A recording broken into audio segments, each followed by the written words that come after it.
Alright guys, I apologise for the excessively long intro there. I haven't really been awake for very long, so I just bunged the stream on and then just rapidly made coffee, got some water, did some dishes, started reading WP2 comments, which I had missed. Obviously not posted. What the best thing about being a YouTuber, right? Just in case anybody's wondering, for me is when I wake up in the morning, there's a bunch of new comments on the VOD that's just gone up, or the video that's just gone up, and just reading through them all.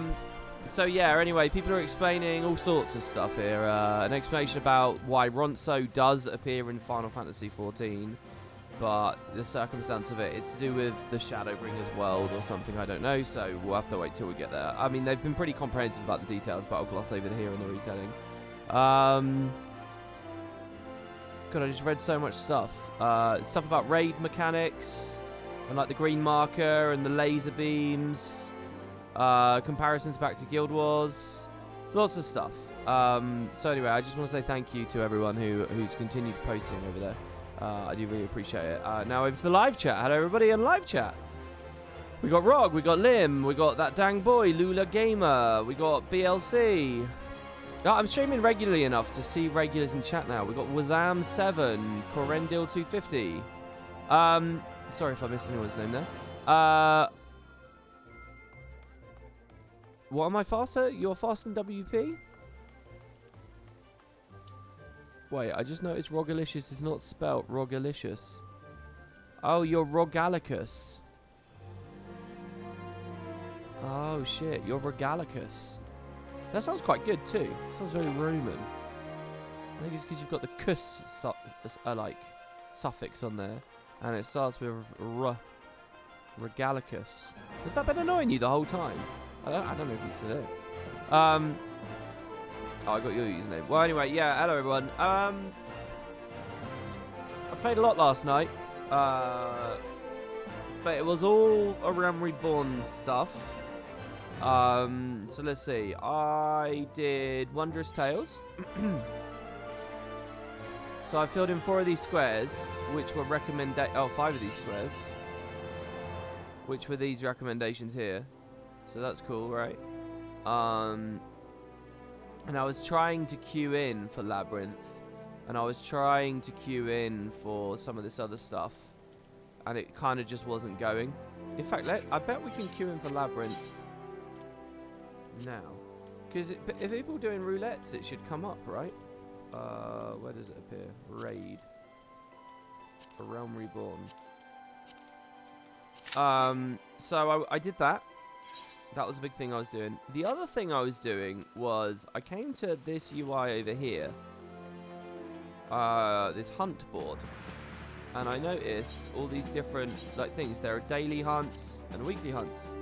And if you guys have seen other Final Fantasy games, you know, bounty systems are all very cool, hunt systems. I haven't really done any of it in this game, and I didn't really know how any of it worked in this game. So I had my friends teach me in Discord, and it took me forever. So do you remember when I showed you this? Oh, sorry. This UI. And I was like down here. I had to do a whole feature where I was like ranking up with a special currency. And it played loads of fancy ass UI. And I had to also, in this menu, in this log menu, there's a hunting log. Now, these class-based hunting logs basically give you a variety of enemies to fight, and they help you level. You haven't seen any of that on the stream. But they're really just early leveling things. But there's also this additional one for your big faction. The Immortal Flames is for me. And I hadn't done any of that. So I had to go through killing all these different enemies, which was quite boring, honestly. It was just waypoint around until you find the thing. Luckily, they give you sort of a suggestion as to where they are. If I didn't have flying, this would have taken forever. I really think this is something I should have done while I was leveling my character in Realm Reborn. If I could click my fingers and go back in time and start again, I would definitely have done all of this alongside my regular campaign.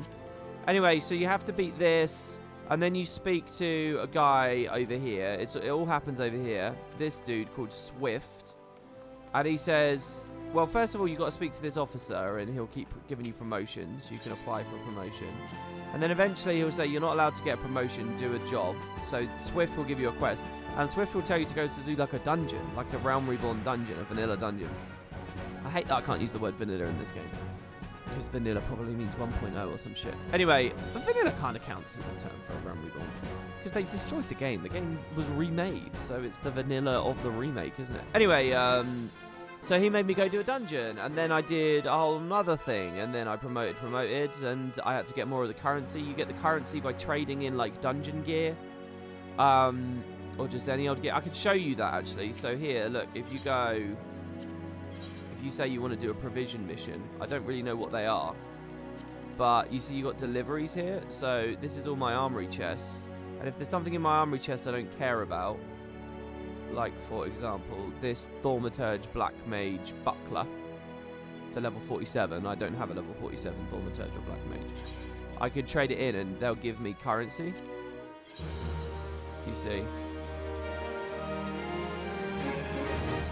And so I have a cap on my currency of 50,000, and you spend the currency on promotions.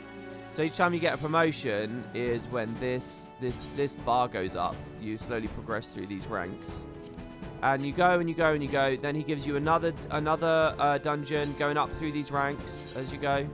And now finally, when you hit second flame, this woman gives you a quest called Let the Hunt Begin, and she lets you collect hunts from this hunting board.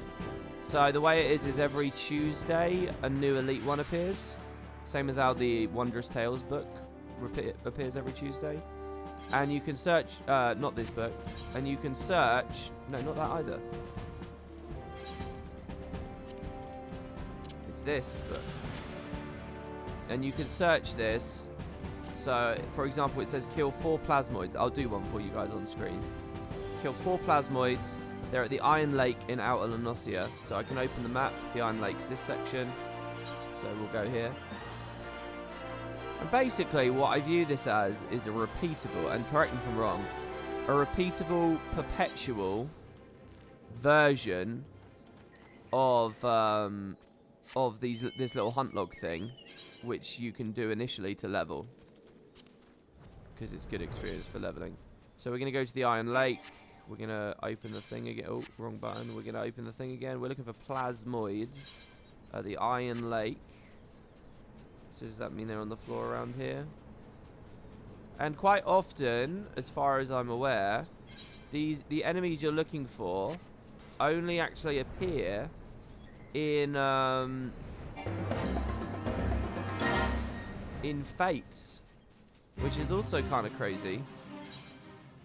I don't think this counts as the Iron Lake. This is clearly the Ugomaro Mines.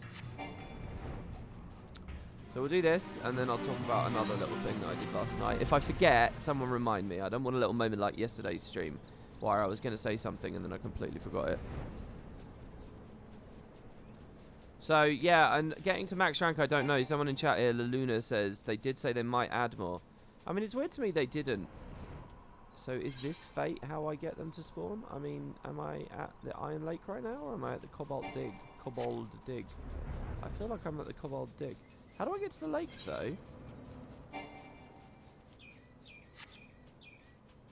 Sylphs. See, this kind of wandering around, needling a haste. Oh, here you go. Plasmoids. This is it. It's kind of what it is. So anyway, this doesn't scale with your level either. So I can just like one-shot everything. Which is actually kind of interesting, I suppose. It teaches me a bit more about how fast animations and shit trigger in this game. And it gives me a better sense of my cooldowns and stuff. So anyway, we only need to kill 4. And now it's done. So if you have a look, there's a big X across it. We could go off hunt some more, so we could get 3 Ahriman at the Blue Fog in Northern Thanalan. These guys should be a little bit easier. As far as I know, in this game, there is no, like, day-night cycle respecting mobs. So there is a whole other side to this as well, where sometimes you find, randomly, a really cool and weird-looking enemy. Like, I saw an Onion Knight in just the game last night. But I didn't have a page to hunt it. So I don't know how you get... If you find a cool special thing, I don't know how you get the page to hunt it. You know, I don't know where you find the board for the mark. And I keep hearing the phrase S rank and stuff. I don't really know what any of that is. Kerry told me people train for them or something. They do like big trains. I don't really know what that is either. This whole place looks fucking miserable, doesn't it? In a good way. I like demony, corrupted areas. When they're balanced by normal looking areas. Like here, look. Here's one. Here's one. See this? Look how cool this enemy is. Anyway, that's a Flame Sergeant Dalvag. I don't have a thing for that. You see? So I don't know how I get rewarded for and also I don't think you can solo them. They're really hard to solo. It's like a champ train. Oh, here's the Arryman, by the way. They look so cool. I love the enemy varieties so much. I don't know why I don't click with the Guild Wars enemy varieties as much as I do with this. It's not just Final Fantasy 14, it's this whole franchise. When I was playing 15, I was adoring it. To be fair, I don't like the 12 ones very much. The Let's Play we're doing at the moment, I don't really like the 12 ones too much. So, you see how I get allied seals from that? That's your reward from all of this. So, there you go. We got that. I guess I could do this last one. That's the whole week done. So, that's the long climb. Let's go look for these. And what's the enemy again? The enemy is the Periton, which looks like little dragon things. You can solo them as a tank or healer, but it takes forever. Oh, really? Because I get the sense with those you have to sink down to them, right? They probably force sink you, because are they all fates? I don't actually know how that works. Are they called Perrymans? At the long climb.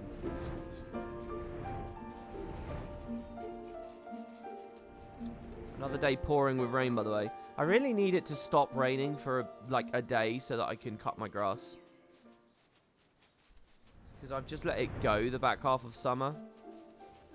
And now the rain's here constantly, but the heat isn't. So it shouldn't grow too much anymore, but it's a bit of a jungle.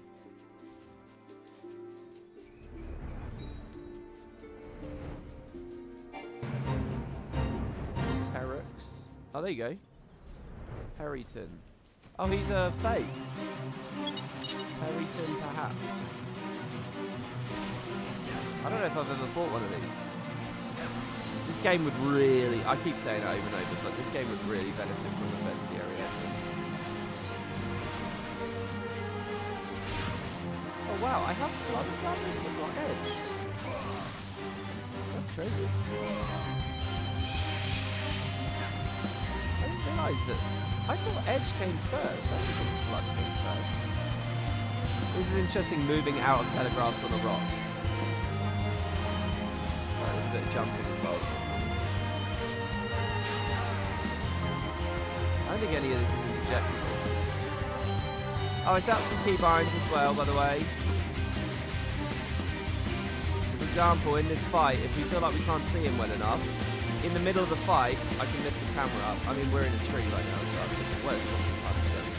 Or if I want to lower the camera, I can lower the camera. That's not the same as zooming in and out, and that's really good in like align trades and stuff. Which I'm still in duty for. Duty finder, you never know, it might pop. Yeah. I quite like this, fighting on this rock. I think it's going to be more good. Hold on, don't I need to get forward these days?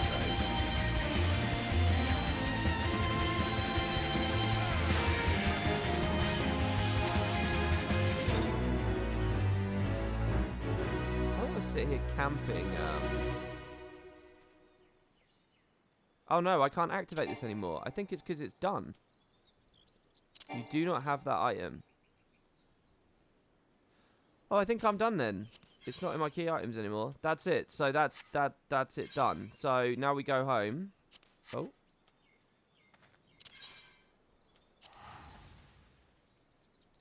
WP, your voice audio is still low. It really aggravates me that people don't understand. It's a balance of me and the game. You do realise that, right? Also, is the balance good only out of combat? It's only in combat it's bad. Because I need to know whether I need to lower the game in OBS or whether I need to lower the game in what do you call it?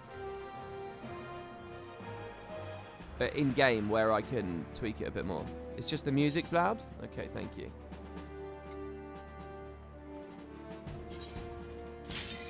Oh, look, we popped. Shame, I'd rather have the combat volume a little bit lower, but they don't have a separate combat volume slider. Man, audio sliders. Studios need to figure that out, I think. It's just the music was too loud? Alright, well, I've turned that down. I can't improve my microphone volume without compromising its quality. I listened to a bit of the VOD, and I don't even like the quality. I think it sounds ugly. I don't know. It sounds really grainy and shit on OBS, I think. It's just the music's too loud. Alright, well, we can turn it up. Okay, so this is the vanilla Alliance raid. I'm doing this for my Wondrous Tales and just to sort of show you guys and mess with my UI as I go. This is the very first Alliance raid they ever added. We'll probably be doing this on stream again later on when I replay in New Game Plus. Oh, I can't open the panel while I'm in here. But in New Game Plus, I'll probably read it. You will see this again because I want to remind myself of that story. And I don't remember it being as tedious or as long as the Alexander story. I'll say that much.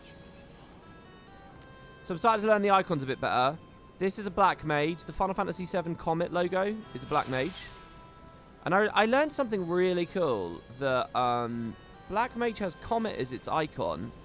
Because I didn't know this. You know limit breaks? If people haven't seen, I don't know if I've said this on stream, but you get this bar that fills up. Team-wide bar. And it's kind of balanced that eventually in the final boss you can use a big attack, generally speaking. So if you're a healer, it has 4 different effects based on what role you are. If you're a melee DPS, it's a single target strike. If you're ranged, it's an AoE. If you're a magic damage dealer, it's like a line. If you're a healer, it AoE reses everyone and heals massively. And finally, if you're a tank, it protects everyone. So there's only a couple of different effects. There's loads of classes, right? These are all the classes in the game. There's loads of classes, but there's only a couple of effects. So I thought there were only a couple of versions of the limit break. 5 versions of the limit break for 5 effects. That's not true. You guys might not know that. I didn't know this. It's really cool. This game has a unique version of the limit break for every class. So Black Mage has its own limit break. Monk has its own limit break. Animation-wise and skill name-wise, the effect is shared across multiple classes, but they do all have their own special animation. And they're flashy as shit. And so, going back to the Black Mage icon, the reason it's the Final Fantasy VII Comet is because Black Mage does actually get the spell Comet. It's when the Black Mage uses Limit Break level 3. They summon Comet. So anyway, that's their icon. What other icons have we got here? This Tempest-looking one is Ninja? Or was it Samurai? I think it's Ninja. The staff is White Mage. I can't remember what the bow is. The rectangles, they're like tarot cards. That's for Astro. What else do I know out of this group? People with a gun, it's Machinist. So anyway, I want to learn that a little bit more because, and it will slowly sink in, because what I can do is I can know a little bit more what's going on. And you know, as I play more classes and learn more about what different classes do, I think I'll appreciate the game more and what people do in the game.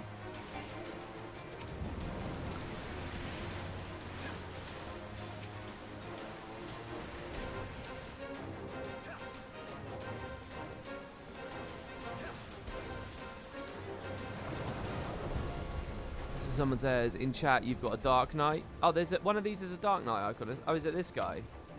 No, he's something else. I have a White Mage, an Astro, a Dragoon, a Ninja, a Black Mage, a Samurai.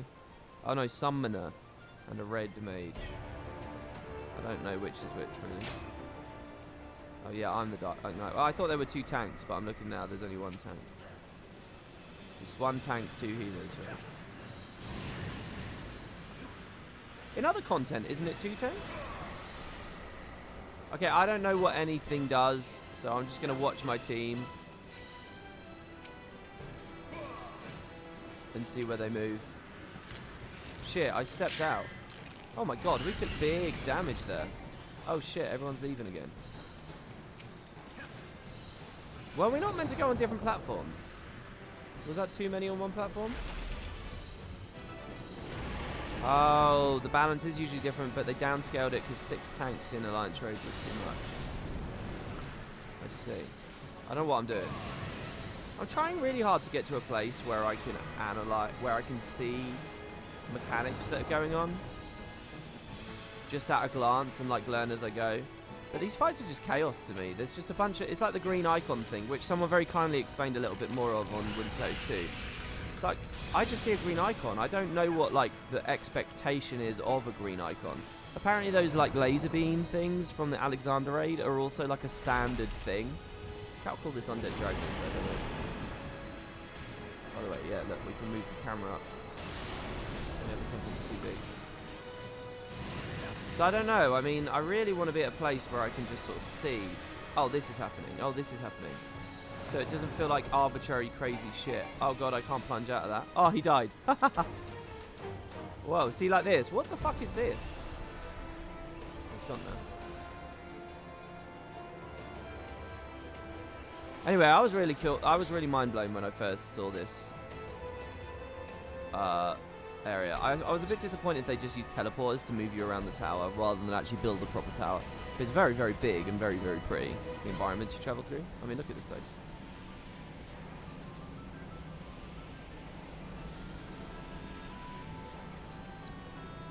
Basically, once the boss dies, the skeletons get raised and rush to the boss to explode.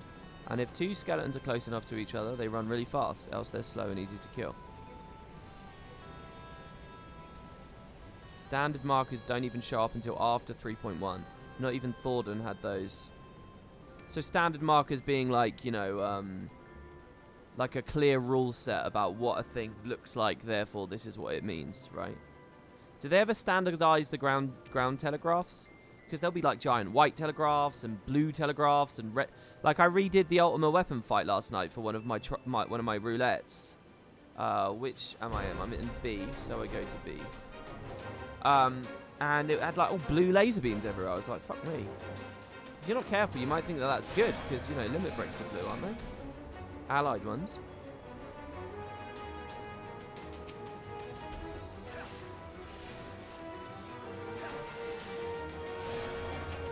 This thing's called the Atomus, the first boss of FF12. Also a summon, if I remember rightly, from like 3 or some shit. 4 on the pad, please. It's like a green mechanic.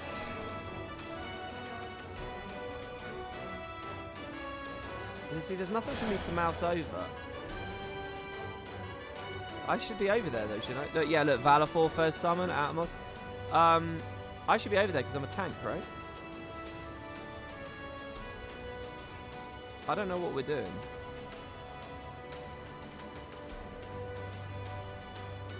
Are we done?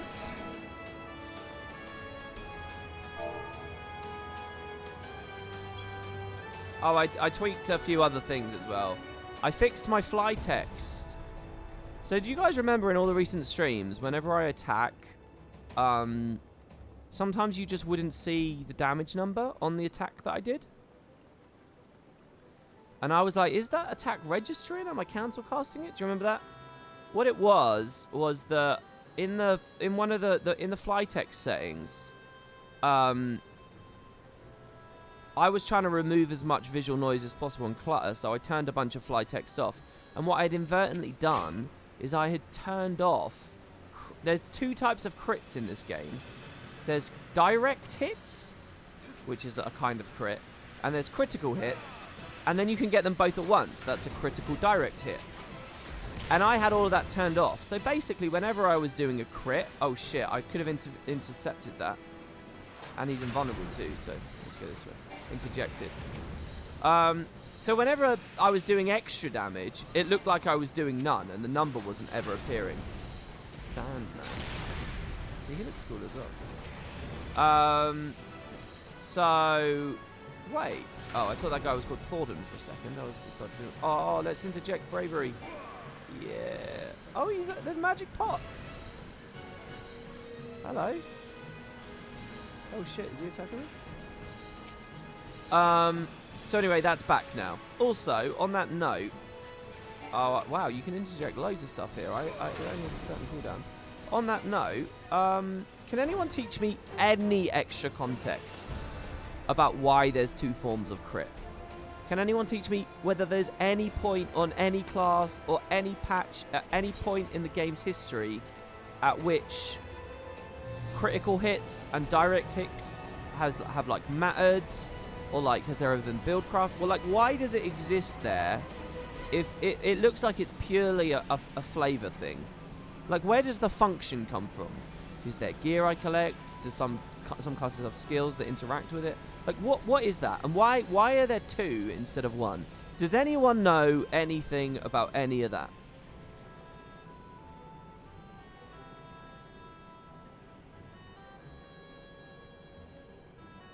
Rogalicus still says, I don't understand this, boss. Man, I'm going to have to relearn your name. There's 3 lanes with buttons, but each button corresponds to the lane, the boss, the lane over. Oh, so I'm making an alternate boss vulnerable? Why 4 people, though? Look how cool these rooms are, by the way. There's a lot of messages, and it's kind of hard to play while reading them all. Standard markers are from memory. A diamond on your head is like a red or a green. Spread from others, gaze marker. I don't really know what you mean with all of that.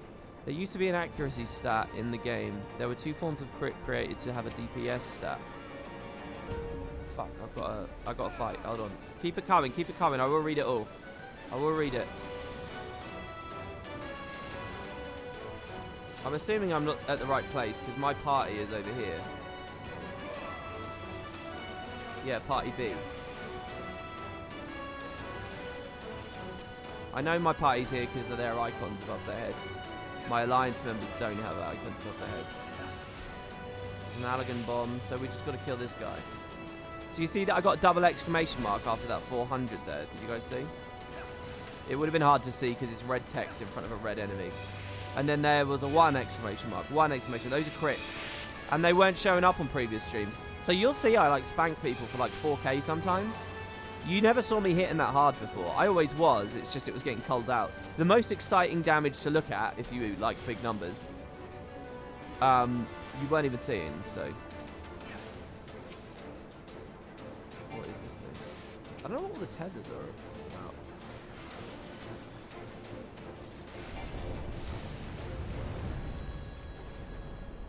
How cool this is. There's something about the scale of the environments in Final Fantasy. ArenaNet needs to start doing whatever this game does, if they can. With like their... it's something about like when it's a legal gameplay space, Final Fantasy keeps painting the backgrounds and Guild Wars never does. So you get these vast fucking places in this game that Guild Wars never gets to. Yeah, this is a 24-player instance. I have 8 friends, or 7 friends. They're the people with the little icons. And then there's another 2 parties. So there's 3 parties happening. Total of 24.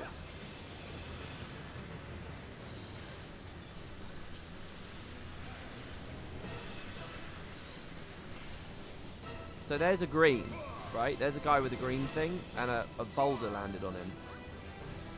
Oh, it's a behemoth, and he's casting meteor. Okay, so we hide behind behind the comet. Oh, and the bombs damage the comet. Hey, this is like that Garuda fight we did. And this guy's damaging the comet. Oh, so we were at a risk there. If they'd broken that, we would have died. So what's the energy tower console do? Should we go and have a look?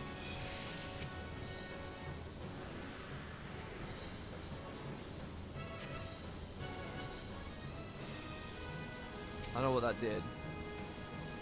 Oh shit, he's casting it again. Alright.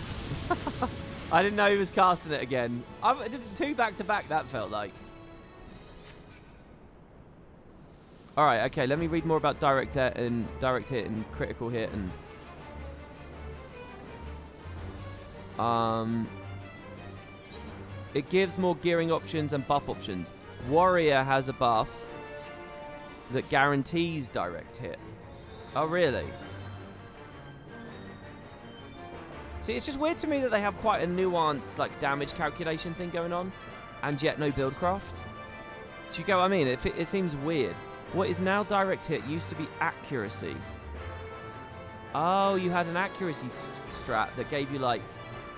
They sort of had like a mini crit concept, right? And that's a direct hit. Heals can crit, but they cannot direct hit. Later, you can edit your build with materia, which allows you to direct hit or crit more often. I think it's more of a flavor thing. Yeah, is there anything... Does anything distinguish between the two? At this point, then they removed accuracy. They added another crit stat called direct hit. It seems they weren't too inspired and everyone wants crit anyway. So they just wanted another stat everyone wants. I'll move in. Direct is just weaker but with a higher chance. Right. Okay, that makes sense.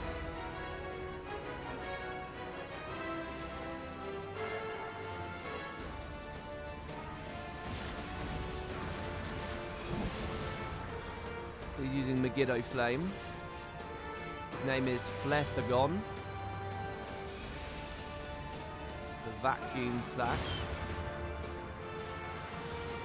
Doesn't seem to be anything Ancient Flare. Oh, everyone's leaving. I'm in B, so I should go. I'm sprinting. Oh, I was too late. I didn't have long on that. Either that or I'm an idiot. To be fair, I didn't know which way I was going. I was going the wrong way. Okay, I assume we'll do it again, like the meteor a second ago.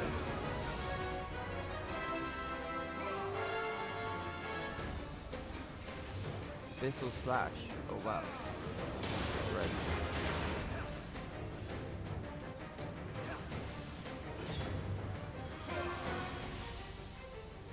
Vacuum slash. Am I safe? I don't think I'm safe. I might have put myself in danger there. Is that... Oh, he's doing it again. Oh, I heard a weird ping sound there. Was that someone using a telegraph? Oh, that's it. We're done. Well, there you go. In the pursuit of just, like, milling around, I ended up eating some animations there.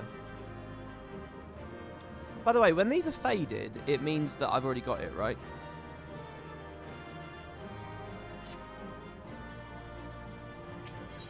High level 80. It feels so low at this point.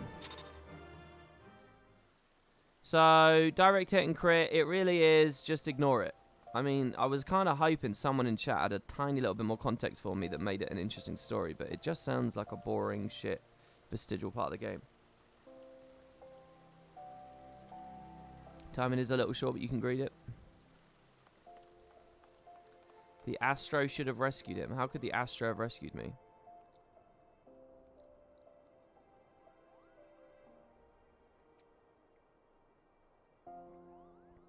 You have to repair the towers. Faded means an alchemist. It's good to see you in chat, Rocker.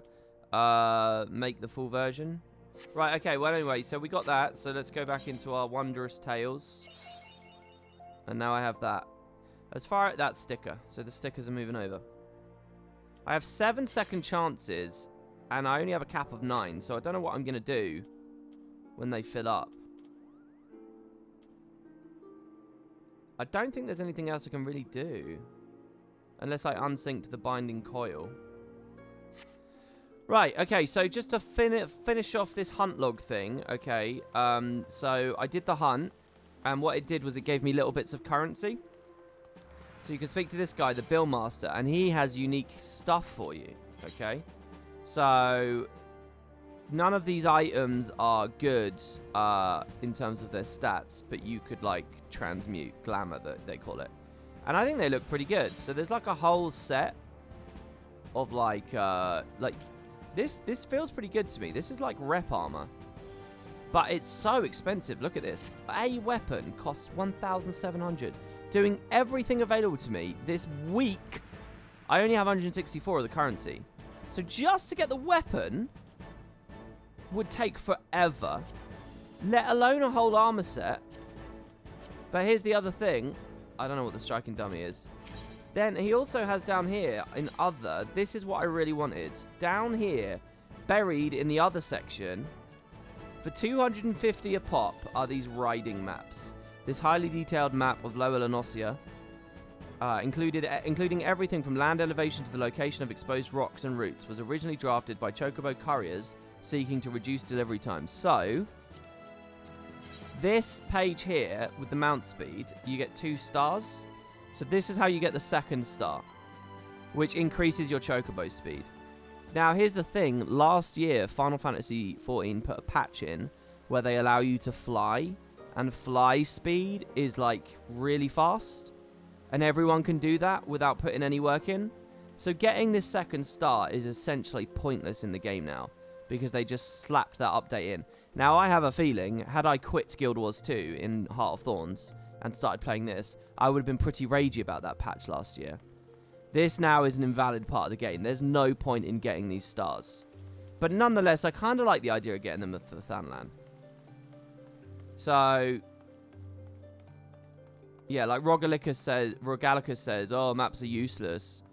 I don't sort of care whether it's, you know, the efficiency side of it, I don't care about so much. I kind of just want to get the stars anyway. So I don't know. So maybe I'll do it, but I've now experienced the feature. There you have it. The other thing I did was a little bit of rep stuff. I unlocked the Kobold reputation, which I had never done before. So I unlocked their rep quests. So that's it. I think that's everything I did last night. I un-uwooed my chat as well, by the way. It was funny yesterday, but, you know, I think I've done with it at this point. So yeah. Who's ready for some more Heavensward? We're going into 3.2 today. Oh, unless I should do the quest to unlock Thordan Extreme. Does anyone know where I would get that? I assume it's a foundation somewhere.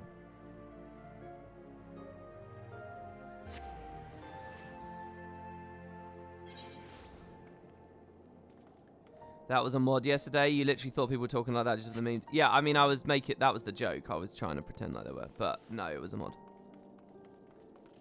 So the trial doesn't end until the end of Heavensward. Yeah, it's basically like, if you're a Guild Wars player, it's getting the core game, Heart of Thorns, and Season 3 for free.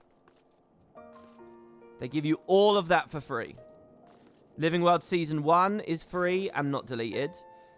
Living World Season 2 has no gem gates. Living World Season 3 has no gem gates. And you get Heart of Thorns. All on the free trial. Which I think... I mean, I tried to be as fair as possible to Guild Wars. And I tried to be as fair as possible to Final Fantasy XIV. But I think it's fair to say this game, in terms of free trial, has fucking smashed the competition. Yeah, I know it's not really going to be a quest. It's just going to be walk to the entrance and unlock it. But I still want to do it because it will put me in my duty thing. Does anyone know where it is? It's in Mordona. Oh, shit. Heavensward has really not had me at the Revenant's Toll at all.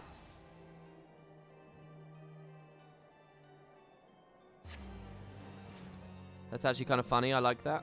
Wait, what? What's that in reference to? The free trial thing? Observation. Isn't the WoW free trial only up to level 15 or 20 or something? I don't know about WoW. I don't know.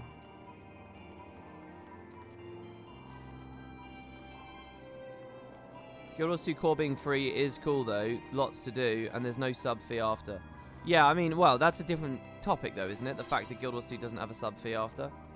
The Song of Steam and Steel, maybe? Oh, your comment was about the UU thing. Yeah, I actually did go briefly to the Revenant Soul. Yeah, early on I did. There were some monk quests here as well. That looks like Thordan's Reign. Greetings, Macon. Yon bard has been gazing forlornly at the door for days, awaiting your return to the seventh heaven. Pray be so kind as to indulge the suffering fool and favour him one of your epic tales. It seems his inspiration has run dry once more, and only a draught of your most excellent adventuring vintage shall slake his creative thirst.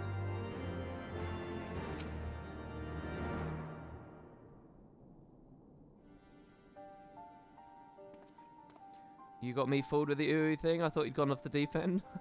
I assumed it wouldn't fool you, because for some reason I assumed that you have Dalamud. Because didn't you recommend it to me? And you would have seen the little add-on on there. I mean, you knew about the Aether Sense butt plug thing, didn't you? Macon, at last. In muted agony I have lingered, longing to hear the hero himself speak of his epic deeds in Ishgard and beyond. The frozen tundra you braved, and into the vault of the heavens you ascended, to a sacred peak, both temple and tomb, to a ruined city, reborn and resettled, to a citadel of the ancients you ventured, parting the misty veil of millennia. The journey made by you and your companions has made its mark upon the stars, and I would hear its tale in its entirety. Okay, so I'll gesture once and tell him a whole expansion. Now that you say it, I remember there is a tool called Awoo. There you go. Your words... the worst thing about the add-on is when you type hello, it goes, hello! If you guys actually look at yesterday's stream and read really closely, some of it's really funny. It's very, very, very well done. New verses arise unbidden and threaten to spill from my lips. My harp, my harp. And the good thing is, you know the other add-on, the text bubble add-on? It will integrate itself into that as well. Both add-ons are working together, which I think is genius. The Song of War twixt worm and man. I don't know how to sing. How do you do this? I struggled with this, like reading like the Lord of the Rings as well. The Song of War twixt worm and man some 1,000 years ago began, when mortals grasp for godly might, defaming name of king and knight. It's good when it rhymes. It's an A-B rhyming scheme, for example, but otherwise, I don't know what to do. There are YouTubers who sing the Tolkien songs, by the way. In Azislav or Woe, and they'll play like an acoustic guitar as they sing it, their interpretation of it. In Azislav or woe or weal did holy will meet righteous steel, and thence was high divinity compelled by light to bend the knee. I listened to it on audiobook, and I think the guy just like said it out loud. Oh, he might have sung it. He sounded like a real old boy in that. What say you? Have I captured the spirit of your triumph? Pray forgive me any small liberties I may have taken with the details. One cannot evoke the proper picture of glory without a certain measure of embellishment.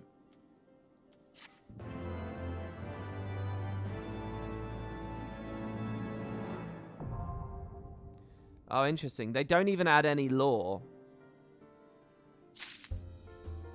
for why he's back. It literally is just a retell. That's good. I prefer that to the whole, let's tell a story of a primal being resummoned a million times over and over and over again. So, can I just confirm? What is it? It's a trial, is it? The Minstrel's Ballad, Thorden's Reign. With his typical flair for embellishment, the Wandering Minstrel has woven yet another stirring epic, this time from the threads of your Azizlar confrontation with the Archbishop. With the final verse yet ringing the chambers of your mind, the memories of the titanic struggle arise once more with an almost surreal clarity. This doesn't say extreme, though.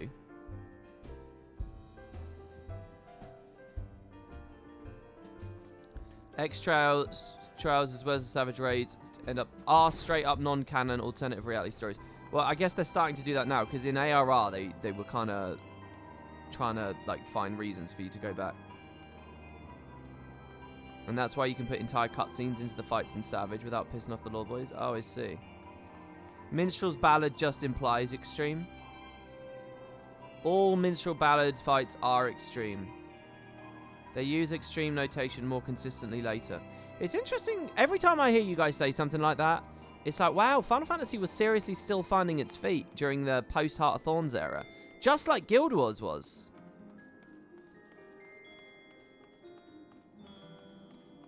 The games are still standardizing and figuring shit out at this era. In a weird way, I think Guild Wars was actually even more figured out than this game at that point. In terms of, like, deciding what it wanted to be. And I'm serious about that. I know that's, like, a major criticism against Guild Wars at this point. But Guild Wars never had so many different terms and inconsistent concepts and stuff all over the place.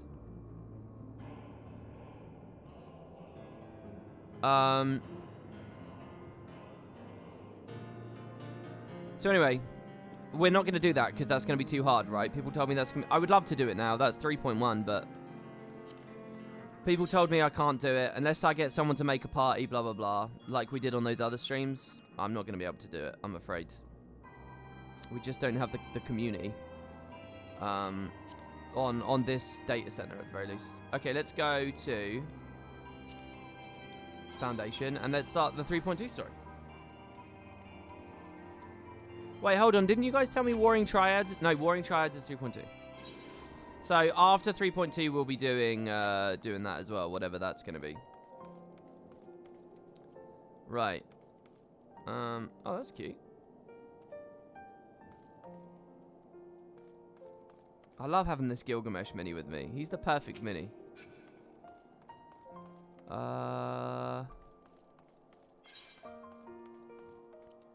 It's not going to be the leaves of Ishgard. It's not going to be let the clan hunt begin. Oh, that's blue now. That was never blue before. I'm going to do a lot of these on my Black Mage when she gets here. She? Why did I say that? It's the same character. He gets here. I guess we go up to the pillars maybe, and it's up there. No, I know I can go for War in Triad right now, but I'm trying to do everything in order. And as far as I can tell, it was the optional content that came in with the 3.2 patch. So let's just very quickly look at our spreadsheet again. By the way, I've never posted in chat. You guys will be fascinated by this. Here, check it out.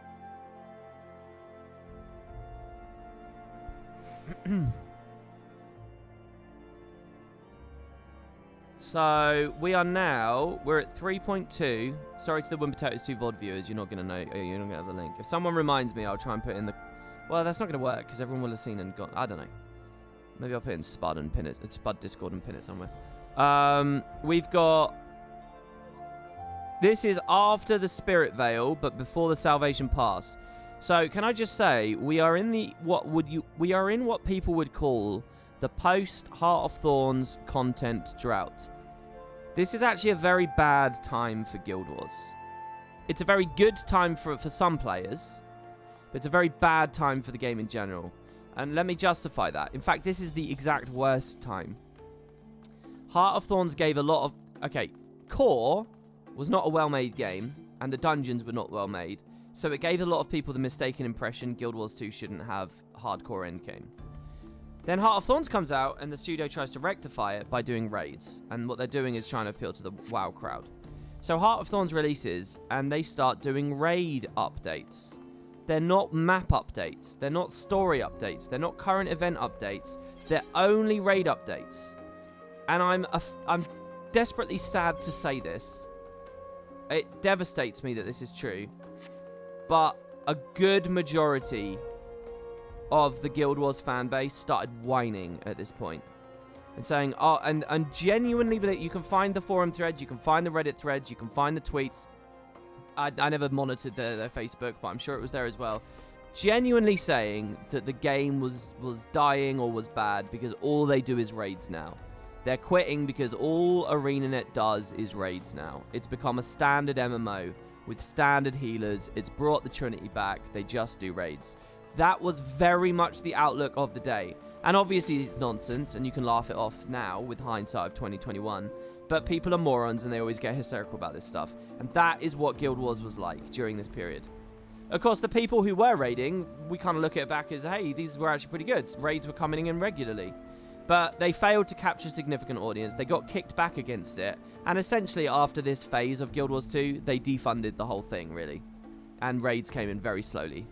So it's actually kind of a tumultuous time for Guild Wars at the moment, because we're right between the first wing and the second wing. And for many, this was called a content drought. I've always thought that was an unfair characterization of the era, because it wasn't a content drought. They were adding content. You just chose not to play it. Shut the fuck up. But there you have it. Meanwhile, we have very healthy Final Fantasy XIV stuff, as far as I can see. 3.1 was excellent. Came out pretty fast. Faster than Heart of Thorns started rolling stuff. Good length story. At least equivalent to the Bloodstone Fen stuff. No new map. I cede you that. And the dungeon thing that came with the main story was pretty lame. When I was in the palace, that wasn't very good. But on the other side, they added an alliance raid. And they had their Alexander stuff going on. They had their 3.0 stuff going on. So they've had repeatable stuff for people. They had good story, decent cutscenes. The story was easier to follow. And here we are at 3.2. So let's see what Final Fantasy XIV continues to deliver, shall we? As it once was.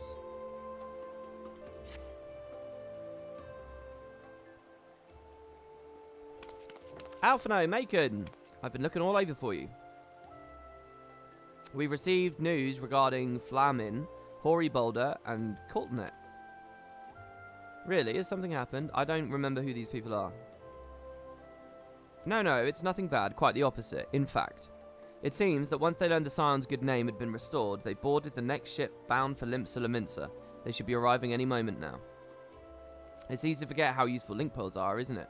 When they work, I mean. Oh, do they have a history of not working well? And if you don't mind being spied on. Quite, but that's wonderful news. To think that our reunion is close at hand.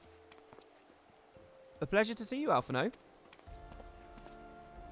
I really did like Thancred coming back in the Warrior of Darkness shit. It was cool. Ah, Thancred and Creel. What brings the two of you here? And they did their Yuna being rescued by Valor jump off the building moment. I'm pretty sure the 15 movie had a moment like that as well with Luna Freya. Creel and I have been looking into how we might track down Minfilia. Oh shit, is Minfilia back this patch? And we may have found the answer. I kind of hoped she'd be last, because she's a very boring character. Macon, when you were fleeing Uldar with Minfilia, you said that Hydaelyn spoke to her shortly before you parted ways, yes? Oh fuck, I completely forgot about that. Well, assuming that Hydaelyn did do that, and I see no reason to suspect it's not true, it seems reasonable to conclude that Hydaelyn commanded Minfilia to remain behind. That is to say, the Mother Crystal directly interceded to guide Minfilia. Admittedly, but for anyone vaguely following this along, Minfilia is another Echo character. The original Echo character I met that's not me. She's like the leader of the Scions. Admittedly, this is all still quite hypothetical, but I propose that such intervention, however subtle, must surely leave some residual trace, a lingering disturbance in the aether, or ripple, if you will. In order to establish the existence of such ripples, of course, we'll require some data. This seems like a really far-flung theory. Fortunately, I know where such data can be found. The battleground, where Macon failed the ultimate weapon, and the site of my personal ignominy. 'Twas there that, because he was possessed at the time, 'twas there that Hydaelyn intervened to shield him from the magic I invoked. Creel and I will infiltrate the castrum and analyse the aether therein. This seems like a sloppy excuse to reuse an old dungeon area as a part of the story, but fine. The two of you, alone. I have a proven knack for subterfuge, and I'm confident there will be sufficient nooks and crannies in which to hide Creel while the patrols pass. Besides, if you and Macon come along, who will see to Flamin's grand homecoming? Oh, we're not actually going there. Maybe we have to go there to rescue them? When you put it like that, very well. I trust in your plan. I'm getting lightheaded again. Why am I getting lightheaded about an hour into each stream lately? And then it will go away. I don't get what that is. I guess we drink water again. I know not whether this data will yield a means to find Minfilia, but it will at least, very least eliminate another avenue of inquiry. Sataru and I will return to the Rising Stones and make preparations for our comrades' return. Might I impose upon you to meet them at the Lamenton docks? So who are these people? Then I shall see the four of you at the Rising Stones. Safe travels.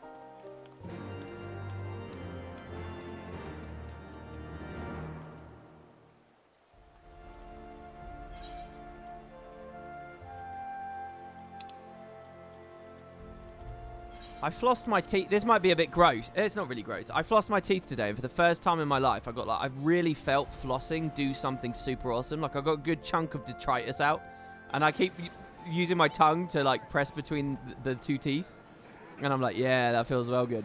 I can't stop doing it. Remember to floss, everybody. I think it was a little bit of apple skin when I bit into an apple like 2 days ago or something. You went to the dentist today and they got to pull one of your wisdom teeth. Oh, dudes. Brutal. Sorry to hear that. I was reading a Reddit thread where people were saying they regret not doing it earlier, the wisdom tooth thing. And I'm a bit worried. My dentist always tells me partially impacted. Partially impacted. He'll say that like 4 times for all 4 of my wisdom teeth. Oh, Macon, how have you been? Come here. Let me have a good look at you. Thank the 12. One hears the strangest tales in foreign lands. I wondered about you all every day. We would have sent word sooner, but the Braves afforded us no opportunity. When they fell upon us in the market, it was all we could do to escape. Tataru found her way to you, of course, but we were forced to seek shelter aboard a Hannish vessel. Who are you? It pained us not being there when you needed us most, but we made the most of it, didn't we, Coltonette? Studied and trained from dusk till dawn, we did. I recognise her. I remember her. She like oh fuck. I got the impression she was a 1.0 character that returned during Living World Season 1. She's Minfilia's mum. Was that it? We would have sent word sooner, but we knew not who to trust, and with the vast distance. Oh, pulling teeth isn't as bad as you think? I mean, it sounds horrible. But those dark days are behind us at last. I should be glad to indeed return home and speak with my daughter. Oh, she doesn't even know that Minfilia is missing. What do you mean she's missing? How could you let this happen? Heidelin asked her to. Forgive me, I'm sure you're doing everything in your power to find her, as Thancred must be. He watched over her from the very first, long before me, and he'll watch over her to the last. I shall pray for a safe return and busy myself in the meantime. But Minfilia's not a cat. Minfilia's not a cat girl. Why is her mum a cat girl? Is it adopted mum? It's adopted, isn't it? For a certainty, there is much more to be done. The braves may have bloodied us, but the path remains, and we shall not be swayed from it. Aye, that's the spirit. To the Scions, long overdue reunion. Huzzah! So basically, all the random Scion characters that were involved before Heavensward, and we all got separated, are coming back. There you have it, to the Rising Stones. Yeah, it's the same as Pippin and Raban. Yeah, yeah. I feel like we've heard about a lot of adopted parentage.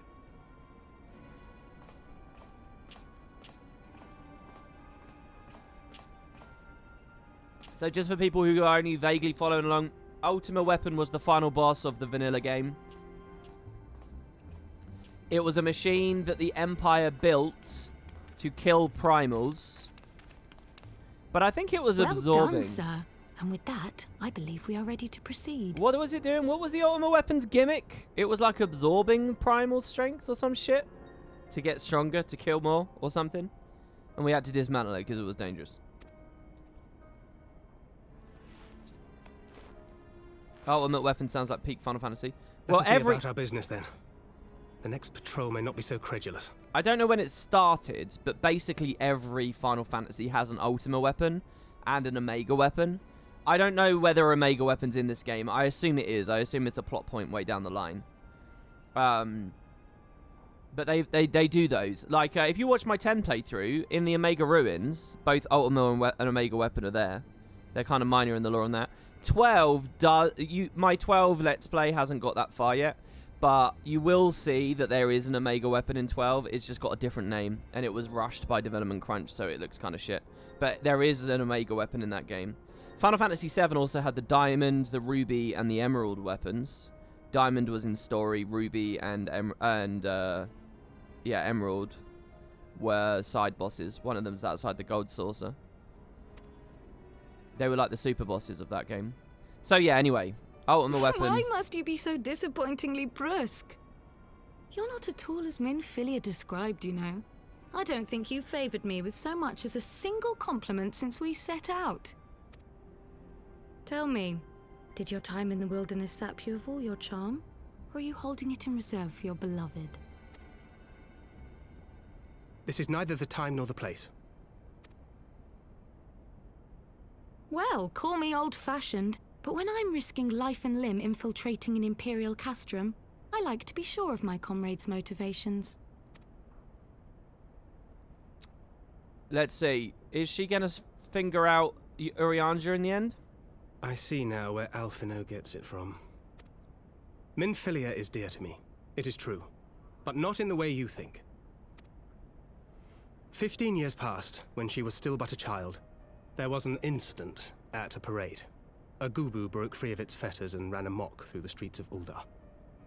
Had I been more attentive, I could have prevented it. But I was distracted, and her father was killed. Oh, I didn't really know any of this. I feared she would never recover. But in the years that followed, she showed herself to be more resilient than I had ever imagined. And when she learned of her gift, she did not flinch from the responsibility, but sought to guide others on the path. Hold on, is that her adopted cat dad? Or is that her biological dad? She touched the hearts of all around her. Mine, Louisoire, every Scion's. In those dark days following the calamity, She was our guiding light. Our hope for a brighter future. Oh, they're talking about the cutscene at the start of 1.0. The version of the game I can't play because it's gone. Really? Is that on YouTube? Is it a CGI scene on YouTube or what? She had so many dreams, and I would give anything to make them come true. My apologies. I can see she means the world to you. I did not mean to pick at old scars.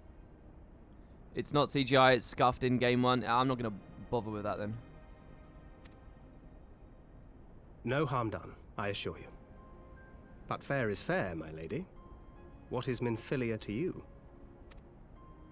You mean you don't know? Only my dearest friend. When I finally emerged from my torpor, I learned that nary a day had passed without her asking after me. She never gave up hope. Morning, Chloromancer. And neither will I. Oh, the 1.0 cutscenes were well animated. Oh, really? They spent a huge part of their budget on motion capture. That's funny to me that then they removed all of those with... They should have an in-game cutscene viewer, like a theatre that you can go to, that plays the 1.0 cutscenes. Don't you guys think that would be really valid? Because in many ways, this game's just like Guild Wars. It's got a missing chapter. Guild Wars has Season 1, this game has 1.0. Then for Minfilia's sake, let us pray that these vestiges of Hydaelyn's intervention will lead us to her. But unlike with Guild Wars, where Season 1 was told through UI and was very disjointed, and it was told through patch notes, and it was told through release pages, and it was all over the fucking place. This game is pretty bog standard cutscene dialogue, cutscene dialogue, cutscene dialogue. So you could string them together and get a meaningful story out of it.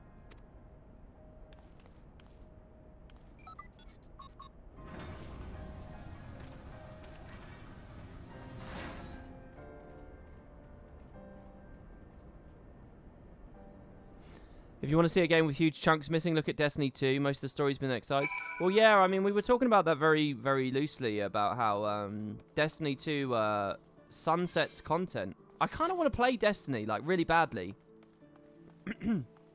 From a... Oh, God, forgive this term. From, like, an academic... I don't want to use that word. From, like, a nerdy... Not really... I don't really want to play it for fun or because it appeals. But I want to play it because I want to compare it to other shit. Does that make sense? I want to see how they do things. And figure out what my opinion is on that. Because it sounds crazy. And people don't know this about me, but I was a big Bungie fanboy. Bungie was like my original heartthrob dev studio. I think everyone's waiting for us. Friends and family with whom we shared so much. Am I going to play Halo Infinite? I will probably try it, yeah. I really tried to play Halo with Kerry recently, but she just couldn't get into it. She got bored by Halo 1, so I don't know.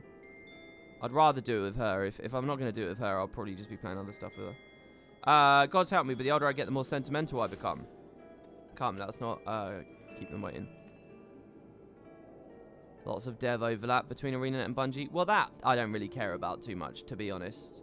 I don't think unless they're like in really senior positions, you know. I don't think it really matters so much. And even when you are a decision maker, you know, these are huge teams. These are big games. It's not, I think it matters when there's an indie studio with like 10 guys in a room and you hear that a dev swapped to another one. That means something. When it's an industry and people are like, you know, cashing paychecks and stuff, I don't think it's quite the same. What am I so confused about here? Speak with the Scions in the Rising Stones. Oh, we just want to go in the building, do we? Aha, hello.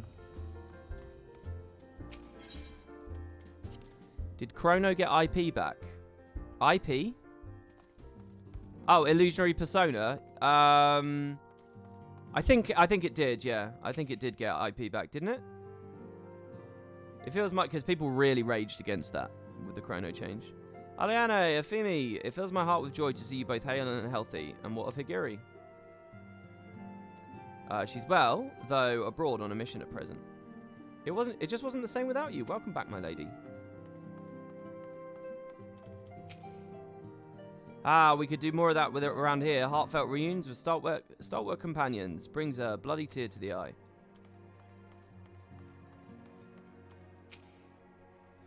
To secret oneself in a ship's hold to secure safe passage to a faraway land. This is a tale we all know too well.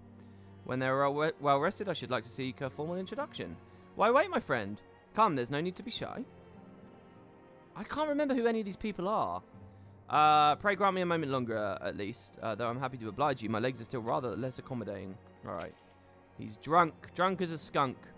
Oh my, decisions. I like the way this guy looks. Speaking about green mages. Glad though I am to be home. I cannot help but think of those who have yet to return. Once we've settled in, I would join the search. Otcha! What in the Seven Hells drove my little brother to come to Mordona? Why you, brother? You and the Scions, of course. For 1,000 days I trained. That I might grow as strong as you. That I might fight alongside you. Yet now that you're here, I sense that you have surpassed me once more. No, do not tell me. You trained with a Hanish, did you not? Your eyes do not deceive you, brother. I have studied the trials of the braves and drunk deep of the souls of mine enemies. Okay, chat, I've got a question for you. Who are the Hanish?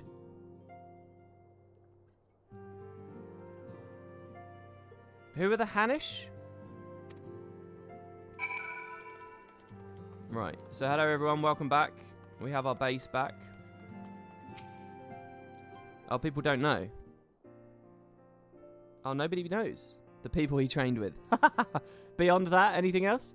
Oh, here you go, someone knows. The Hanish are the people of Razat Han, an island off the coast of Ilsabad. Fuck, I can't remember what Ilsabad was. Isn't that where the Empire is? I'm guessing that that's not a big plot point, if people don't know. It's been so long since I've seen them all like this. Too long. Yeah, it's been a whole expansion, my friend. It's been all of Heart of Thorns. 'Twas the chaos of my foolish ambition which forced them to flee. Though they returned, there are others yet missing, others whom we cannot forsake. We'll find them, Alphino, I know we will.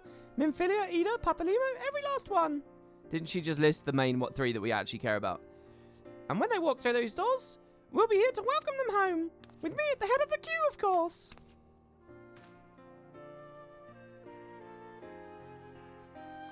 Ilsabad is the continent that's completely occupied by the Empire. So the Hanish are like resisting the Empire somehow. Alright, what do we want? Do we want a steamed staff?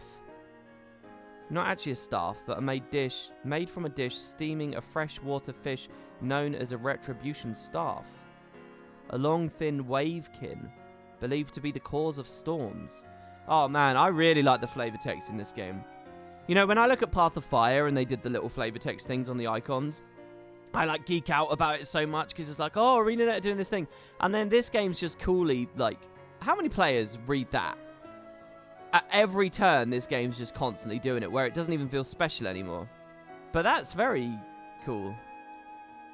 Tales of a blue monster who greedily devours these baked delights have frightened children across the realm for generations.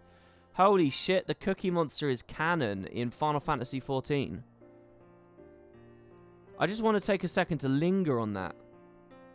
The cookie monster is canon. Is there a cookie monster trial later, guys? Is anybody excited about the cookie monster trial?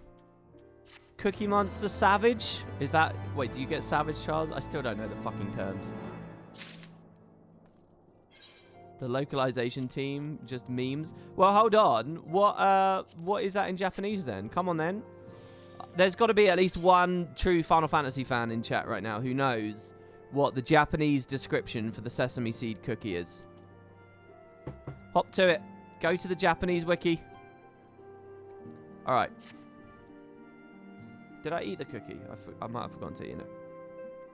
Thancred and Creel contacted us a short while ago. It would seem that their foray into the Castrum Meridium bore fruit. They asked where we rendezvous. They asked that we rendezvous with them and Ishtola in Idleshire, where they will share their findings. Rude though it is to depart without speaking to the guest of honor, I expect she will forgive me if I return with her daughter. Where's Uriansha? Shouldn't he be here?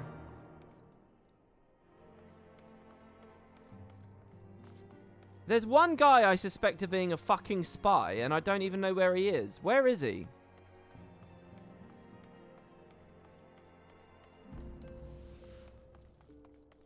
Look, I'll bring your daughter back, Flamin.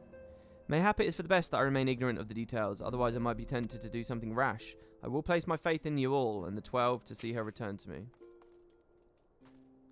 Right.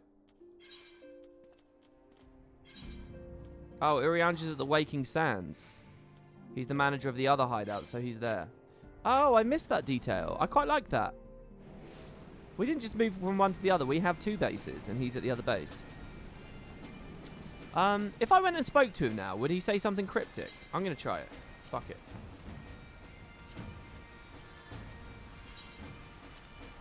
Man, I want my Vesper Bay tickets back. Do you know what I should do? I should buy the star for the Chocobo mount speed on this map. This is definitely the meta map to pick for that. Western Thanalan. And again, I know you can fly, but for these brief few seconds here before I start flying, it would increase my efficiency. That's what you guys like, right? You like efficiency, don't you? So, that's the choice.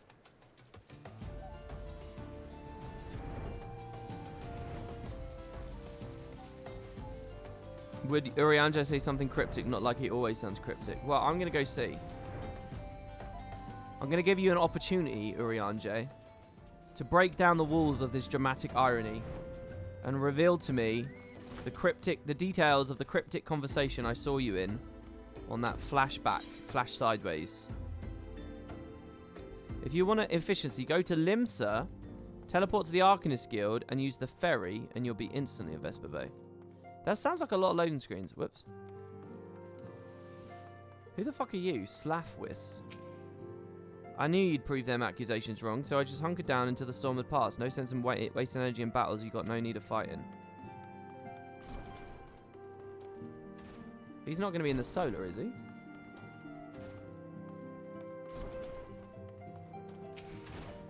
Urianger has us working day and night, Maker, and we won't stop looking until we find each and every one. None of us will.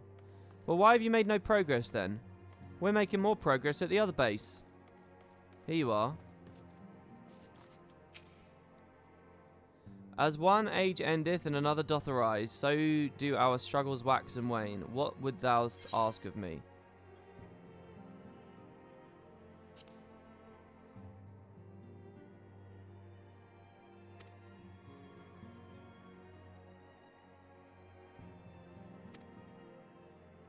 I don't know what he's talking about. I don't know what he's talking about.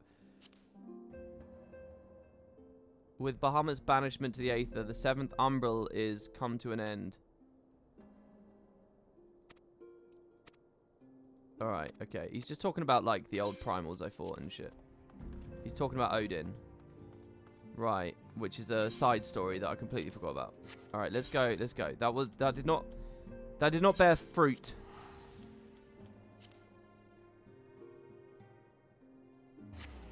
Yeah, I remember he handled all the trials and extremes of the base game.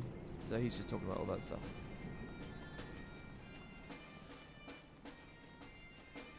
Hello! Did you play Coils for the lore? I doeth ask. I did play Coils. I'll probably replay it on stream at some point though.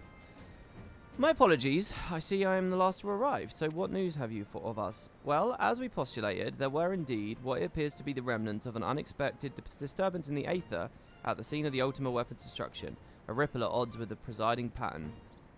Though faint, the waveforms bore a strong resemblance to those observed following the destruction in the Isle of Val, when I believe Hydaelyn shielded me with the blessing of light.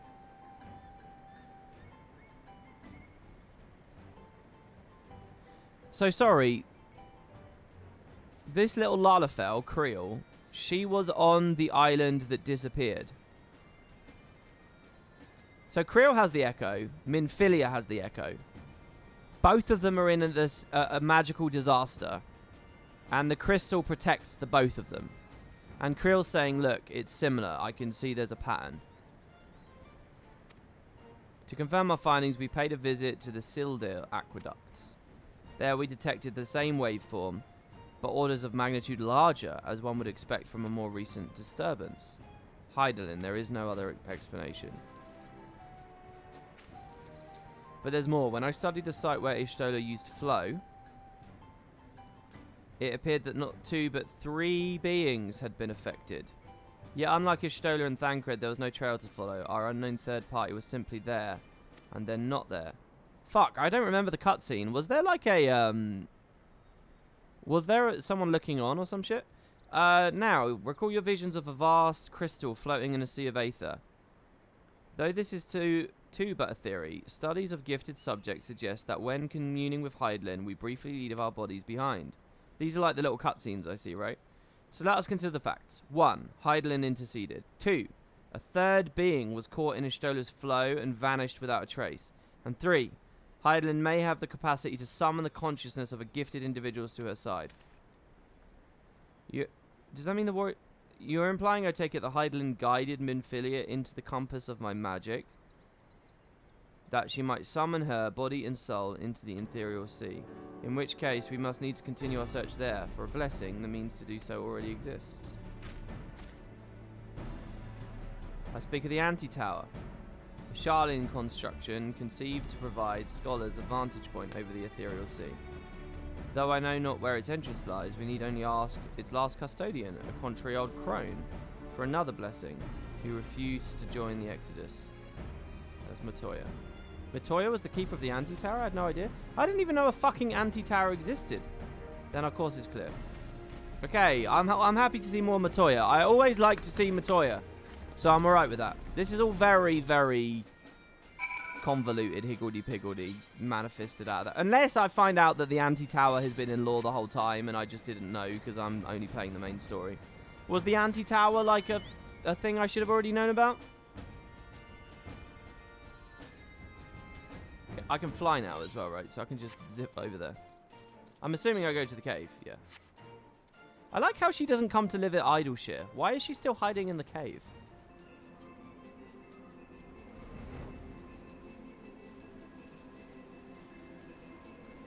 No, they plot devised it in, write me out. Okay, well that wasn't done very well, I don't think. But hey.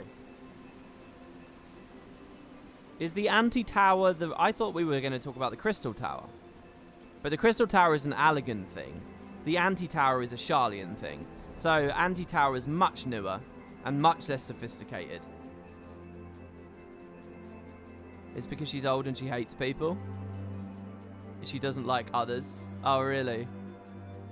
This area looks so good. Yeah, this game, I don't know what you know about this game, but this game is very inconsistent in the way it looks. Sometimes it's really beautiful, and sometimes it's really ugly. And the day-night cycle is very, and the weather systems in the game really change the appearance. Sometimes a map will look amazing, and then other times it'll look kind of meh, and it's because it's foggy, or because it's night, or because, you know, whatever. It's very inconsistent. Also, I'm still in very early content right now, where they were designing it for the PlayStation 3. And chat is, I don't know, I'm a noob, but chat is constantly telling me that it's going to look really good later on when they start doing it for PS4. And by the way, guys, is the next expansion, this thing coming out in like a month or two, whenever it is the next expansion a PlayStation 5 expansion? Like, is it even better? I love the music in this cave. Oh, I'm mad at my sound settings. I want you guys to hear the game better. I'm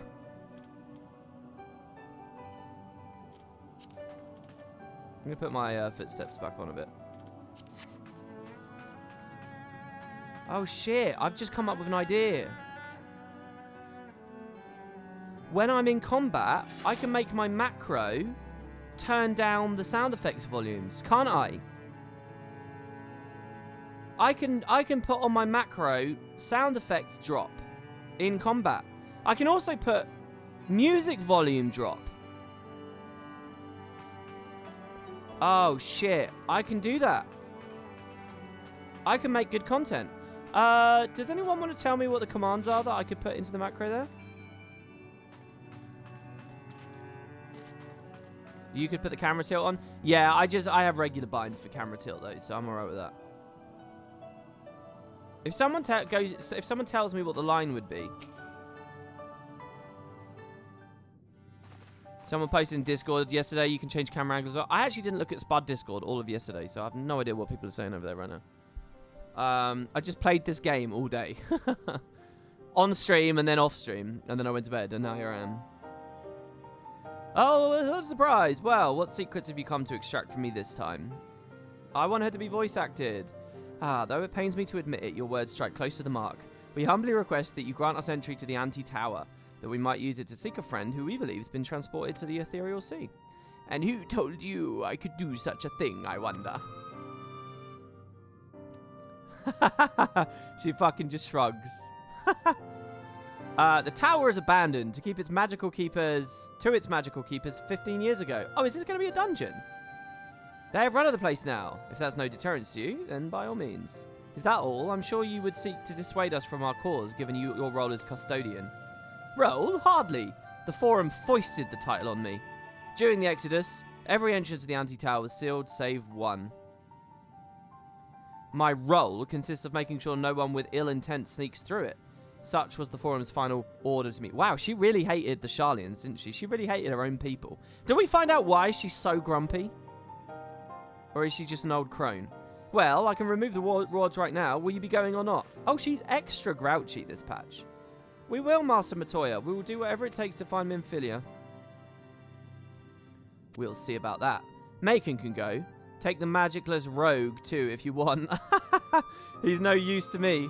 The rest of you will stay and work, and I'll hear no argument. Those are my terms. Oh, and I should be delighted to accompany you. Lead the way, Macon. So she doesn't give a fuck about Thancred because he has no magic. Also, she knows that he has no magic. I thought we were keeping hush-hush about that. Your etheric flow's been compromised. Do not deny it. To venture into an environment so thick with aether, so close to the ethereal sea, would be to risk your further impairment or worse. But Minfilia could be in there waiting for us. And you could die, and for what? If she is waiting beyond, Macon will find her. Trust in him. Have faith. Damn it. I'm sorry, Thancred. But I'm the protagonist, not you. Bring her back to us. I will. The Monkey Man. Oh shit, there's a dungeon. Okay, wait. Okay, so this is kind of against Ember Bay. And it's also kind of not. It's kind of against the Spirit Veil, depending on whether you want to do it timeline or whether you want to do it like season patch. To be clear, I don't mind if you take others with you. I expect you'll need the help, but this lot is staying with me. Okay. So yeah, any stream viewers want to play with me? The Anti-Tower. In all of creation, what greater mystery could there be than the fate of this very planet? They say star, but they mean planet. To sound the deepest depths, to study the ethereal sea itself. For these purposes and more was the Anti-Tower built. Abandoned by her Sharlian caretakers following the Exodus, it has since been overrun by the magical guardians they left behind. Yet were one blessed with her gift to brave these dangers and descend to the furthest reaches, to hear, feel, and think at the heart of this world. What would they find?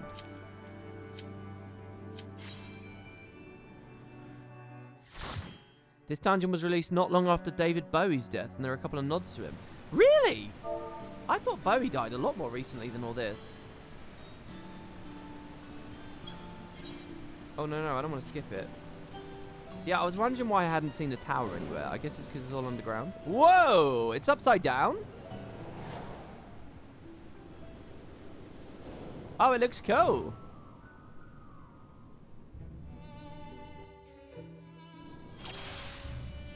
Alright, I'm going to turn down my sounds again. I know we've been fucking with it.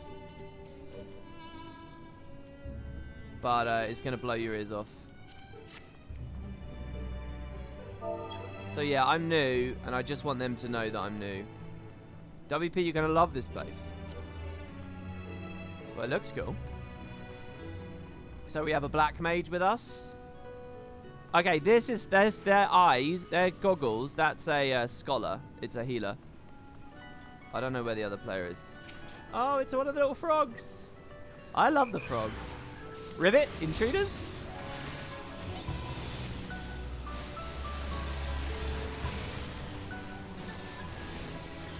Zoom out and blow them up. I do like dungeons, guys.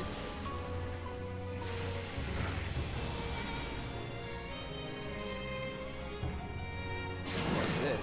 Oh my god, what the fuck? Final Fantasy doing some Sunqua Peak shit many years earlier. Whoa, what is that thing? Oh, I have all my buttons too, like literally all my buttons.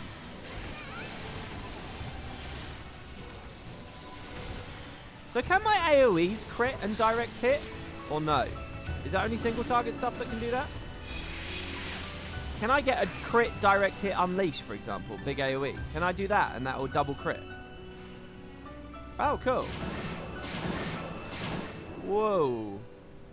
But I'm guessing it doesn't really matter. The game's balance doesn't really mean that any of that matters. Oh, sorry, I never aggro these things. I did forget for a second there that I am in a dungeon and it is important I get aggro.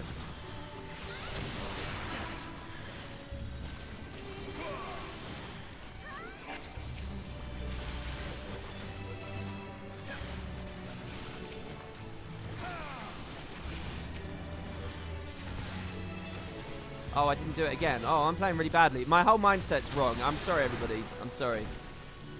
Oh, shit. What happened? I'm paralyzed.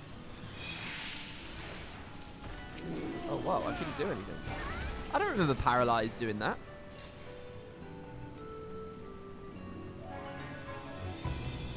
Dots can crit. Even damage over times can crit. Really? But they can't direct hit.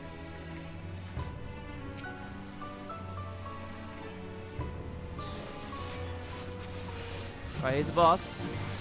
It's a giant frog with a hat.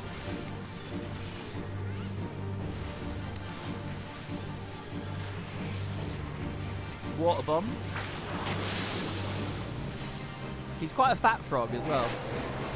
Oh shit, what is that? What's that music note over there?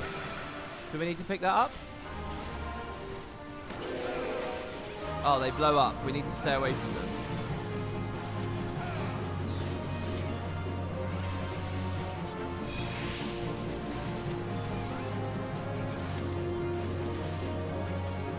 Water bomb on me. Oh, I bought some more gear as well. Oh, I didn't even talk about it. Did you guys notice my Dark Knight looks different today? Let me aggro that. Oh, he's dead. Oh, I think we missed a cool bit of the fight. Look at this guy.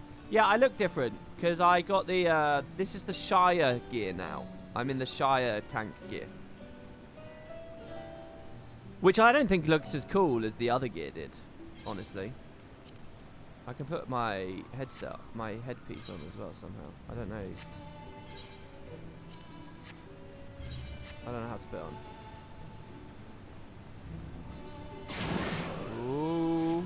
Oh my god, we're like flying.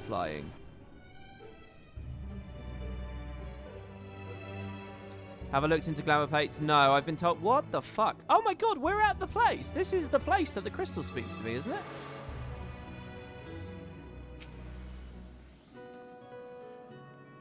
Charlie and Mimic. I'm going to go through and aggro a lot of stuff. It's a Spriggan. This Mimic I don't have aggro on, so I'm going to grab it. Oh. Homunculus.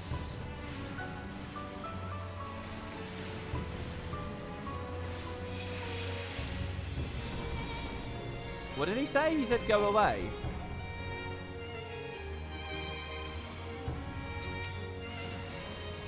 I'm going to try and interrupt his next fire spell. I never landed it. Whoa.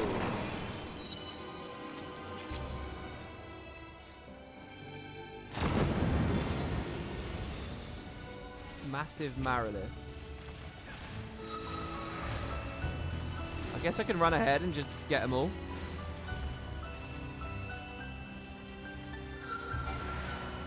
I'm guessing some more will spawn here.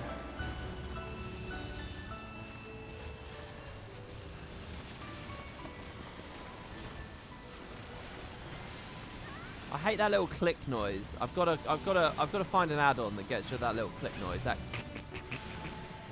every time I press a bind as I queue it in. It's just a nightmare. I probably should draw attention to it, because once you hear it, you're not going to be able to unhear it. It's 3 targets, right? So, oh, well, now it's 2 targets.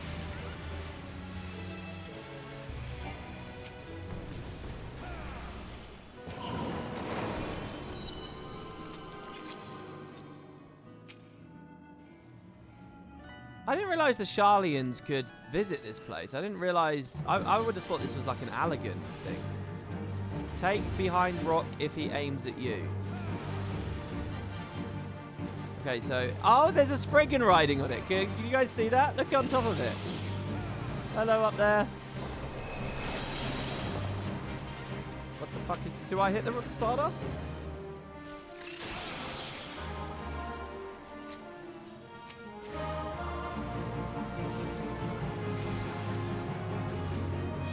That's a lot of AoEs.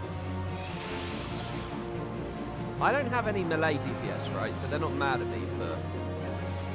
I have a Black Mage and I have a Machinist. He uses guns, right? So they don't care. Doesn't really matter where I position on this, does it? Ziggy Shrew!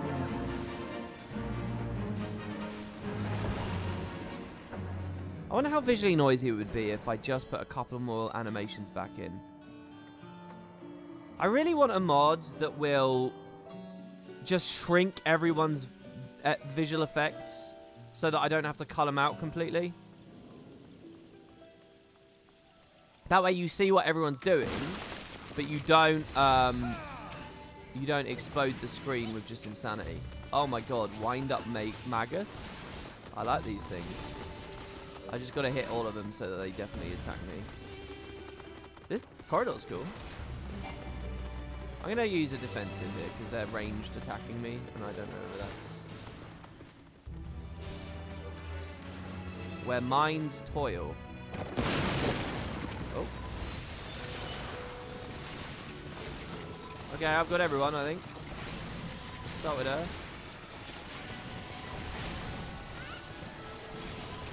Walk out of the AoE. Fun. This is drain. I mean, it's noisy enough with just me and the enemy animations. They're like mecha centaurs.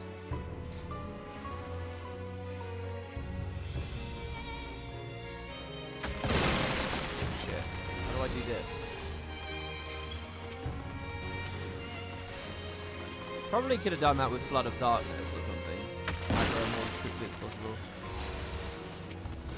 I've got everyone.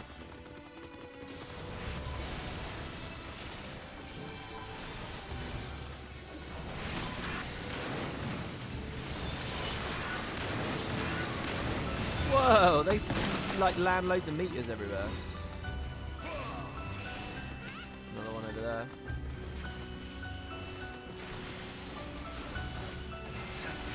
I'm gonna knock him over so he can't cast him. Oh, got these two, provoke that one, Abyssal Drain over here. I missed. Okay though.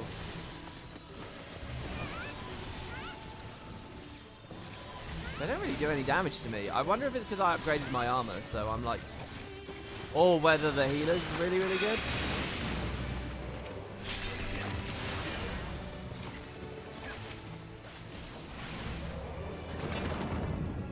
I like them. They got their little blue robes and they've got like moons on their heads. See, I really like this. It's kind of like... Oh my god. We are Calabrina, adorable dolls, terrible dolls, yip ho ho. What the fuck?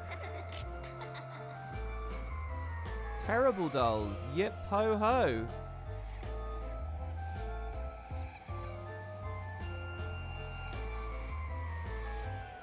These are from Final Fantasy IV. Are they a reference to that? I don't know. I've played 4. I don't remember these being in 4. I never beat 4. I got to the bit where you get to the moon in it, and then I kind of stopped. I played it on the DS sort of remake-ish. I'm going to assume I need all of them. Oh my god. Oh shit, I think I got hit by one of them. Ew, they do like laser beam eyes. Alright, I've successfully hit them all. Okay, they're all dead. Oh, they're all coming back. If I get the timing right on this, can't I tag them all at once? Oh my god. Oh my god. Oh, he's huge. She's huge. It's huge. I'll point it away.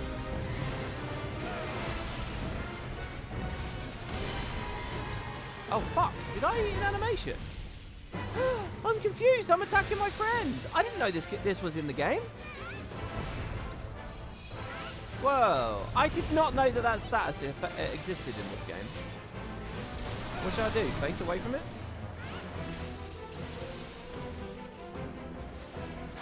I'm doing 0. He's parrying.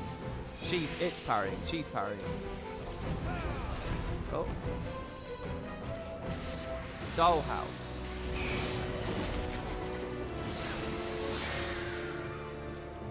Dollhouse is summoning shit. Oh my god, she's headbutting me.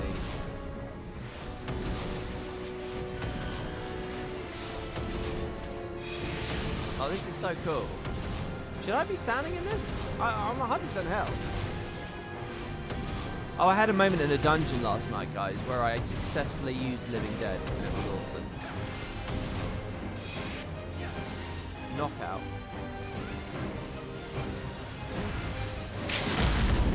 Oh, here's a limit break. I don't know which one that was. Oh, I got a huge crit there. Did you see that? That was nearly 5k damage.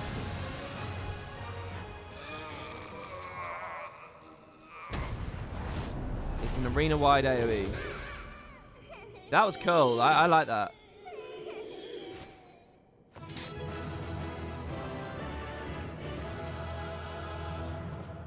Black Mage used LB1 Sky Shard. Oh, okay. So it was only level 1, so we didn't get to see anything special about it. Alright, there you have it. Any fun loot? No. As always. Why can I commend Rocker? I guess he's not in the party. He just sync queued this, did he? I liked that. That was fun. I really like these. I don't know how this compares to, like, Guild Wars' equivalent thing is, like, they don't do dungeons, but they do, like, open world maps. And the open world map lasts longer, undoubtedly.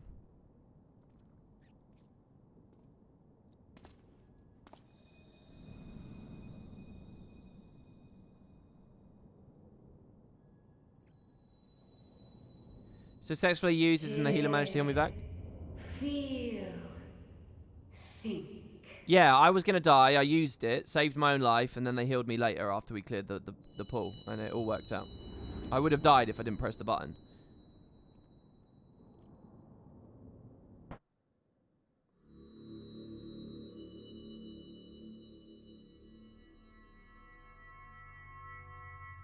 So, I'm with the crystal, but this time... Through time and space hast thou journeyed unto me, as I knew thou wouldst.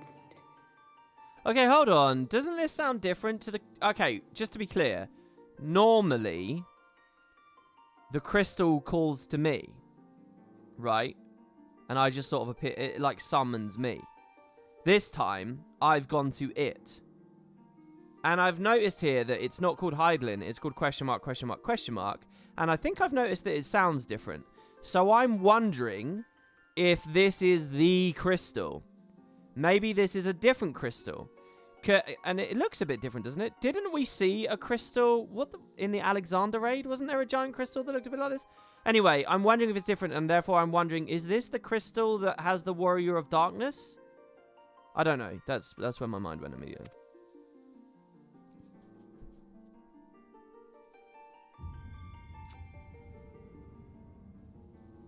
Who is this? We are the word of the mother.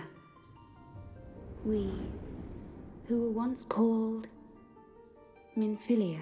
What the fuck? Does Minfilia never come back? What?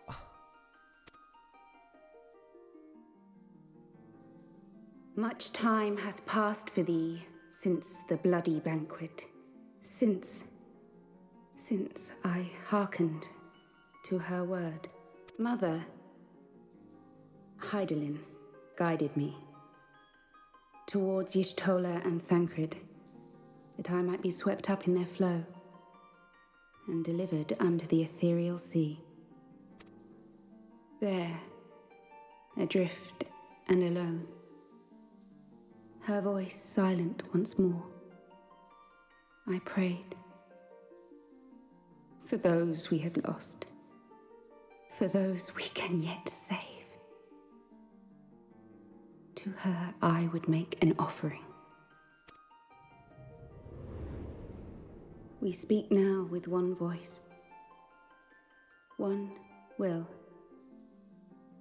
one word.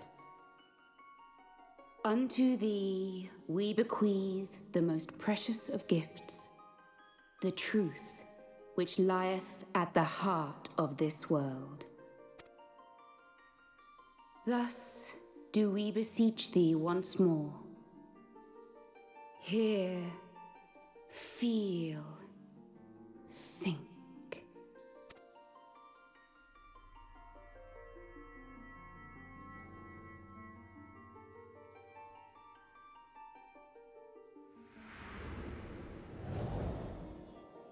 Oh, that's very pretty.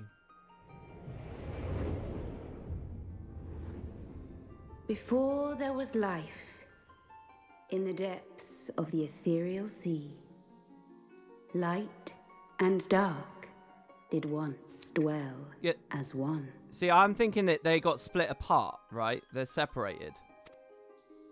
But the darkness coveted power, and the balance was broken. Thus was I forced to banish him unto the distant heavens, to forever remain apart, a moon bound. In sundering the star did we cry out, and the barriers twixt planes chanced to falter. Across 10 and 3 were we then divided, reflections of the source, each possessed of a shard. Across 10 and then 3. I don't know what that means. Zodiac longeth to be made whole. For his restoration, for his resurrection, his servants labor without cease. They seek to tear down the barriers which surround the source. Thus do they rejoice in their ardor, in your calamities, for each marks a rejoining. So each time a calamity occurs, something is rejoining?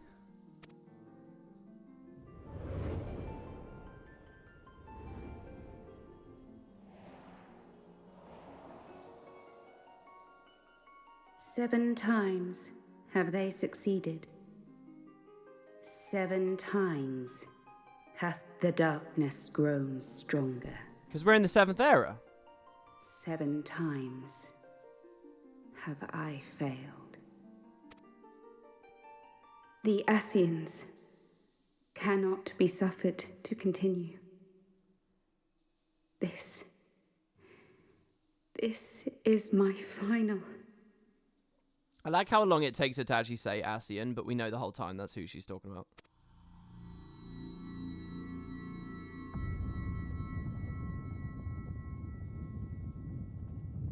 The crystal's power is all but spent. With what remains, I will return you to the shore of the ethereal sea.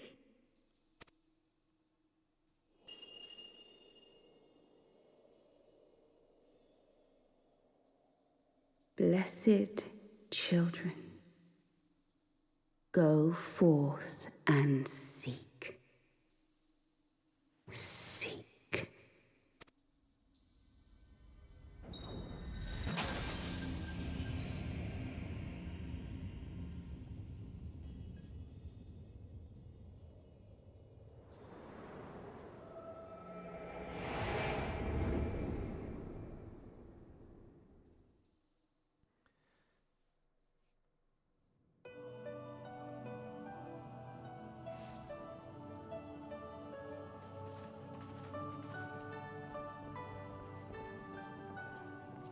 Thank the 12!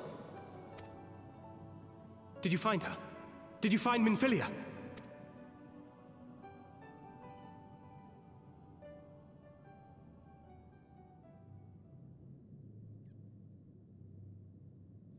And then we have to relay all of that information. What I'm really waiting for now is Alphino to unpack this for me. Because I kind of get it, but I really don't get it. The word of the mother? I'm not sure I understand. Yeah, also, the crystal could communicate already. Why did it need to do that to Minfilia? Nor am I. Cryo? I get so little of it, I wouldn't even know what to ask you in chat to clarify.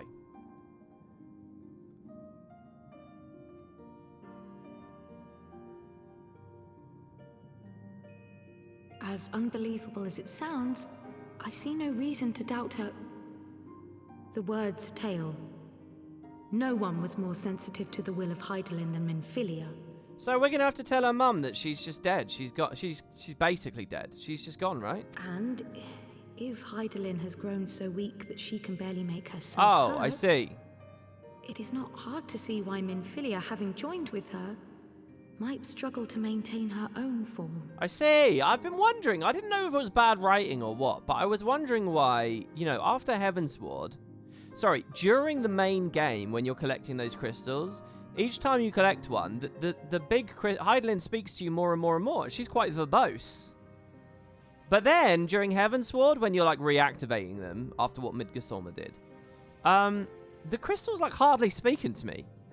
And I was like... What? Why is the crystal not speaking so much? And I get it's because it's getting weaker and weaker and weaker. It can't really speak anymore. That's also why it had to use Minfilia there, I suppose. That makes sense. And that answers a weirdness I had about Heavensward. What? Why would she need to maintain her own form?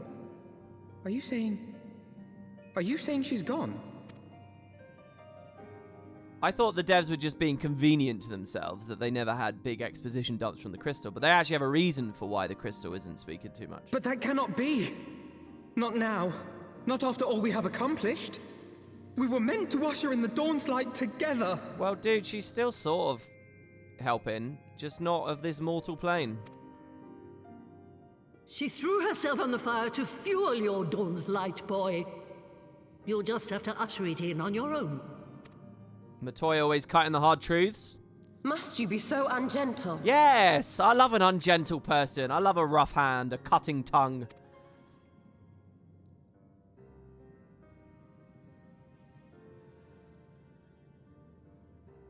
Oh. Tell me about the Scions, boy. Oh, she backed down a little bit. Oh. The Scions of the Seventh Dawn lay before Eorzea's salvation. Whenever the realm is threatened, be it by Primal, Ascian, Garlean, or any other, we take up arms in her defense, that all in Eorzea may live to see a brighter tomorrow. And that's very noble of you. But in chasing after these lofty goals of yours, you seem to have lost sight of some basic truths.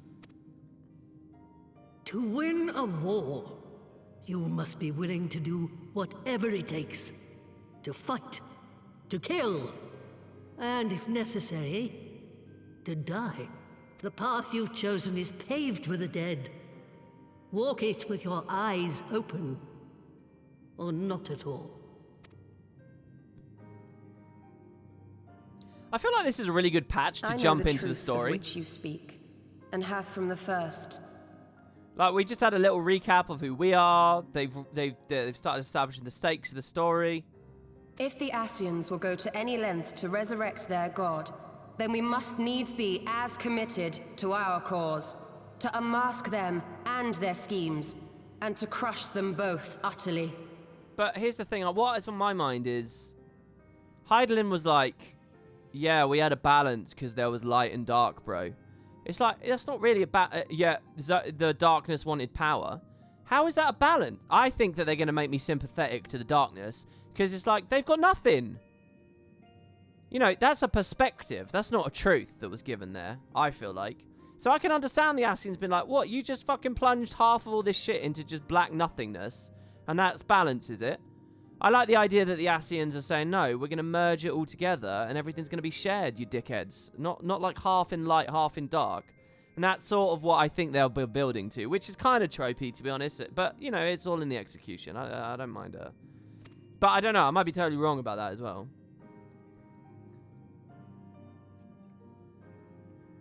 Come, there is much to be done. So all that leads Yes, to... of course. Zodiac might not be a bad guy, but I don't even know what Zodiac is. The Ascians said they were trying to summon it. I imagine it is just like a black crystal at the moment, if not exactly the summon from FF12. So...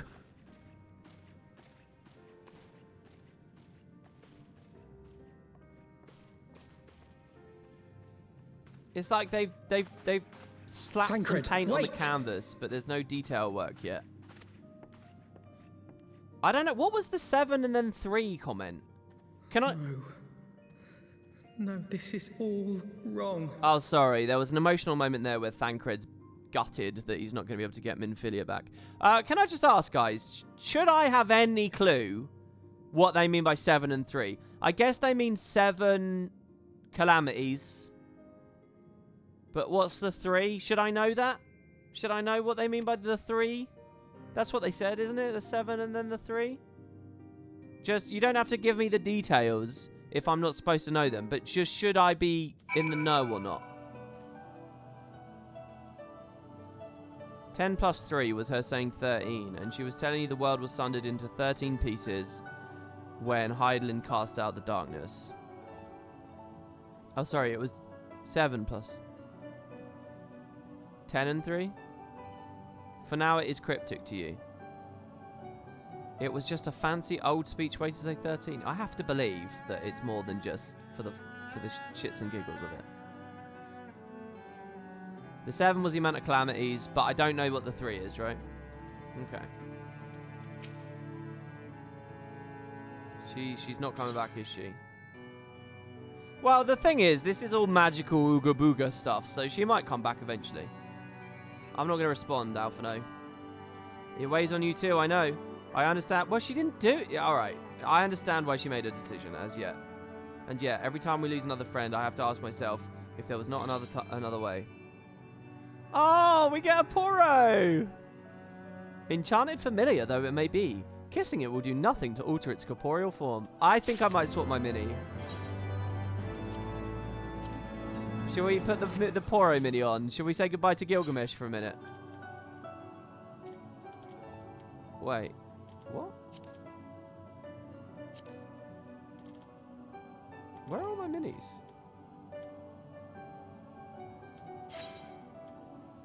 Edit minion hop. What the fuck is all of this? Special action. Choco shuffle. Inflict weakness.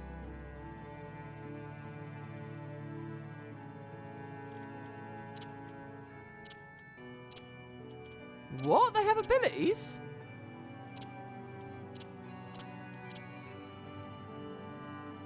Oh, it's a thing at the Gold Saucer. It's kind of like an RTS with minions. Oh, that's cool. I didn't know that they had that whole feature. Sort minions. Well, I don't want any of that. Where's the thing I just unlocked? Is he on this page? And I don't. Oh, there it is on this page. I feel like I'm in the wrong place. I don't remember any of that. Total 28. Roulette. That's favorites. Add to favorites. A product of Matoya's mind-altering magics, this particular familiar served the mistress for almost 50 summers before becoming struck with a sense of wanderlust following several fetch quests into the wild.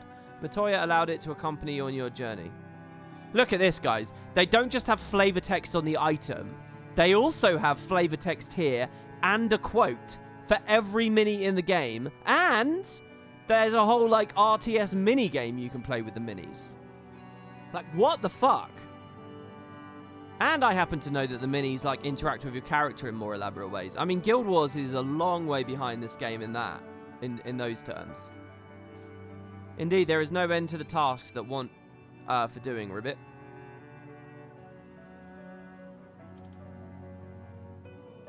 So, is that just my mini now? Is he out? I mean, the UI leaves a little to be desired. Why don't I see it here? Is it because I'm in an instance? They can also interact with each other. Moogle minions close to each other and start dancing. Do they really?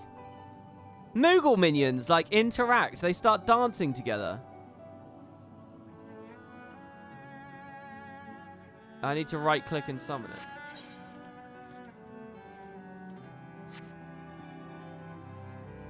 Fuck, why am I an idiot? Summon. I can't summon a minion here.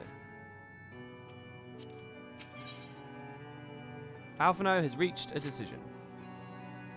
I must ask that you not breathe a word of this to any of the others at the Rising Stones, especially Flamen.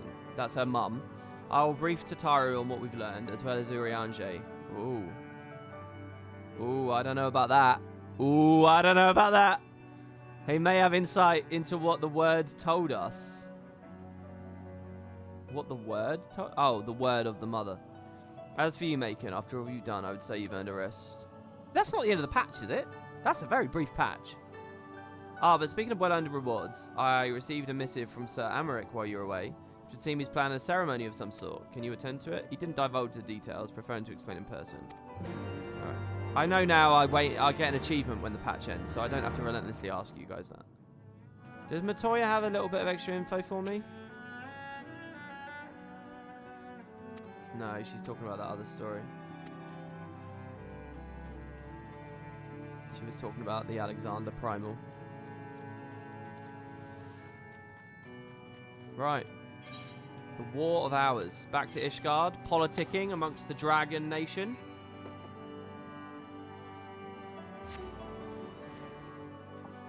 The kitten and puppy minions growl at each other and play fight. That is really cool. Do you know what I should do? I'm going to put minions on.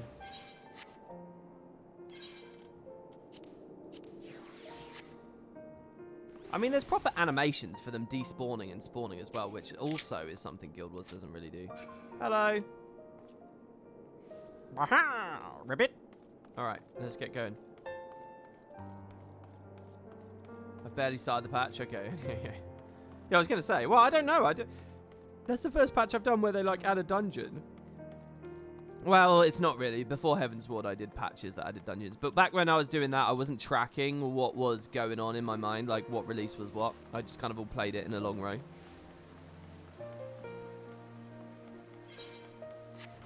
Yeah, I know about minions chilling on your shoulder when they're idle. I know about that, like the little butterfly and stuff. Ah, the Lord Commander left instructions.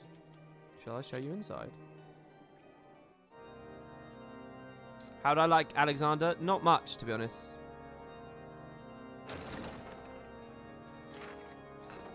A pleasure to see you again, my friend. I take it you received our invitation. Good, good. You of all people should be present.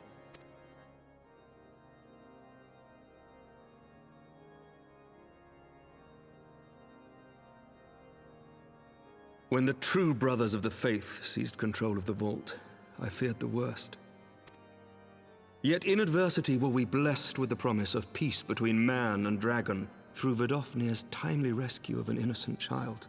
Timely, I say, though miraculous or providential might better describe the event.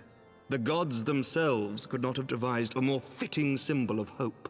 Needless to say, we could scarce let such an opportunity pass us by. Which is why I set about making formal arrangements for a peace conference between our peoples. You and yours have done more to bring us together than any, and it is only right that you attend. But I confess that is not the only reason I would be glad to have you there. Given Nidhogg's implacable opposition to the peace, it is possible that he and his followers may attempt to disrupt proceedings, in which event your presence would be a comfort to all in attendance. Pray understand, I have no wish to invite the worm's ire. But if our fractured nation is to heal, if we are to move forward as a people united, then we must do whatever is necessary to bring about lasting change.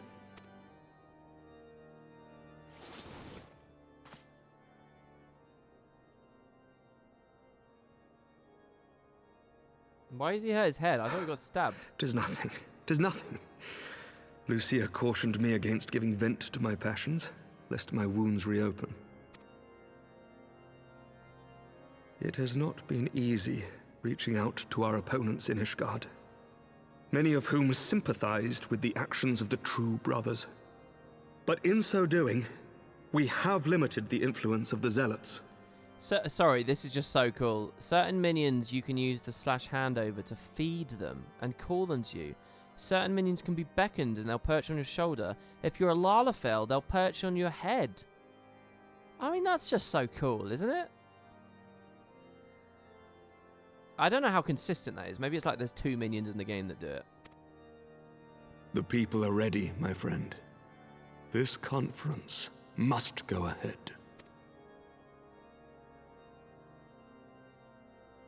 What's WoW's minions like? Is this like MMO standard and ArenaNet? I knew you'd understand. ArenaNet are just way behind the curve, or what? Or is it just this game's really good at them? The conference will take place on the border of Ishgardian and Dravanian territory in Falcon's Nest. Lucia is there, seeing to the final preparations even as we speak. Pray join her at your earliest convenience. 'Twould not do for the guest of honor to arrive late, after all.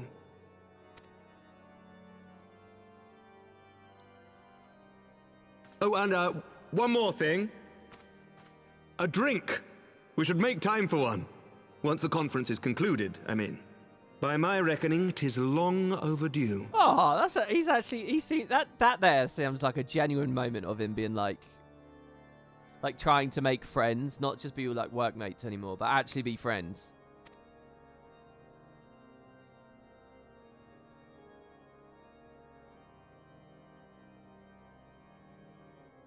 Why do I look so miserable? Because of Minfilia? Did she once offer me a drink, maybe? And I'm supposed to remember that? Oh, friends, you think it's a date? If I was a female character, you might think that that's him asking me out. Right?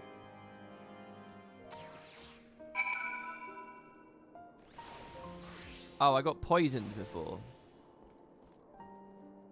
Remember the last time you went for a drink with a state leader?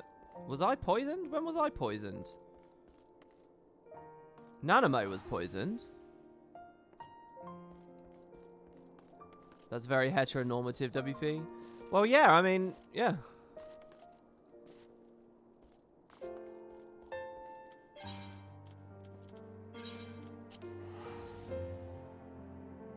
So you guys think that was alluding to me thinking about Nanamo getting poisoned?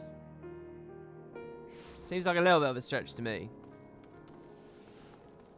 I think it would have been better if in the past Minfilia had a drink with me, and that was like a little moment.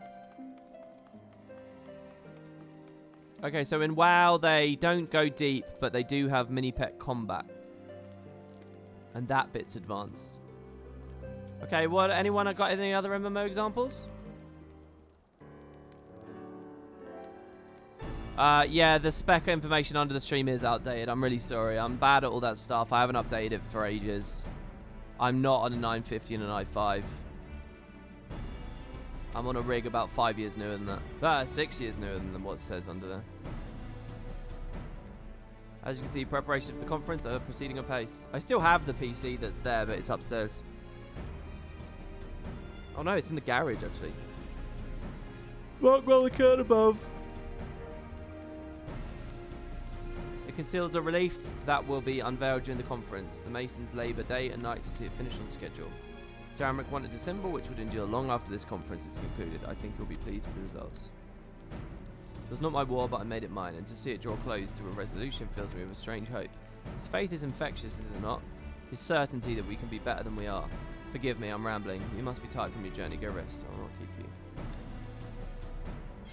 Maple Story's little slaves. Well, yeah, when it comes to side-scrolling MMOs, they're used very differently. You know, they're loot collectors and stuff.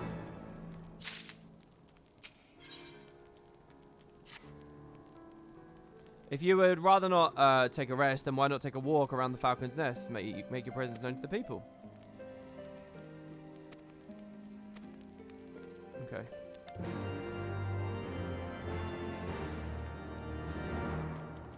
Hello, Rudwald. You were one of the first quest guys.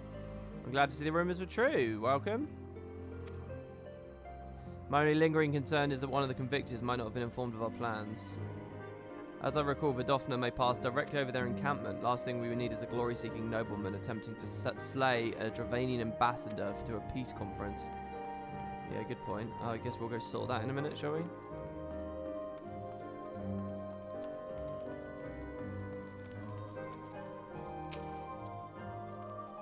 you know when everything's set to begin? I wasn't sure how we might come, so I thought I'd best come early and get a spot for the good view. When I heard Amric's making a speech, I knew I couldn't miss it. I mean, the man risked his neck to rescue those hostages. How do we even get heroes like that in this day and age? And he's more than a fighter too, he's a thinker, he is. He's got plans to better our lives, to change things, and he'll do it by the Fury. Me and my friends and family, we all believe he can do it. I posted a screenshot in the Spud Discord of a ton of brides Moogle minions twirling and dancing in a circle at a wedding reception to give you an idea of how large scale their interactions could be. Oh, cool. I'll have a look at that after the stream's over. That sounds awesome. Bloody exciting, isn't it? Not just Peace with the Dragons, but with all of them heretics. Don't misunderstand. We've all got a healthy fear of being bathed in dragonfire. That being said, the heretics did far more to hinder our efforts in the past, so hearing what we're closer to reconciliation comes to a great relief.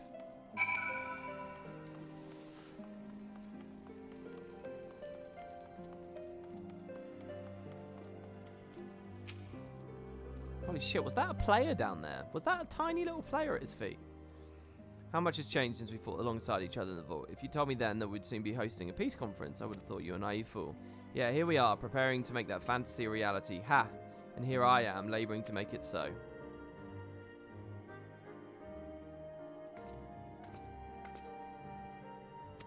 Lardor Twael, if I may. Certainly, how can I be of service? Some of the convictors are refusing to stand down. The majority were willing to do so, but a small party have pledged to engage any Dravanians bound for Falcon's Nest. If they dare attack Vidofna, it won't come to that, but to see that it doesn't, we need to hasten to their encampment.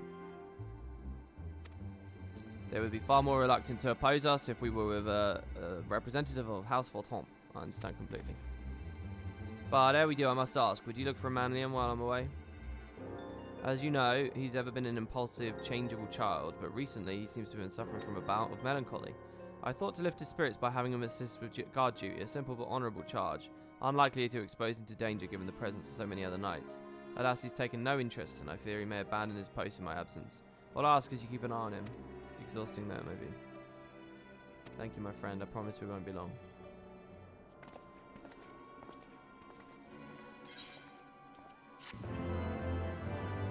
God, why did ArenaNet give up on Polymorph? PvP Polymorph would be so great.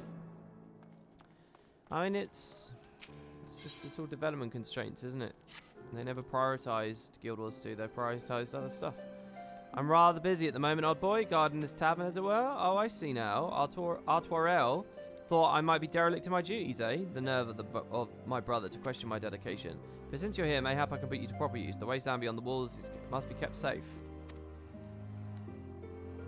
It wouldn't do for our esteemed guest to be devoured by wolves, I'll know. Yeah, that is precisely what will happen if we do not cull the Roman packs. Your map, if I may. Right. Those are the points. Blah, blah, blah, blah, blah,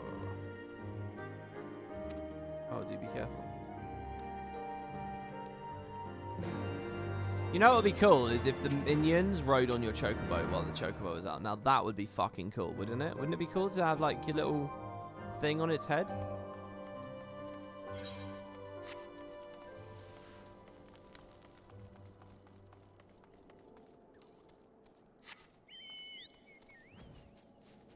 Alright, let's get going.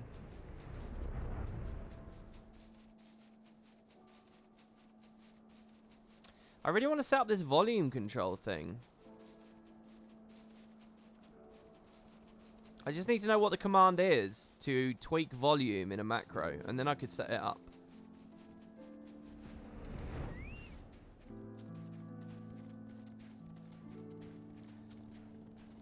You played 5 minutes of Polymorph, think of what? I see my efforts to give up the VODs are futile. Well, maybe not. I mean, I don't know, really. These next couple of streams, I assume, will be shorter. They'll be around the 4 or 5 hour mark, because it's just, I'm doing 3.2 today. And that's it. I'm doing 3.2. And then tomorrow it'll be 3.3, and then 3.4, and then 3.5. Hopefully, you shouldn't see any 9 hour long beast videos. By the way, I'm kind of realizing, in saying that, I've realized these patches are kind of one-day completers too, just like with Guild Wars. Except Thord and... Let's say I'm a Final Fantasy player, right? I played 3.1 when it was new, and I don't want to do Thord and Extreme, right? Right? That's perfectly reasonable. Don't I beat that in a day?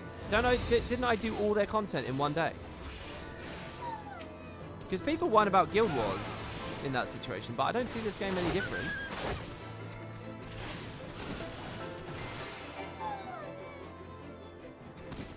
Story-wise, no, just anything-wise. I don't want to do Thornton Extreme. What goals did I get from 3.1? Am I missing something? What did we do yesterday? I can't... Oh, the Alliance raid. Oh. Would I have been gear grinding in the Alliance raid? Wouldn't I have been doing that? There was content. Sorry, it's not a one-day beta thing. Because you would have been doing the ship, the ghost ship for gear, wouldn't you?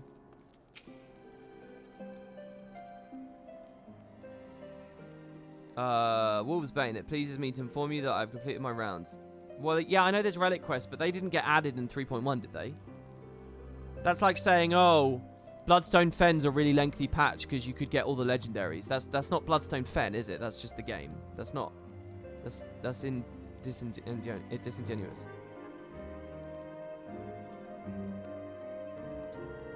Oh, they were released piece by piece. Oh, so maybe it is. So 3.1 had legendary progression, basically.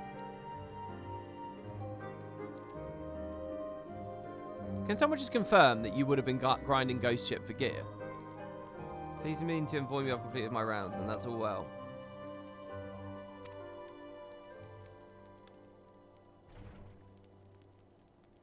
The latest release has a weekly reward lock. So it's still a one-dayer then. If it's a one-week lock, you just log in, do the story, beat the ghost ship, log out for a week. Thancred, was it? He was asking after you. Anyway, once I noticed the garish weapons he was sporting, I deemed it a waste to leave him be. I dispatched him to an area and neglected to mark on your map. Yeah, it's this one. If you hurry, he might still be there.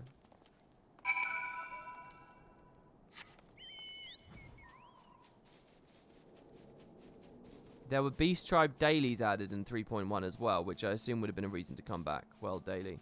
Oh, okay. So you would have been Alexander raiding, doing the Void Ship, doing new Beast Tribes, and new, like, legendary progression shit. That's actually quite a meaty patch.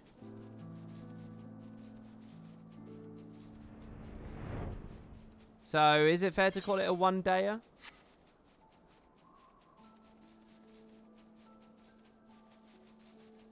You just realised you never did the Heavensward Alliance raid? Ever? I did it on stream yesterday. If you look at the second half of yesterday's stream, the VOD's up on Wooden Potatoes 2 right now, or here on Twitch. You can see it. It was all about Diabolos. I quite liked it. I was fortunate I came when I did.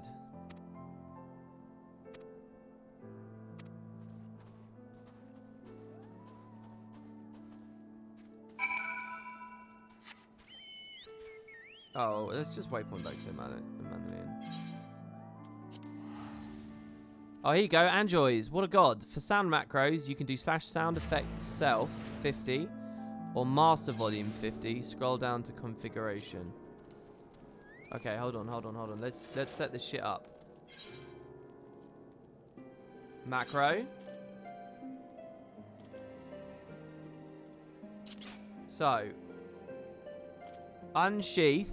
This is when I would want the volume to go down because I'm entering combat.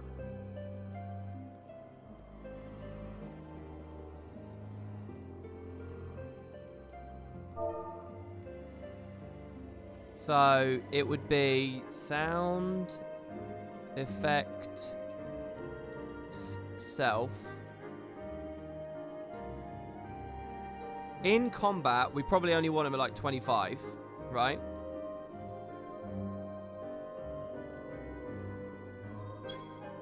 And then when we... let's just copy paste this. And then when we're out of combat, we want footsteps and all that good stuff.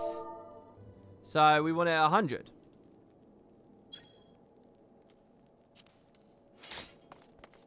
So you can hear my footsteps now, hopefully. And when we go in combat, they go away. How good is that?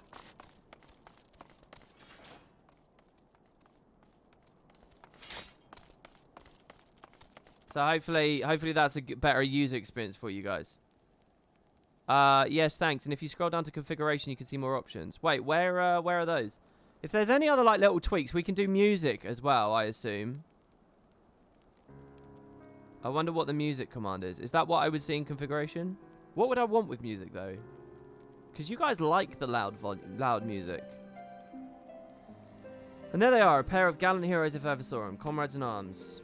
By your selfless sacrifice, have you guaranteed the safety of our many guests. On behalf of Ishgard, I thank you both. And with that, there's naught left to do but enjoy a well-earned respite. I'll get a max poke. I never use those items. When these were new, was I using them? Manlian seems rather pleased.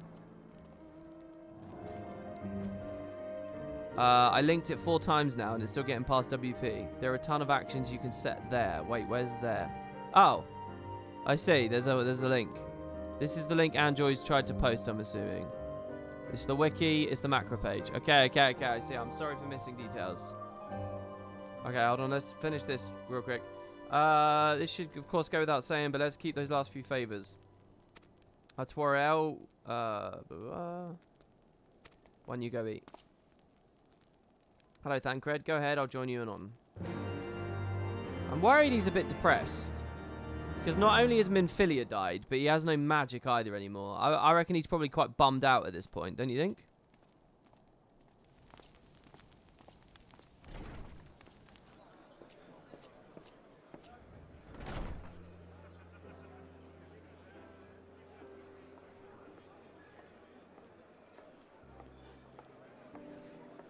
Welcome, welcome. Find yourself an empty seat and I'll be with you in a moment.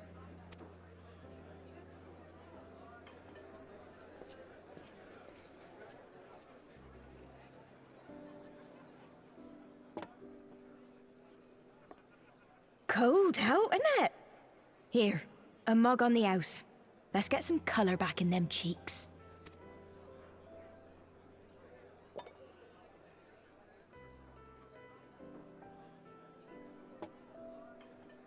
Afraid food will be a bit longer than usual. We've got a lot of hungry folk to feed, what with the conference and all. Oh, so many people with cause to celebrate. To think there could be peace in our time, after all them years of fighting. When I heard about the conference, I knew I had to come. I knew I had to be here, to do my bit. My husband, he died fighting the dragons, you see. And here we are. Can you guys stop being mean about my porcelain skin, please?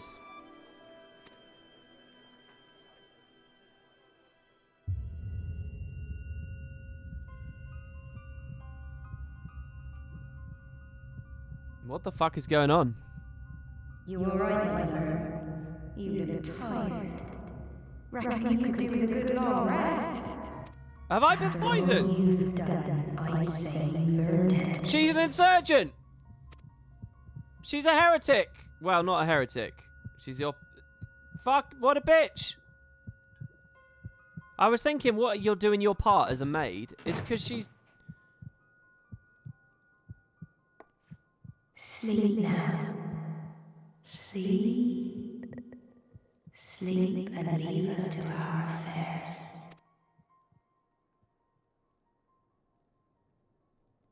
Unbelievable. This was never your fight. To be honest, with everyone in chat a second ago mentioning the poison, I was pretty sure I was about to be poisoned. Game over. Yeah, credits roll. So the echo is showing us...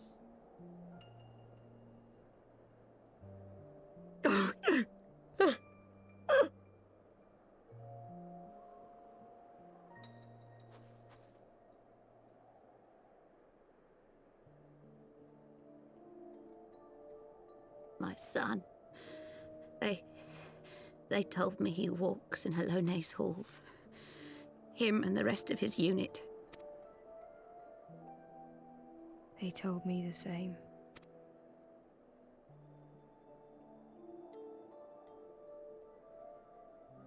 I expect they think it's comforting.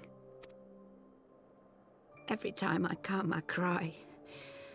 I cannot bear to remember, but to forget would be 1,000 times worse.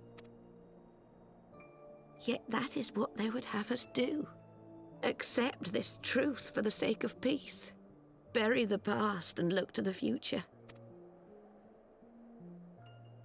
But he was my future. My flesh and blood. My heart.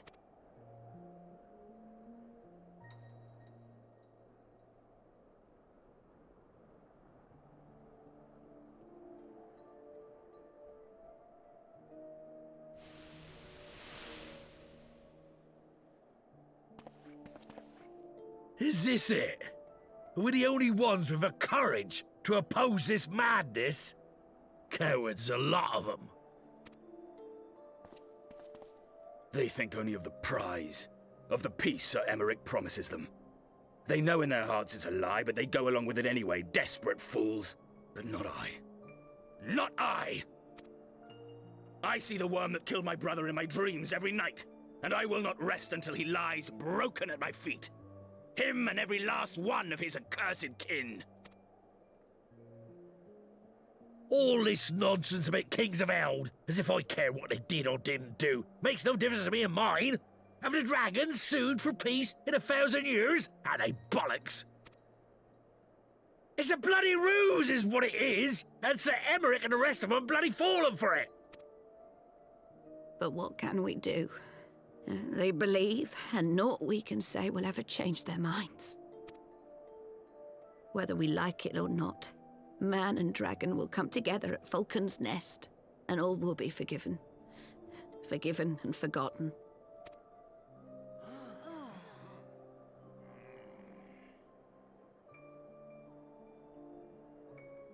No. I will not let that happen. They will remember the true face of the enemy. I will show it to them. And we will rise up against them once more.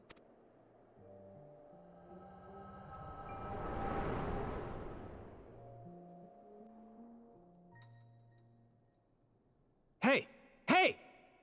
This is no time for napping. Oh, it's Thancred. My good companion, old boy. How have you been?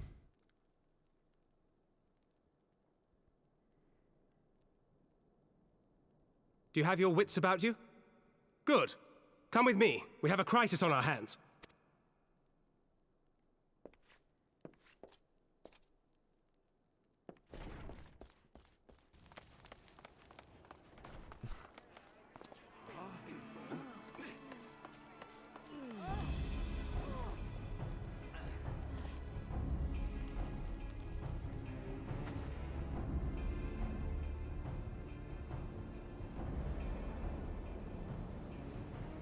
I like how she's dramatically Hear standing on the me, rooftop. brothers and sisters. Do not be fooled by the honeyed words of the Dravarnians. The peace they promise is but a prelude to slaughter. Remember your husbands and wives never returned from war. Your children torn apart by fang and claw. All your loved ones shown no mercy. Does not your heart cry out for vengeance? Your blood boil at the injustice? Remember the face of your enemy, brothers and sisters. Remember it, and strike back!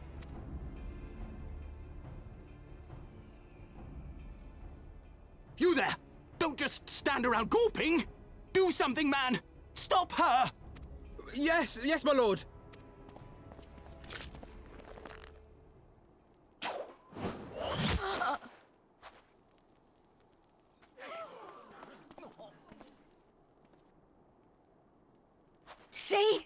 See here the true nature of the Highborn. With lies and deception they lead us to our doom. And dare we raise our voices in dissent? Death is our reward.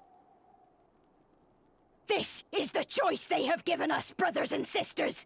Death by dragon's fang, or death by nobleman's command. Death to all we hold dear! I spit on your choices, nobleman! You will take no more from me! No more! No more! They really needed her face to be more expressive there. Down you go, Boromir.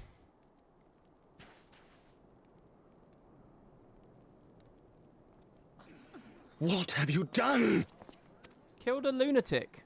I only did as you ordered, my lord.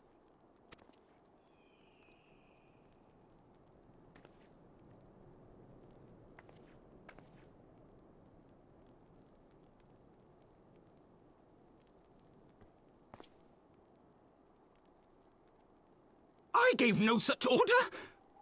I did not. I never meant for anyone to... You don't just publicly execute lunatics for shouting. How about poisoning?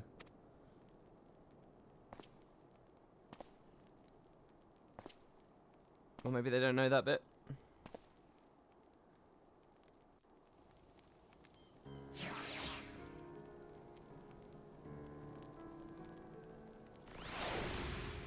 And also, they might well do that in Ishgard. You don't know. You can't put your modern Western values on this society.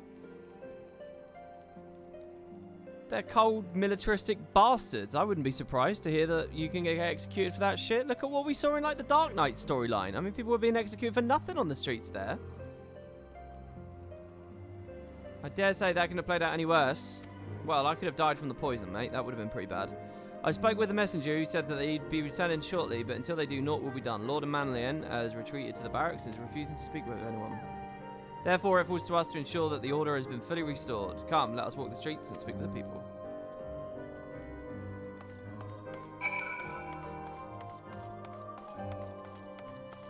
Yeah, they need to really get the lines of dialogue closer together. They need it to be snappier. Scenes like that just don't work.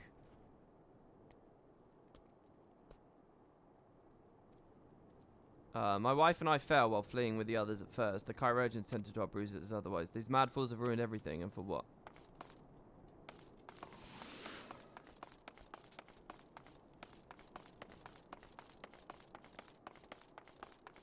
Still better expressions than Guild Wars 2's normal dialogues. Yeah, I mean, Guild Wars 2 isn't any better, but they don't emphasize it with the way that they present the story and they frame their characters. Not really. They were wrong to resort to violence, but when I heard her speak, her words were a dagger in my heart. Who are we to decide that enough is enough? That their calls for justice can never be answered. This will be the end of it, or will there be others like them and the true brothers? I do not want to bear steel against my kinsmen ever again. I don't know if I even can. It's just a simple guard duty, right? Spirited stonecutter. I'd heard the rumours that the young lord was a drunken fool. What imbecile thought it would be a good idea to let him have run of the Falcon's Nest? Well, I say him and Sir Emmerich take their bloody change and shove it up their arses. I'll be not taken in by that rot again. Oh, this is one of the only people I've ever seen in, like, vaguely shiny armour in this game.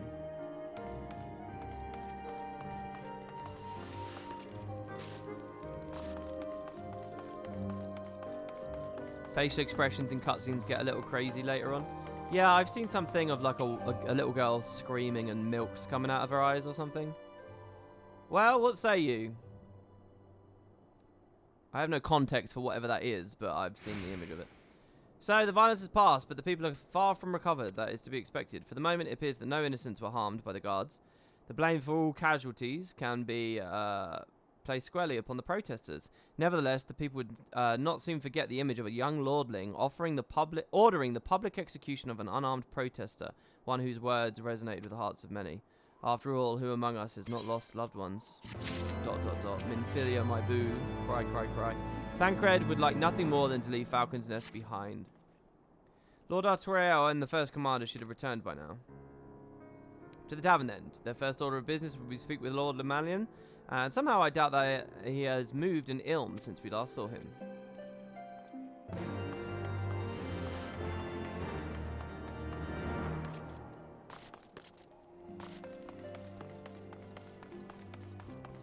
Oh, that guy's got the little Malboro. I have that in my favourites as well. Oh, look at the way he hops along with me. Okay, what were we doing? Oh, yeah, there was a wiki page. Anyone on this wiki page, does anyone have any commands you think would be good for my in or out of combat macro?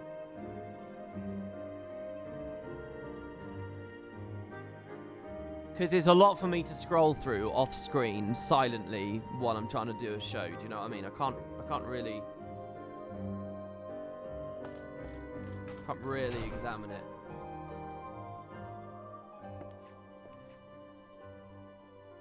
My apologies, Macon. I bear full responsibility for this debacle. There'll be time for that later. I, for one, am more concerned about picking up the pieces. What do we know?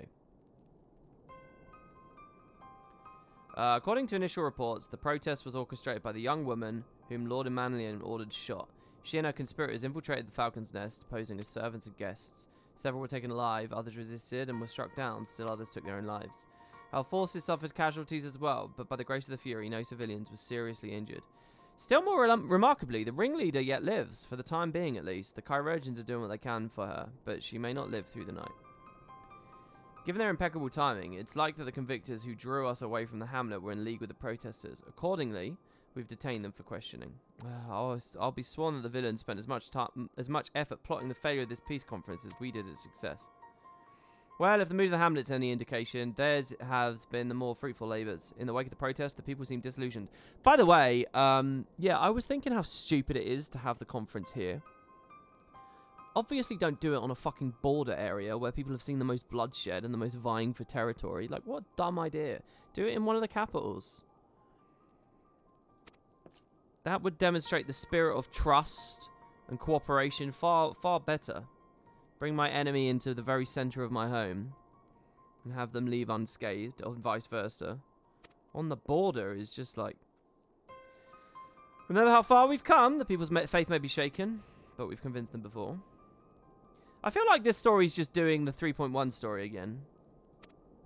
This tragedy will pass. We must pray that you're right. Nevertheless, for the time being, I have no choice but to suspend the peace conference. Under the circumstances, I can't leave the nest. Macon, can you deliver the report? Sure. Get up and Manlian, you're going with him. Yeah, I know in the game it's outside the walls of Ishgard, but the point is, they did say earlier that this is technically the border. This is considered a borderland. This is between Dravanian and Ishgardian territory. You will answer for your actions in person, is that clear? Yes, my lord. Your manservant is not here. In fact, I've not seen him for some time. Honorai? I could have sworn he was. You done fucked up. I wish I'd tracked and followed the personality of these characters a little bit better as I've been going along, because I feel like this would have been a more impactful moment for me if I really got the mental state of everyone, and I feel like I'm doing a disservice to the story a little, not being quite as keyed in to like who Honoroi is and who Manlian is and so on. And the fault of that is on me. I think right at the start of Heavensward, I was supposed to be getting that stuff, and I wasn't. That's off-stream stuff. That's like the first little arc that I didn't even stream.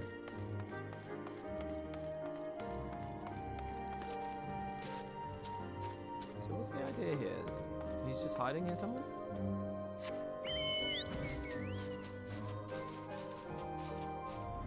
Not here.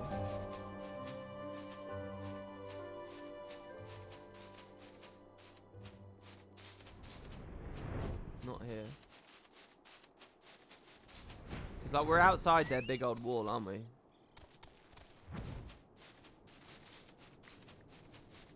I'm guessing he's in one of these buildings, but the doors don't open.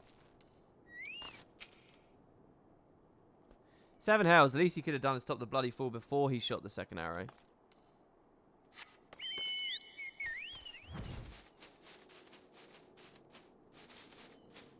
Because literally everyone here got different dialogue. Oh, he's there. No, that's Honoroi. That's their Manlian.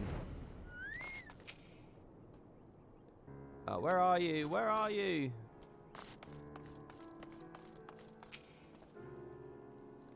Ever since the calamity wreaked havoc on the climate, there's been no end to the surveying. Though the work has been ragged, I give thanks to hard work at all. In 1.0, could you come here and it wasn't cold and snowy? Oh, is the weather change here an example of the Ascians doing permanent damage each calamity? Dude, I don't know. Does Thancred have any advice for me? Odd, the boy struck me as a rather devoted type. What reason would he have to leave his master unattended for so long?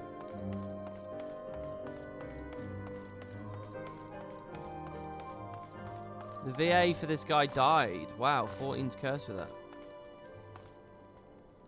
Display head and display... Oh, that's cool. Let's set that up real quick.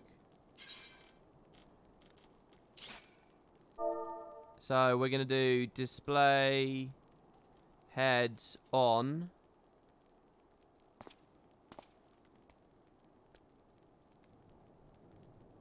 And then here, display head off, like that.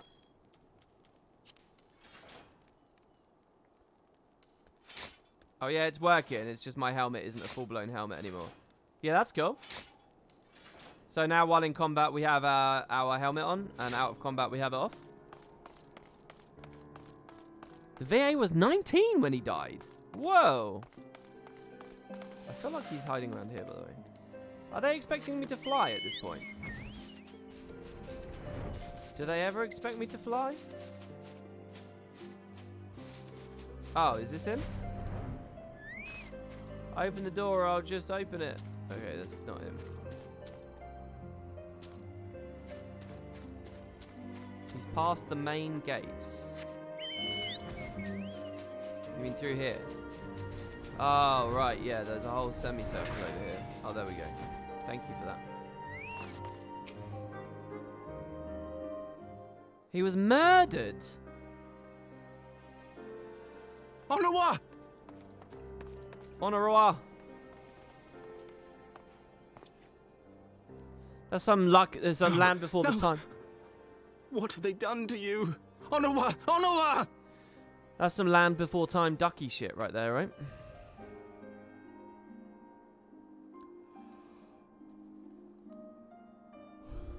Is that you, my lord? You seem rather flustered. Because of you, you imbecile! What in the seven hells happened to you?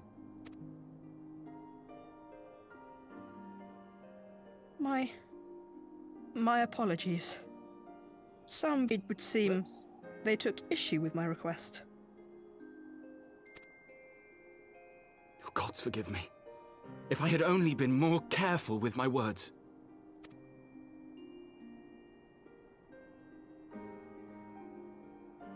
Do not blame yourself, my lord. Whoops. That poor woman. She lives in the past, clinging to the memories of the lost. But the future holds so much promise, so much joy. And you know that better than any.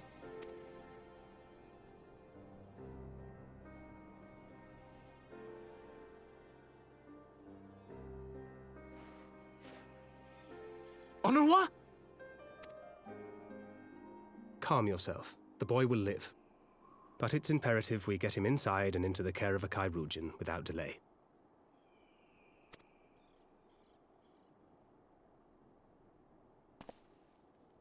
Oh, we were so close! Why does it all have to fall to pieces? Don't they want to live in peace? Don't they want to be happy?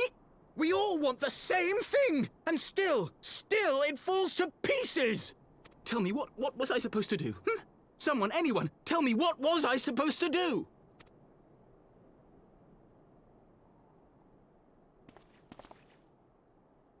Was I really gonna deck him?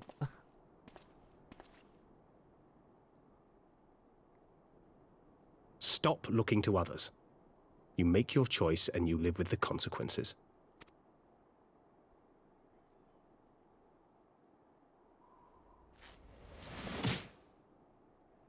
Oh, shit. And what would you know about consequences? You who always know just what to say and just what to do. Your every deed is greeted with a round of applause.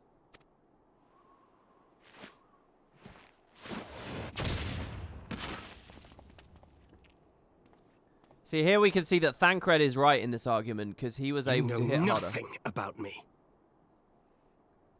I have fought tooth and nail for the people I hold dear. Done everything in my power to save them. And I have failed. Thancred's a much more interesting character than he was in A Realm Reborn. Learn to live with it. I have.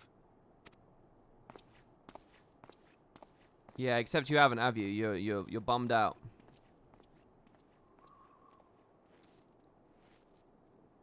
I don't think he hears anything being K'd out. Yeah, he's asleep. and he's talking to him. Right. Let's read more about murder. The voice actress for Yugiri was murdered from her stalking ex-husband. And I think her children too. It was a big sad topic on the 14 Reddit. When is this though? Did it already happen? In terms of gameplay, did it already happen? Also, that's not the same as this other guy. What happened to the other guy? The kid or whatever? Someone else died? Honora's voice actor? Nicholas Lyndhurst's son. Who's Nicholas Lyndhurst? That is tragic. That's two extremely tragic stories about two voice actors. The other guy wasn't murdered. Yeah, but how did he die though? At 19. He died in sleep, blood in brain. What? What does that mean? I have blood in my brain. That's how my brain works. He had a hemorrhage. What, out of nowhere? Or did he have a history for that? Oh, Nicholas Lyndhurst is Rodney from Only Fools and Horses. His son was a Final Fantasy XIV voice actor who died at 19 from a brain hemorrhage, asleep at night, in bed. But in all seriousness, that blows my mind. It's 3 total. The VA count for Dracula passed away not long ago as well. As far as I know, Guild Wars only had one guy, and he was an old guy.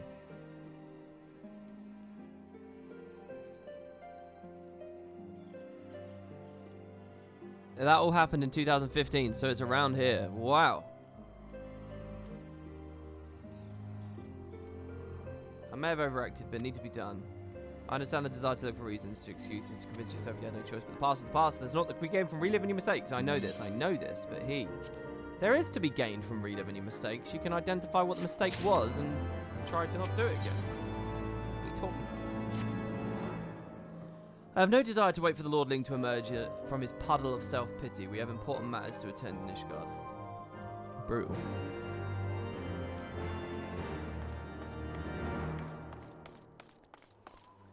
He's become very no-nonsense. It was Count Edmonds. Jesus.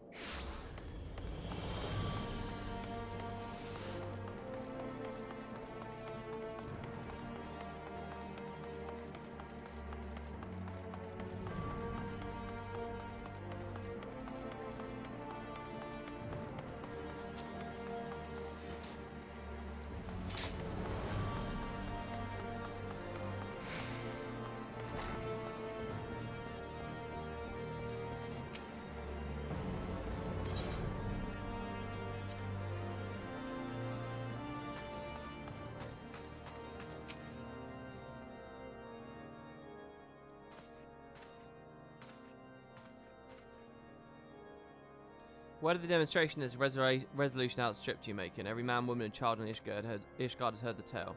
It is rumoured my youngest's lack of judgment was to blame. Of course, such stories are prone to exaggeration. What exactly came to pass? Well...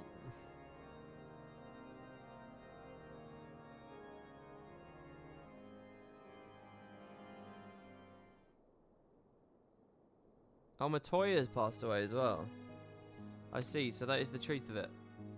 Regardless of his intent, the result is undeniable. He has furthered the course of these misguided few who cannot let go of the past. In an instant, the delicate peace we were poised to forge is once more beyond us. To dwell so deeply on the war and vengeance it begets, only for that too to be taken away. Is it any wonder that they were left bereft?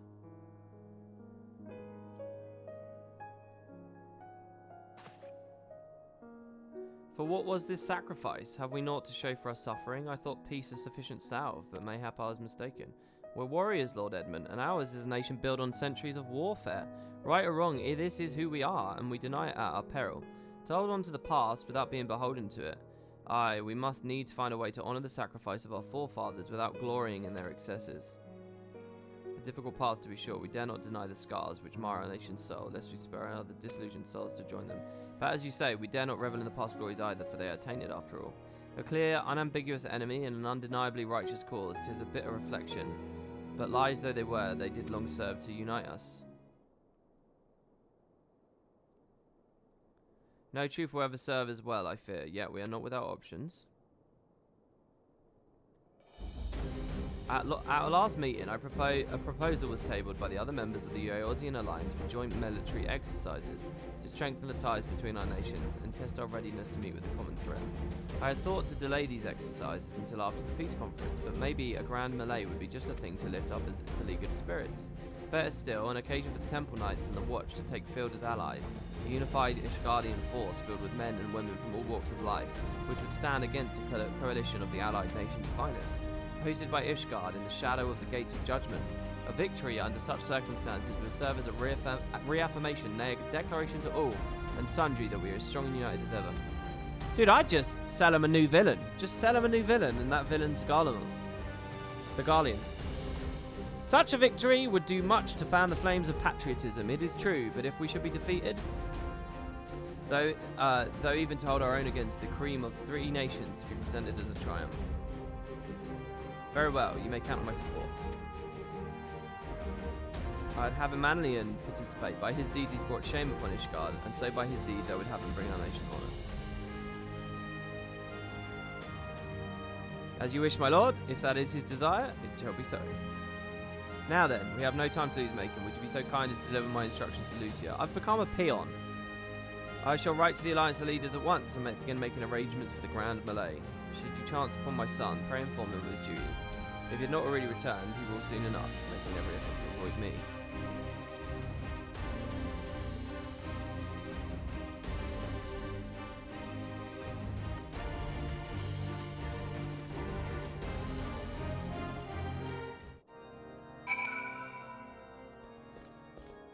Hello, Thancred.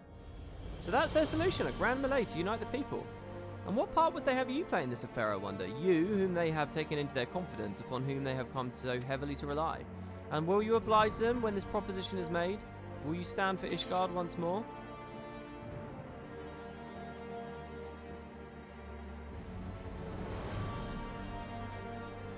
I want to say this bottom option. It's getting a bit much, isn't it? Just because I feel like Thancred's cynical, and I feel like he'd like their response. And I'm nothing but a little yes man. Vacillating my opinions based on who I'm having the conversation with. So there we go. You say that, and yet here you are, here we are. This is, after all, the life we chose. In any event, let us not forget that the Ascians sought to profit from this war. To put an end to it is to put an end to their plot, and that, my friend, is an ever-worthy cause. So, for this grand melee of his, Sir Amric wishes to field a force comprising both his Temple Knights and Hilda's Watch, yes? I can only imagine that's what she will have to say about that. In fact, curiosity compels me to go and see for myself.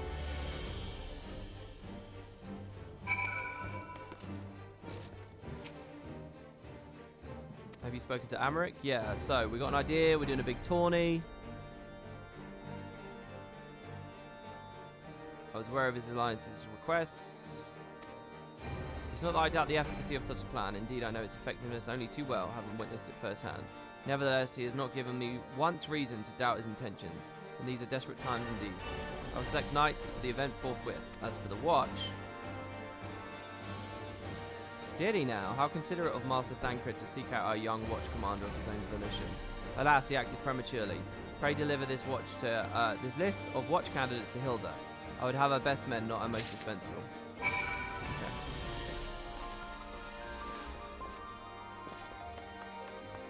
The Berserk Memorial was so huge, it shows how much Berserk reached people.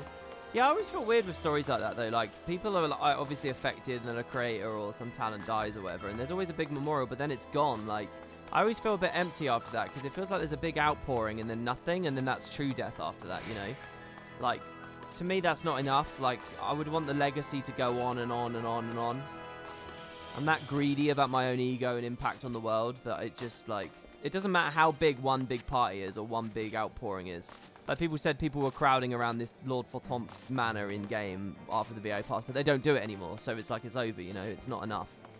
I always feel like if I was given a terminal... If I'm still YouTubing, and I'm still streaming and stuff at the time, and I was like... I came down with a terminal illness, and I knew, that's it, I've got like 3 years left. What I'd quite like to do is produce a ton of videos while I still can. Like, loads of them, and I'd have them all be like 10 minutes, right? And what I would do is I would schedule... I'd upload them all, and I'd have them scheduled, and it would be like... I'll upload a video. One will go today, and then the next video is going to go, like, tomorrow, and then 2 days later, and then there'll be a 3-day gap, and then there'll be a 4-day gap, and I'll just exponentially bump the gap up. So, like, the final video, and, you know, with that exponential growth, they're going to build and build and build. And so the last video doesn't go up until, like, 2065 or some shit, you know, as late as YouTube will let me schedule it. And I would just filter them out like that. Just breadcrumb them over the decades that I will no longer exist. And I would do that in the hopes that people become fanatical about it. They're like, oh, when's the next one? It's in like, you know, 5 years, because the last one took, you know, 2.5 years to come out.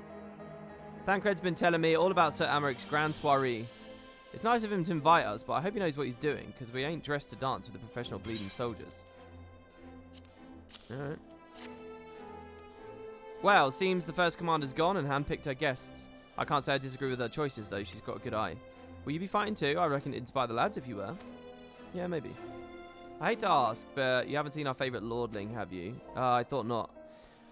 On the assumption that he's not to be found in his father's loving embrace, I suggest we split up and look for him. I'll search Foundation, you the pillars. Alright, fine.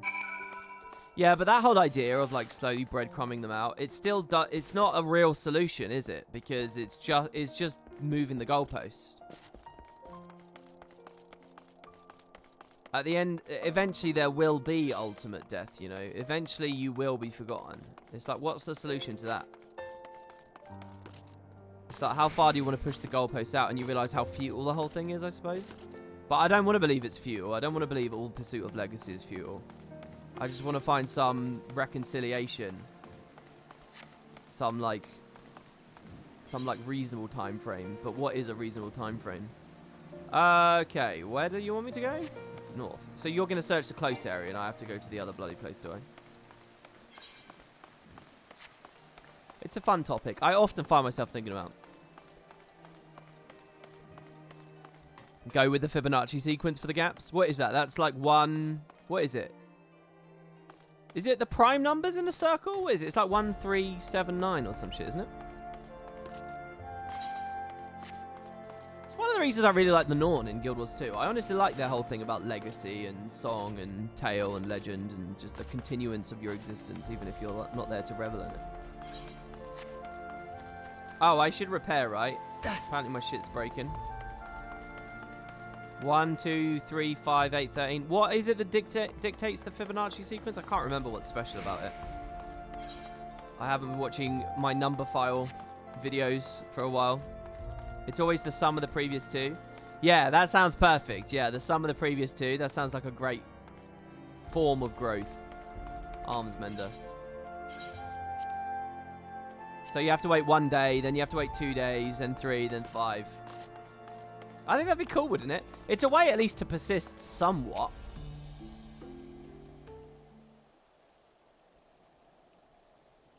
I carried Honoride to the manor. Our best chirurgeons attend to him as we speak. He has yet to wake. See, I was watching a YouTube channel. I don't know if I mentioned this on a stream or on anywhere. But I stumbled upon... It was a weird channel. I'm not recommending you guys go... I mean, it was strange. I can't remember what it was. It was people were talking about smoking. But there's this thing where, like, I guess some people find smoking sexy. And there was a thing, I guess it still goes on, I don't know. But on YouTube, where people would put up YouTube videos where they just put a camera on themselves and they just smoke a fag. And that's it. That's the whole video. And, like, maybe they'll have, like, a couple. And then they'll just crumple up the packet and that's it. It's over. And anyway, there was a guy that did this. and he got lung cancer. He was like smoking like 80 fags a day or something. He was going mental with it. And he got diagnosed with lung cancer. And so you can watch his channel. He talks about how he's got it and how he's not going to quit because it's one of his few things he enjoys in life and blah, blah, blah. And then you can watch the video as he was only doing videos for like 10 years. But you can see he looks really young at the start of the videos. And by the end, he looks destroyed. And I'm not talking about because of his lung cancer. Before even his diagnosis, it's just you can see how fast smoking ages you. And it's all there because it's like each thumbnail. You can just follow it along as he's just like ruining himself. And anyway, and he doesn't give up. And so you can see like his last few videos. And he talks about, you know, coming to terms with his illness and stuff. But he was always doing very, very short little videos as far as I can see. And he sort of saw the end was coming. And I just kind of think with things like that, like, don't you have an opportunity there to just sit down? For people, I'm not saying it's the right thing to do, but he had an audience that enjoyed watching him smoke. So why not just film, if you're doing 80 a day and you've just given up, like, why not just film every individual fag and then schedule the video uploads? Like, why not do that? Do you know what I mean?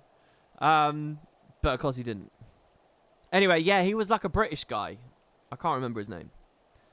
But that was something I came upon. Our best chirurgeons are tending to him as we speak. He's yet to awake, but surely he will.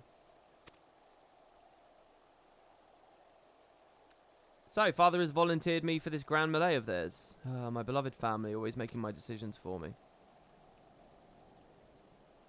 His expressions are quite good. No, it's not like that. It's just, oh, you wouldn't understand. How could you? You're free to be the man you want to be, whereas I am a son of House Fortemps, don't you see? My future was determined before I was born. What I could and could not do. Right or wrong, that was the way of it, until the old order began to crumble. Now we wander amidst the rubble, searching for a purpose, for a place. All around me, brave men and women rise to the occasion. With faith and conviction, they dedicate themselves to their causes, but not I. I was terrified of making the wrong choice, which is why I let better men make them for me. Do this, do that, take this duty, grant this conference. I suppose I'd convinced myself I was above it until your friend showed me otherwise. When I saw Ennoir, I wanted to scream. I wanted someone to blame. But in the end, there was only me. Only me. So you see, I cannot meekly bow my head and accept my father's command. Such cowardice is what brought me to this point. I will go to Sir Emmerich and I will make my own decision.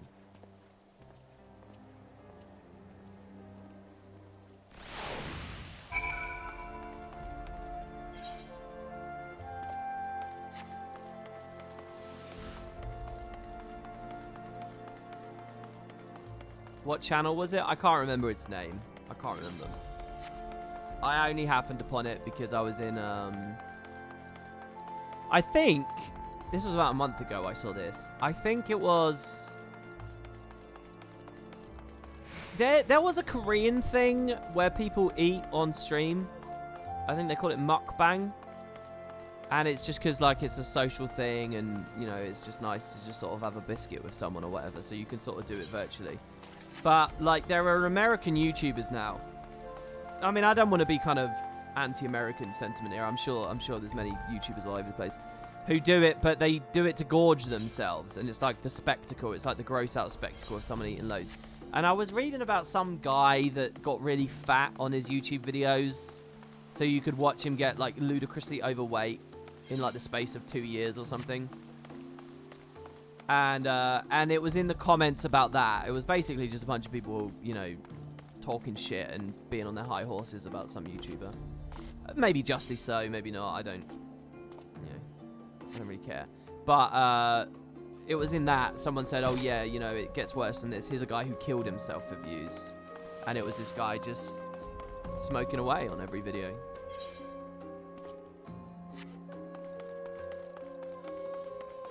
And the guy, he was from the UK, whoever it was. What am I doing? Speak with Emmerich. I'm going over here.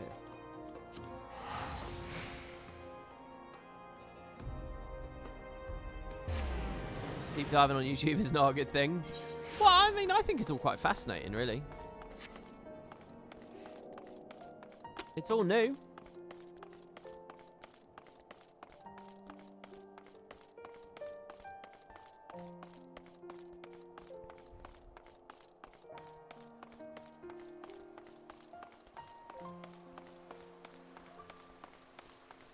I mean, people have killed themselves for recognition for ages. It's hardly nothing new. Well, I mean, I don't think the smoking guy was doing that.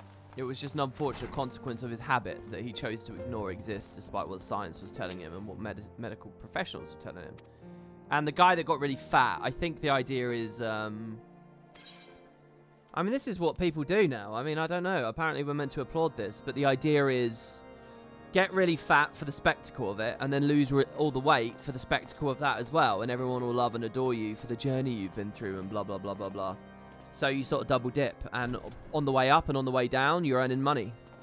It's just like a professional decision, you know? It's a cold-hearted, cynical, like... I mean, I think if you watch channels like that, you need to understand that you're just being abused. I wish to speak with you before the Grand Melee. You're just being farmed for ad revenue and viewership, as people cynically make plans to... So, I think that's... I have a very negative opinion of that behavior and that kind of decision-making, but... it's not necessarily someone killing themselves for views, is it? It's actually something much more cynical and cold than that.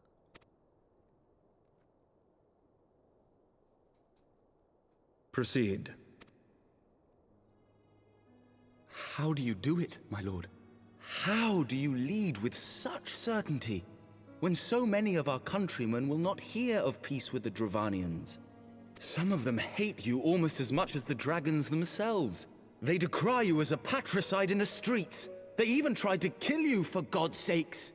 Yet still you march on, undaunted, where no archbishop dared to tread. What is your secret? Where do you find the strength? For centuries, our nation has been punished for the sins of our forefathers. His impassive, the limited expression stuff usually is quite bad, but his impassive expression works quite well, I think, for Americ. If our punishment is to end, I believe we must right the wrongs of antiquity and move forward as a nation united.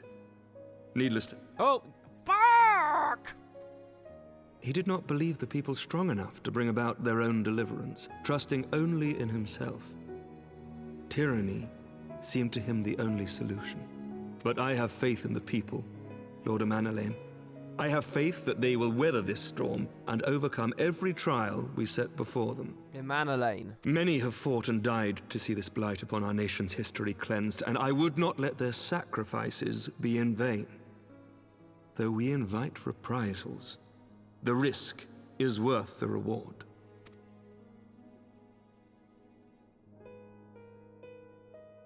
I want to believe. I do.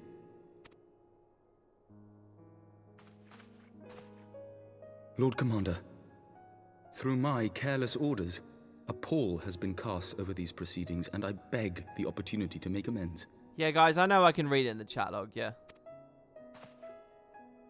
It's the VA Amanalain de Forton, do hereby request leave to take part in the Grand Melee. So he made his own decision to do it.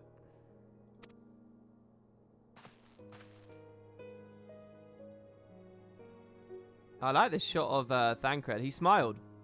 Who am I to deny such a heartfelt plea? We would be honored to have you join the fray, my lord.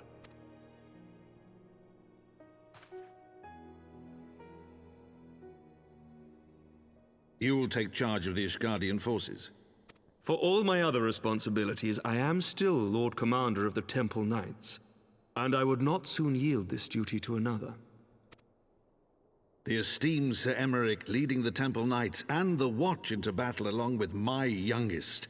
I could wish for no more. Then you wish for too little, my lord. There is another who might yet join the fray. An indispensable ally to whom we owe much and more.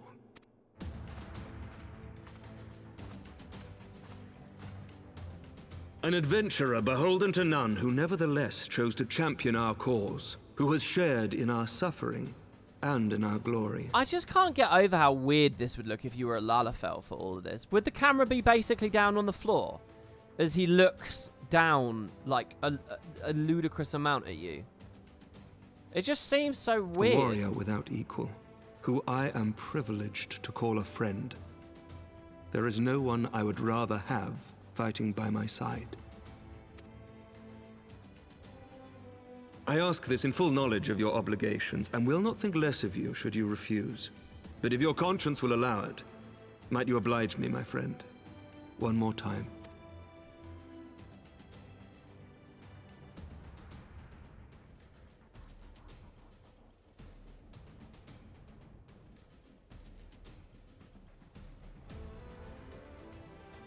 I'm really feeling the potency of that Dark Knight story every time this comes up. Together we shall give the people a spectacle for the ages, a celebration to mark the dawning of a new era.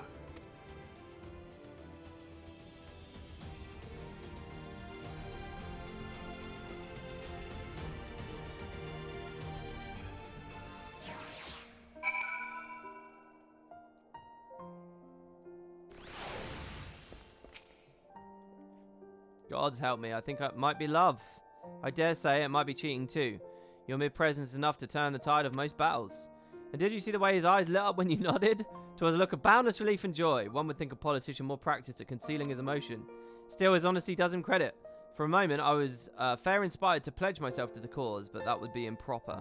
This is their fight and yours, but not mine. Anything I can grab? Oh!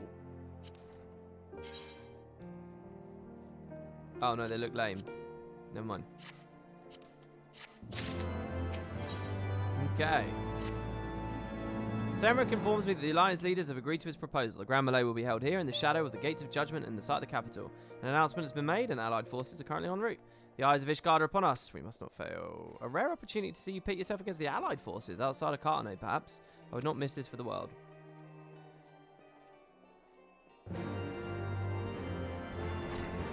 No, unsheath them. Oh, well, I tried, but I guess I clicked the wrong button. I did try to unsheath them, but it didn't work instantly, so I gave up.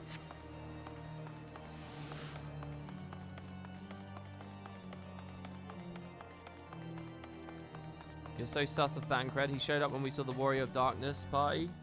No, I'm not suspicious of that. I think that they just sort of... I mean, he fought him. They attacked each other. I'm not suspicious of Thancred. Maybe it's because I played a Realm Reborn and he's a very big character there, and it's just, it doesn't feel like that would be his arc. And he's got his own stuff going on now. He's lost his magic and stuff. I don't know. Maybe I'm wrong, but I feel pretty normal about Thancred. There he is. I say, when you didn't appear, I began to question. Nothing, never mind. To think we're mere moments away from facing the cream of Eorzea's soldiery in battle. That I am mere, but what if? Oh, what am I saying? I have to stop imagining the worst. I mustn't think of the victory or the glory of the stories I will tell. I'm ready, old boy. Are you? Yeah.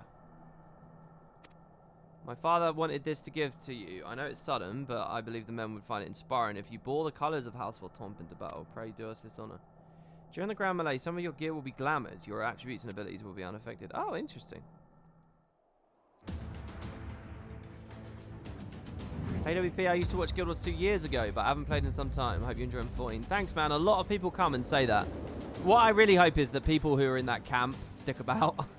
Because there's all viewership. There's all people I've lost as Guild Wars 2 hasn't managed to keep an audience all this time. Oh, I pressed the button for hide. Oh, whoops. Yeah, I guess I pressed the wrong one then.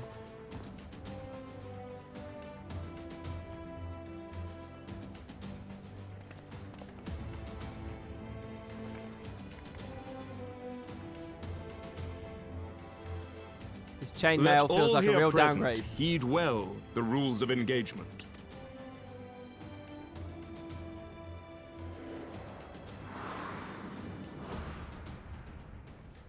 It's a large-scale battle which an allied company of Uldan, Gridanian, and Laminson forces will be pitted against a company of Ishgardian. Yeah, I thought I would be going to those city-states and asking them to join. I thought there'd be a whole bit where I was a peon, but I guess we skipped that, which is good. That would just be pure busy work.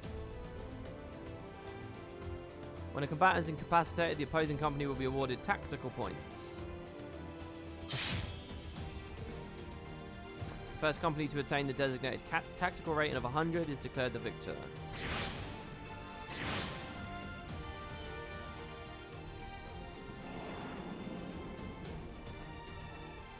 During the melee, officiants may mark certain combatants with the Fury's gaze, which will be indicated by an ethereal tether linking them to their company's flag. While defeating most combatants will award you with 1 point. If you get the marked one, you get 10. Marked combatants also possess enhanced attributes, rendering them more powerful and difficult to defeat.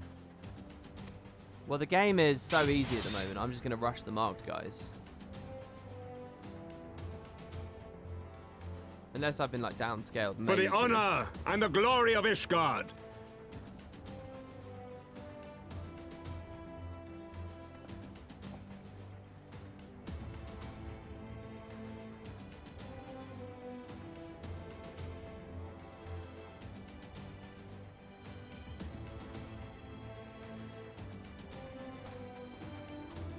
Melwib has been just sort of standing around in these scenes without doing anything else very often. Brave men and women of the Eorzean Alliance, let the grand melee begin! I like this diagonal they've got. Yeah, I want to speak to her. Real bad.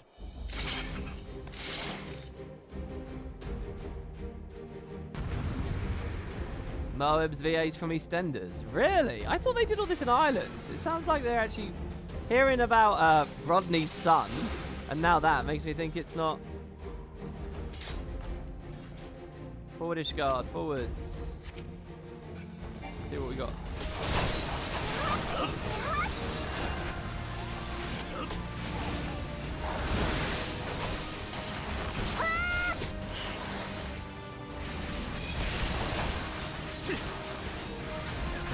Ishgard! Oh, it's Pippin. Does he have the mark?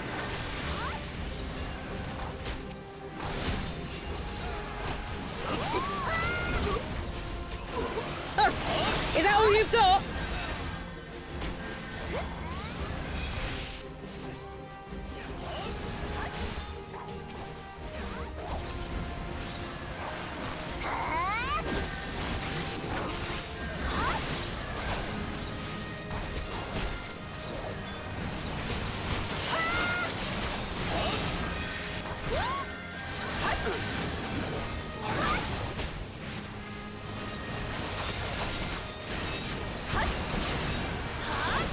I'm gonna just start AoEing. I think AoEing is probably much smarter.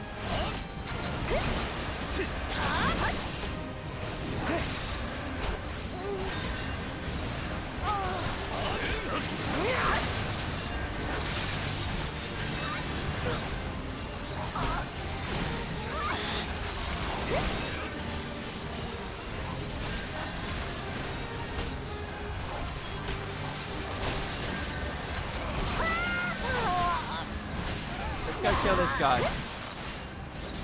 Should I have some UI showing my points? Is the points real, or was that all just... no, it was real, right? Because it wasn't story dialogue, it was...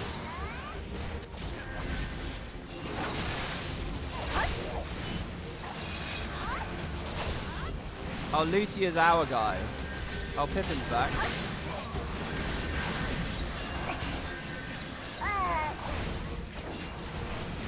No, stop running! No, I wasted shoulder! Forgive me.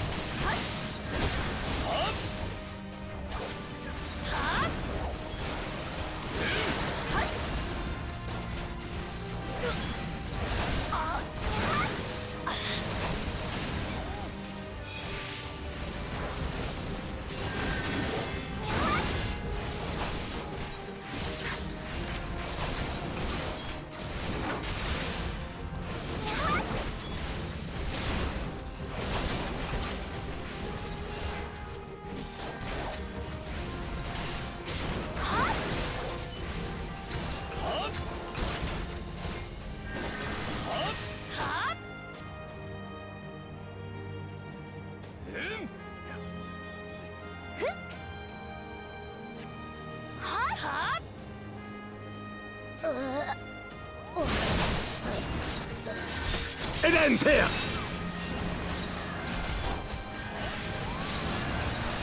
Right there! I don't know what slider it is I should be using. I really don't get it. I don't know which one it is. It seems like everything's just in sound effects.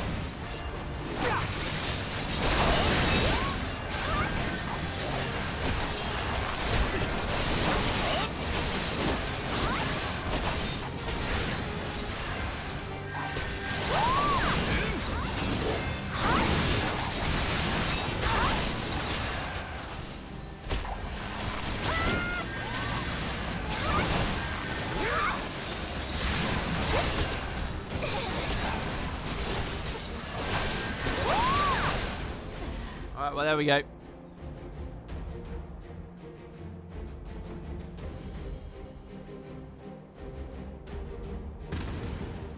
What was I trying to turn down? I wasn't sure really. I just know that that sounded ugly.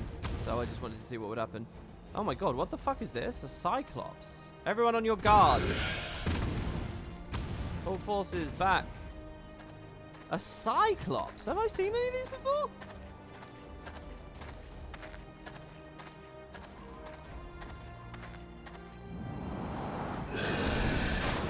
Yeah, but the one for every other NPC on screen didn't do anything. That sound effect didn't do anything. Oh, I have seen them in some dungeons.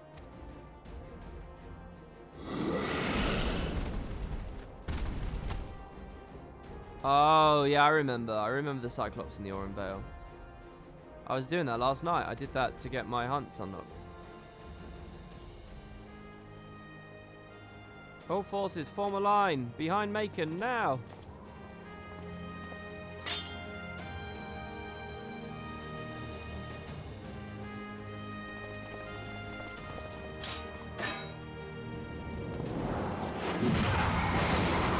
Dude, Raban's so much cooler with one arm.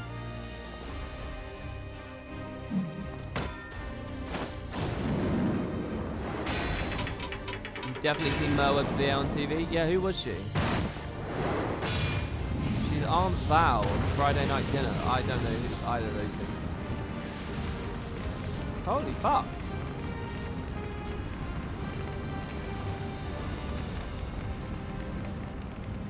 Left 10, and I will not lie, I was hoping it would come to this. So then, shall we dance? Damn it all.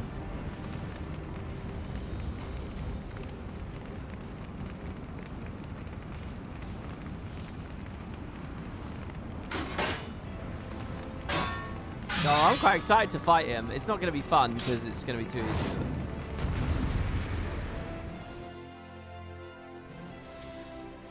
I should give him a hand. This is cool. I like this character a lot.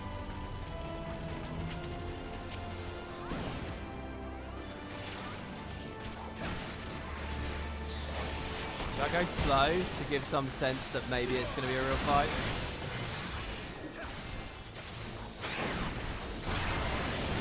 Oh, he has mechanic.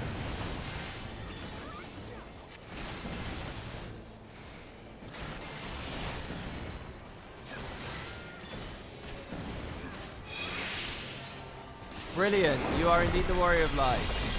Immortal flames. Do I need to kill these? I think I do. I think I need to kill these.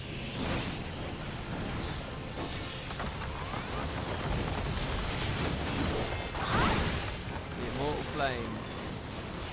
Maybe stand out in the middle as well.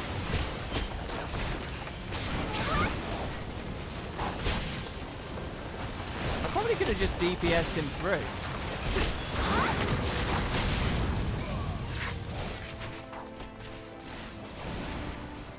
Strike him down for the glory of Ishgard. Kill him with Abyssal Drain. Oh, he's dead already.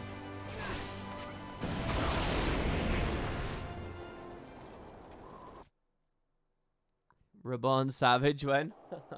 I mean, it was pretty.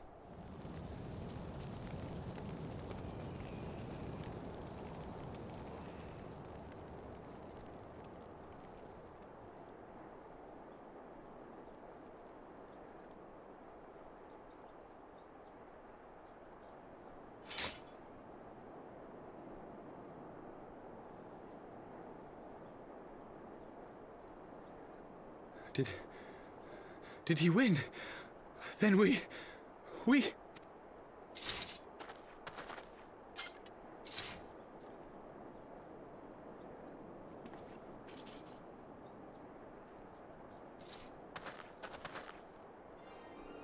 Victory is ours!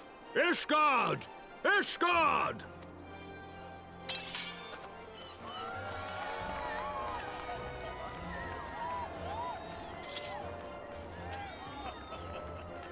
Well fought! Well fought, my friend! You truly are the warrior of warriors. Thank the Fury you were on our side.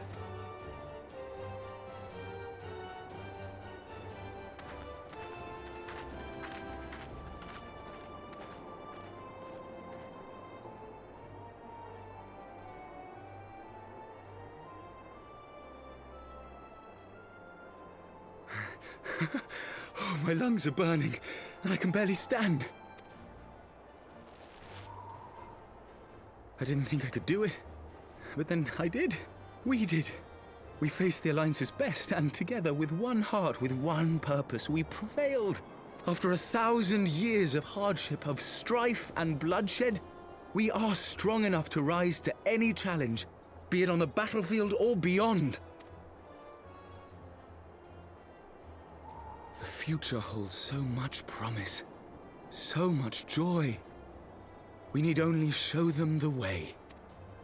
I really don't buy that a tournament has this miraculous revelatory impact on someone or anyone else that like this to me is not a very well detailed solution. I think sometimes they're too good at setting up a sophisticated problem and the solution is never adequate enough. I find that not just in this game but in lots of places. A truly magnificent display, Sir Knight. While doubtless less than pleased, I am quite sure the Grand Companies are honored to have been bested by such valiant warriors. I get that this is just another step towards progress. It's not, they're not saying it's the full thing, but that speech there felt very sticky to me. The honor was ours, Your Grace. I am pleased to see that Ishgard's proud martial tradition is being upheld. When the time comes, I trust you will fight alongside your brothers and sisters in the Eorzean Alliance with the same fervor you displayed in opposing them.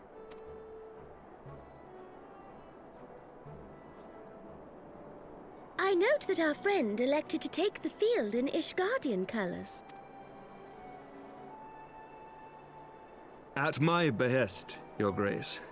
If we have given offense, the blame lies with me. Fear not, Sir Knight. It was a surprise, nothing more. And any hint of ill feeling was thoroughly dispelled by the spectacle of our mutual friend's duel with General Raubarn. Raubon! I love Raubon and I love saying his name. Surprises, I could not help but marvel at the passion and unity of purpose displayed by your countrymen, given the troubling reports we have received of late. And I love the way he says, Ulda! I shall take that as a compliment, Your Grace. The events to which you allude are the price of change. The end of the Dragonsong War marks the beginning of a new era for our nation, and for the people, high and lowborn alike, who will lead her into the future. Ah, yes. The people.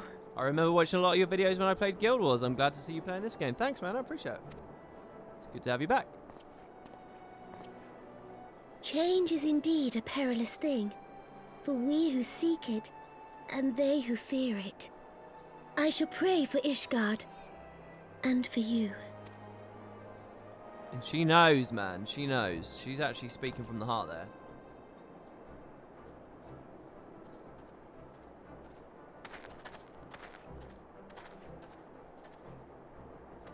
Well, that made for a refreshing change. Congratulations on your victory, by the way.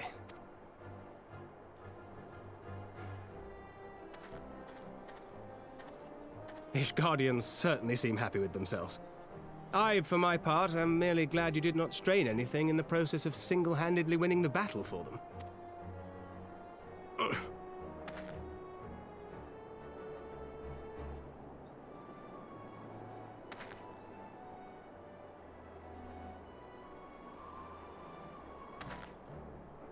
'Tis but a scratch, I assure you.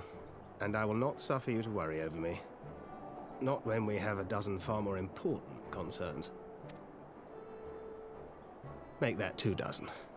Still, as Y'shtola never tires of telling me, we can but face them head-on one at a time. One day at a time. As Minfilia would have done. I really would have thought we'd be into Nidhogg attacking by now.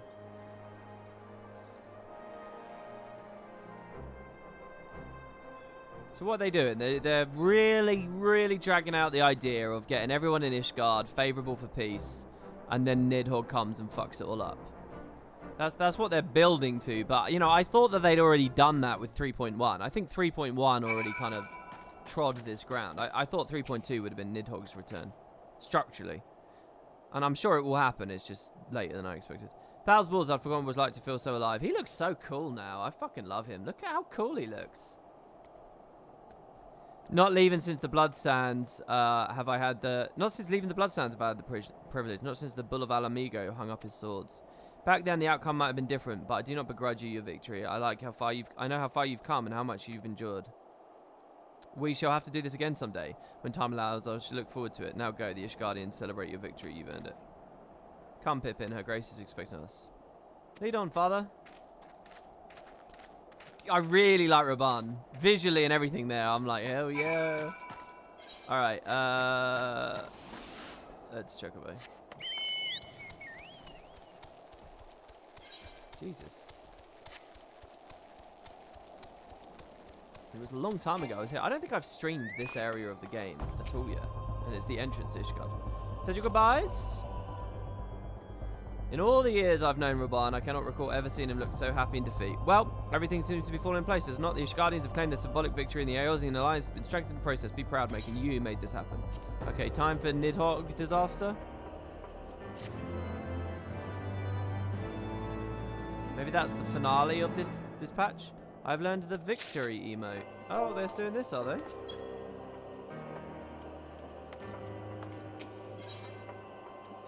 Amaryk's beaming with pride. We've done it. Now you've done it. You brought victory we so desperately needed. There's not left but to return to the capital. Come, let's see what reception awaits us. It's in ruins.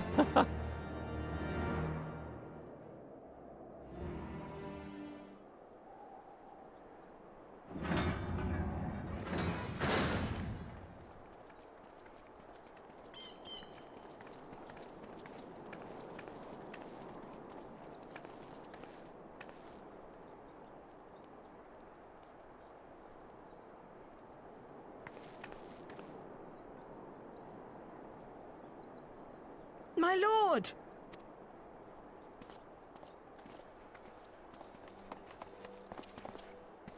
Honorwa, my boy. Shouldn't you be in bed? Thank you for your concern, my lord.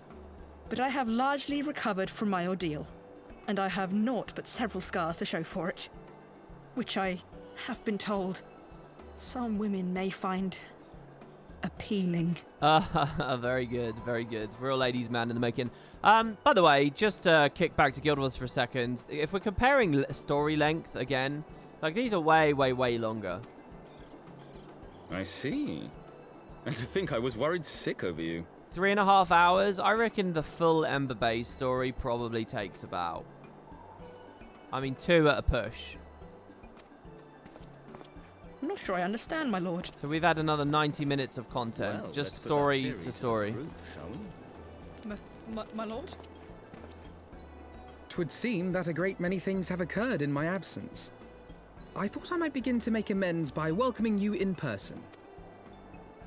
The messengers spared not their chocobos to bring us word of your victory in the grand melee.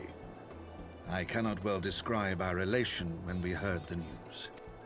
It called to mind the day we rejoined the Eorzean alliance, when I glimpsed hope rekindled in the eyes of the people. The Fury herself ushers us into a new era. Sir Emmerich, the time is now. Aye, that it is. Reconvene the conference and summon Vidofnir to Falcon's Nest. We will make peace with Hraesvelga's brood and hasten this bloody war to its end. Yes, Lord Commander. I will send word to Artoirel and bid him resume preparations. Emmanuel, you will place yourself at your brother's disposal. He will be glad of your assistance.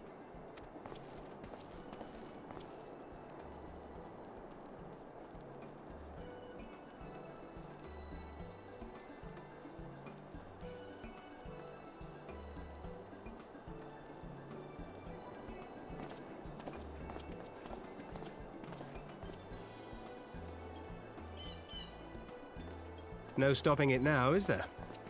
We should inform Y'shtola and the others.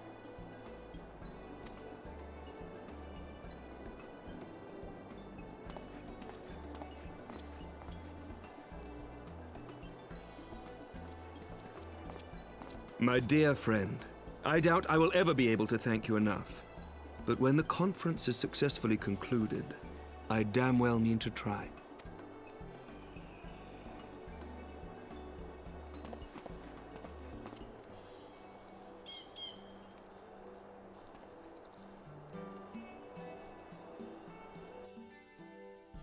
Very happy, peaceful vibes. They say you dueled Raban himself within a ring of flames. I did not think the man so sensacious. With that, I could have seen it. After we parted ways in Matoya's cave, I returned here to speak with Tataru. We agreed to tell the others that our search of Amphilia had reached an impasse.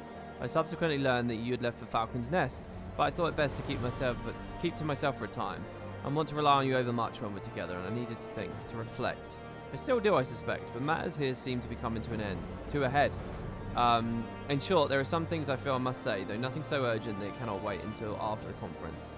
So let's make for Falcon's Nest and see if Artoirel has any need of our assistance. Okay.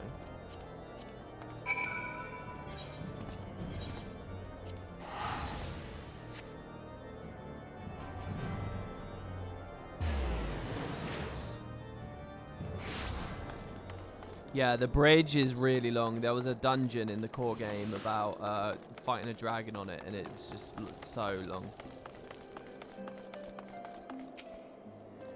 Oh, well met, and thank you for looking after my brother. They say he fought bravely, that he did not dishonor his house. But you, my lord, to you we owe everything. As you can see, we made every effort to strike while the iron's hot. We made our intentions known, and that all would be welcome to attend, and so they came. By the grace of the Fury, they came. The ceremony will not be a lengthy affair, but there's still much to be done. I would speak with you more, but I must see to my duties. As for you and Master Alphino, you will do naught but enjoy yourselves. Is that clear? And if any dare beg your assistance again, I will have words. Well, that really chipped me up, that. If any dare beg. Well, there you have it. We have been forbidden from meddling. Shall we wait? I've other matters to attend to. Let's just wait. Excellent. I only hope Thancred and the others will not be late.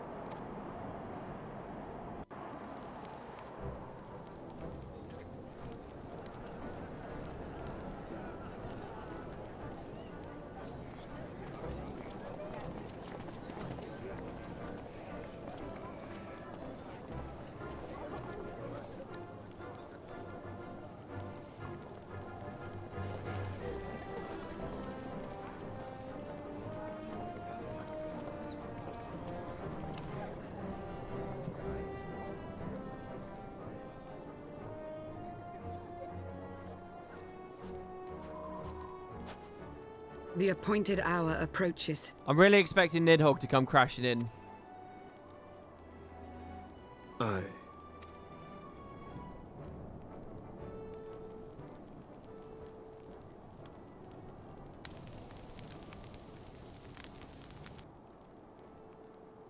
She begged leave to watch the proceedings. I saw no reason not to grant it.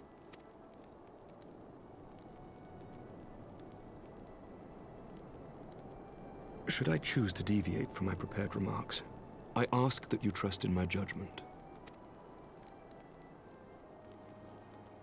Have I ever done otherwise?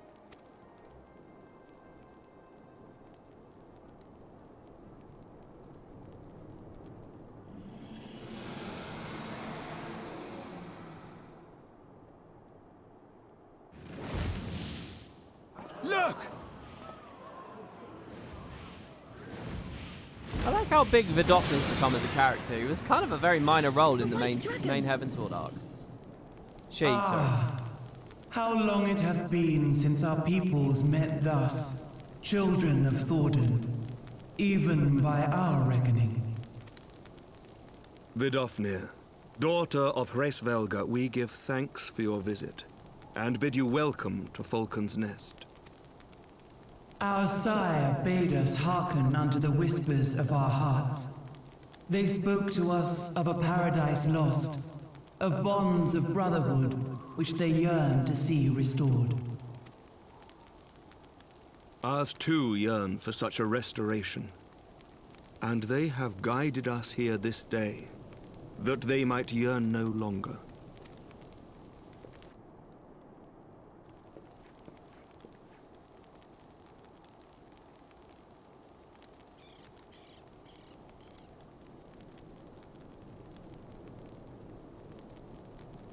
Brothers and sisters, ye who stand as witness, hearken to me. Since the days of Eld, when the bonds betwixt man and dragon were sundered by our hand, our peoples have known only war. Bloodshed without end, losses beyond counting, and still we fought. And still we fought.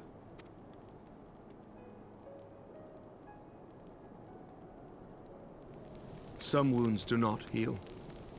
The dead cannot be returned to us. But we, the living, can yet choose another course.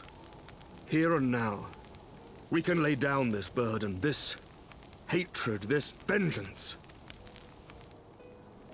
Our forebears fought not so that we could die, but that we might live. So let us honor their sacrifice and spare our children this death sentence. Let us gift them a new legacy. Life.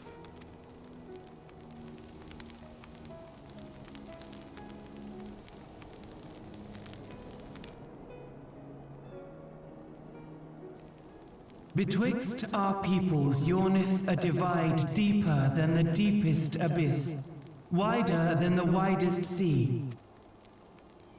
Generations will live and die ere this divide is bridged.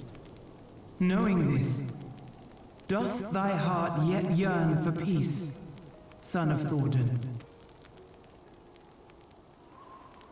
Look now on the legacy we would leave to our children. A dream of peace, inscribed in stone for generations to come.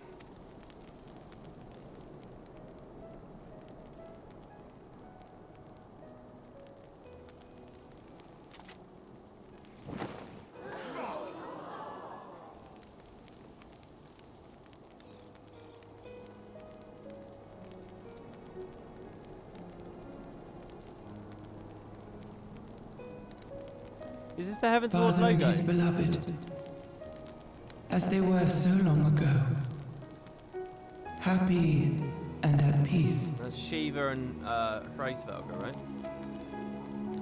The dream they shared shall be ours once more.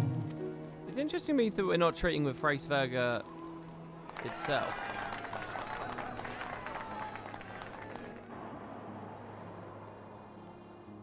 Never! Oh, here we are.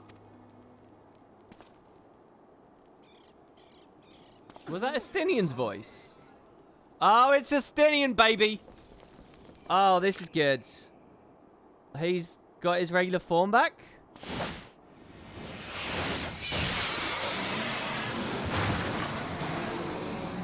Oh, shit. Your bow! Fuck me. Nidhogg's killing other dragons to keep the war going.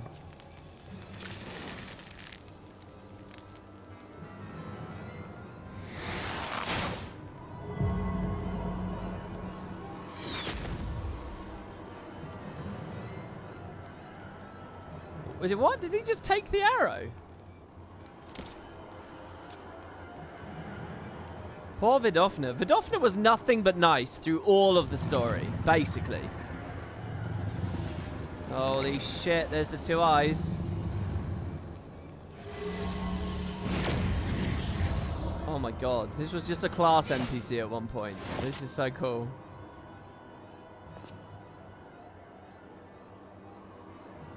Child of Dravania, art thou grown so forgetful that thou wouldst forsake kith and kin and consort with the spawn of Thornton?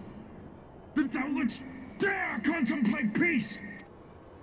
Hearken unto me, all of you! The final chorus is nigh, and all will be held to account. All will bathe in the flames of retribution. I was thinking Till the coming of that day, look you on your sins and despair, for none shall escape my wrath. None shall escape my revenge. I was thinking the Amaric's being a bit premature with the whole peace thing, considering we do know Nidhogg's out there. 7 hells. Maybe the plan is to get the dragon to help us fight Nidhogg.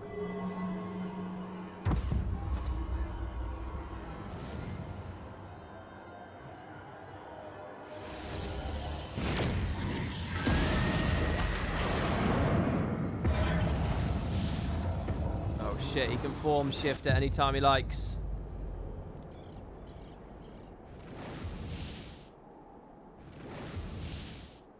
Damn you, Nidhogg.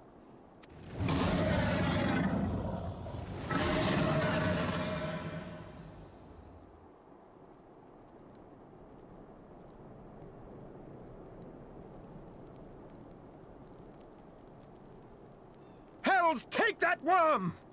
While he lives, we'll never know peace. Aye! There'll be no end to this war till Nidhogg is dead and gone! So let's kill the bastard and be done with it. Death to Nidhogg! Death to Nidhogg! I don't really get this whole Nidhogg! This whole peace arc is weird because Nidhogg's brood was the only one ever fighting them. So who gives a fuck if we're treating with Vidofna? Death to Nidhogg! Death to Nidhogg! Death to Nidhogg! Death to Nidhogg! Death to Nidhogg! Death to Nidhogg!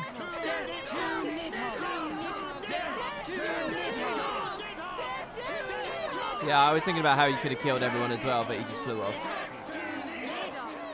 Didn't even go for Emmerich.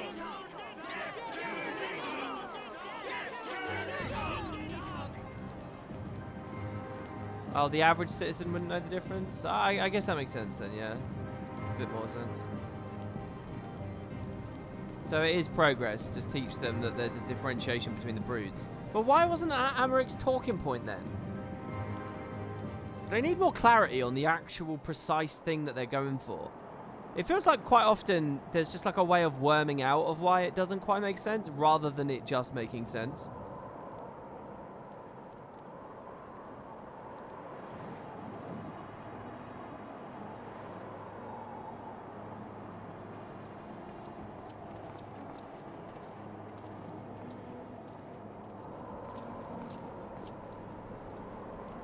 There they go, the last of the guests. Having come hither with hope in their hearts, they depart with hatred and bloodlust. Until the moment I saw him strike, I still held some small hope that what you'd seen in Azislaw was an illusion, perhaps, but he acted without hesitation, as did Sir Amarich. For mercy, Vidofna's wound was not mortal. Oh, okay, he's not even dead. The dragon was spirited away to Annex Shrine to receive care from her brethren. We can but only hope her recovery swift. But such was surely Nidhogg's intent, to deliver a proclamation not only to the children of Thornton but to his kindred. War's coming and you do not stand with us to stand apart. She was an example, a message to her brood, another instrument of his vengeance, just like Estinian. That makes a lot of sense. Poor Estinian. He could just raise this guard, but he wants him to suffer. That's a good point as well. I do remember that. Yeah, that was quite clearly said. When I said I wished to speak with you after the conference, I confess I envisioned rather happier circumstances. If anything, however, this latest tragedy makes the need more pressing. There are things I must say. Not to the Warrior of Light or even a Scion, but just to you, Macon, and friend. But not here, no. Ah, but of course, the Intercessory in Camp Dragonhead is still open to us. Let's go there. Okay. So, we're moving into a new little bit here. Still the same patch. I'm going to get a cup of coffee, guys. Wondering for the past like hour if another dungeon's not even an hour, 2 hours, if a dungeon is about to happen. so I can queue in and then, you know, get some coffee. But I do want to just stand up for a second, okay? So just give me a second here, guys. I'm going to put the idle camera on. I'm not going to be muted or anything. Any questions, anything from chat, just type them out and I'll respond to them in a second. Nice, I'm a new mini. So yeah, give me a second.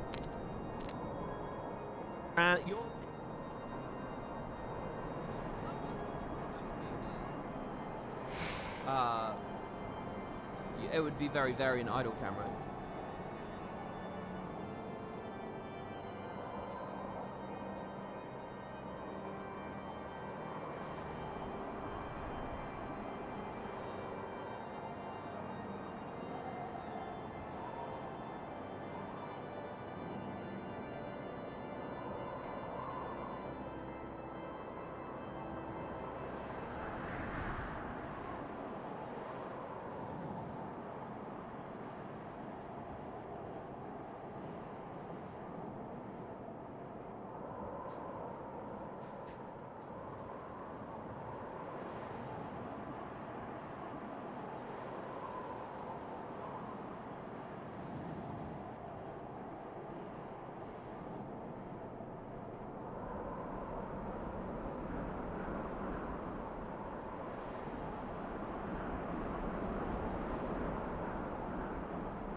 Alright, there we go. Got coffee, got an apple, put the heating on. Sort some stuff out. Okay. So, what do we got here? We're looking for Alphino. At the Intercessory. I haven't been here for ages. If you guys don't know, this was like... There were several quests and a lot of gameplay here before Heavensward even began. We go into the gatekeep. Speak to the gatekeep and head on in. This time they give you armor coffers with primal gear. It's pretty good for Gamlor. You can check out from the blue bag vendor in Pillars. Can you rephrase that whole message for me, please? Because I really don't understand what you're talking about. Oh, we had a sub. I think that's our first... No, it's not our first sub. Shown Fob an hour ago. Thank you so much for the sub. I missed it. And thank you to Snipe Shot. Thanks for the sub there, man. I really appreciate it. Oh, it's pretty good for glamour. That took longer than expected. Oh, wow. He's fetched me coffee. You seem puzzled. Oh, these. I thought something warming might not go amiss. Oh, see? Is Alphino poisoning me as well? It was not all that long ago that we sat here, you and I. In our very own falling snows, as Lord Horshvon called it. So look, I knew that. I knew that that's what was happening. I still struggle to believe he is gone. And Azelle too. I had such hopes for her. Master Matoya asked me what it was all for. Why we fight. And why we die.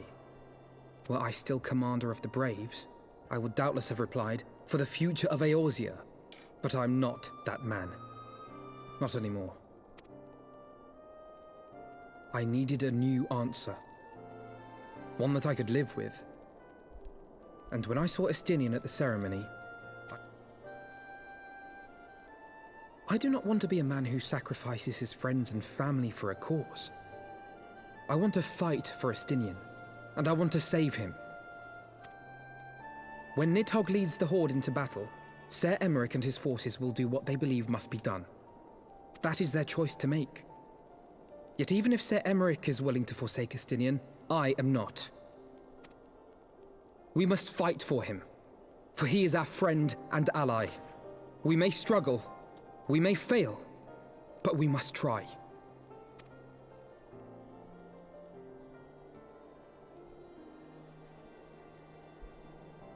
You joke, but from now on the Warrior of Light will hesitate every time someone offers him a drink. Also, I actually get a little bit of character development. Oh, these flashbacks of our adventure.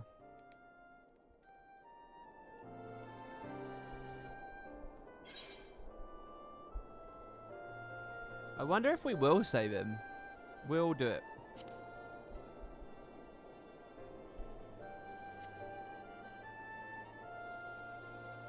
We will. I know we will.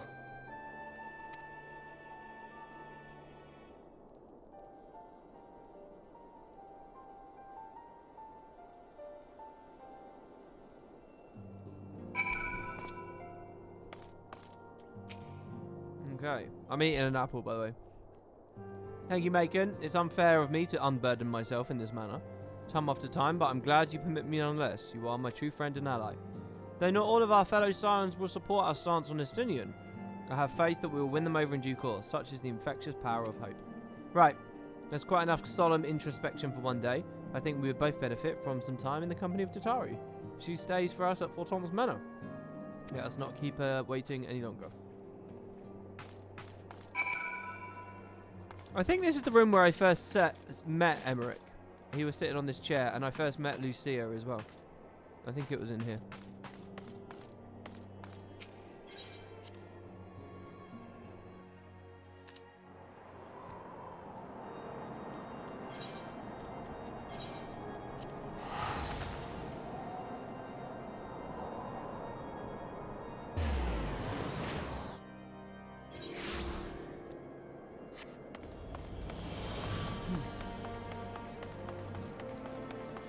I first met Estinian there too, if I'm not a dragoon. Oh, well, that's definitely true then. I don't remember meeting Estinian there, but I don't doubt you.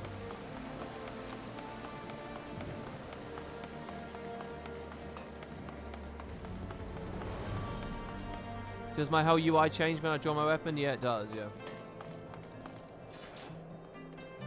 And the audio does a little bit as well. I still want to refine that, but yeah.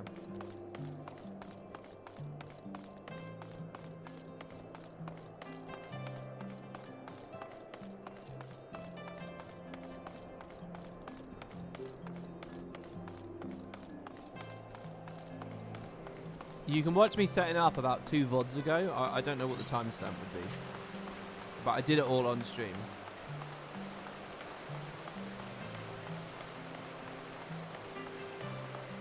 Sort of just thought of the concept and waffled my way through it. Wait, you got your footsteps only make noise when sheathed? Yeah, exactly. I did that like an hour ago. Maybe 2 hours.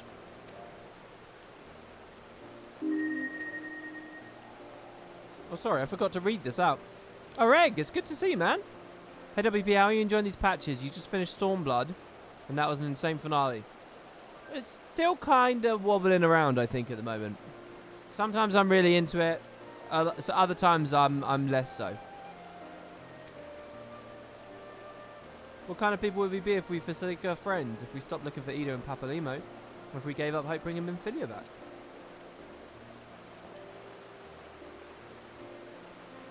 Though she knew it would cost her dearly, Minfilia reached out to us to deliver a message. She believed it was imperative that we understand the true nature of this star, of the rift between Zodiac and Hydaelyn, and of the Ascians' aspirations. Before that's been revealed, I cannot shake the suspicion there is much we have yet to learn. Yeah, me too, because I don't really understand the story. In any event, I think it's time we step back from the fray and carefully consider our next course of action. It will not be easy to turn this tragedy to triumph, but we will find a way. We will.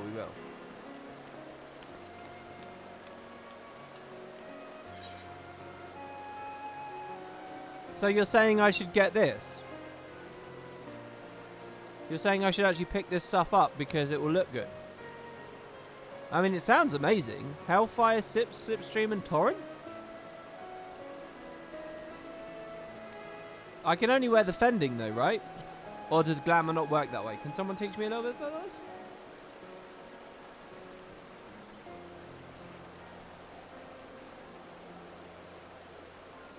The Hellfire set is a nice fending set.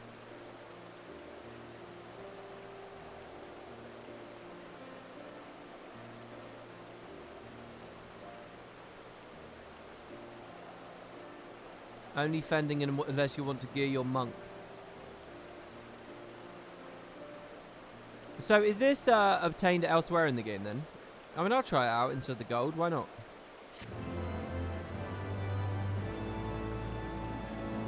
Aren't I leveling monk next? No, I leveled monk first. I'm done with monk. Oh, it's tombstone gear. Oh, it's the tombstone set before the Shire set. Oh, okay. Oh, and I just got it all for free. Of all the ways for it to end. Oh, I guess of a different eye level rate, though. Even before his transformation, I could feel the worm's hatred swirling about Estinian. Enough to fuel a 1,000-year quest for vengeance. It was all I could do not to run away screaming. But Ishgardians, nay, all Eorzeans, are made of sterner stuff. They face danger and death on a daily basis and understand what it takes to win a war. Think not too deeply on Master Matoya's words. Her intent was but to steal our resolve. That, and to remind us to look beyond these passing conflicts to trials greater still, to the truth which hides at the heart of this world. So that's your aim, is it? What other aim would there be? You disapprove? Not at all. I believe it's traditional for the student to follow in the footsteps of the master. And you are so very alike. Is she talking about Matoya?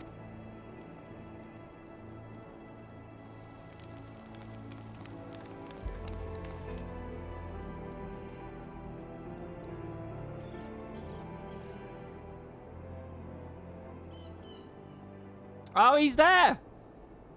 It's the Warrior of Darkness!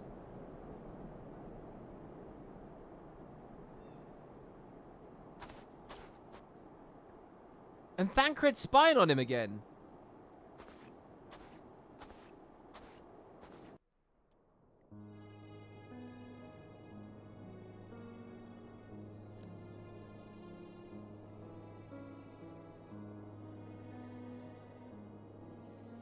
Change. That great inexorable wave was upon us, and soon all of Ishgard would bend to its will.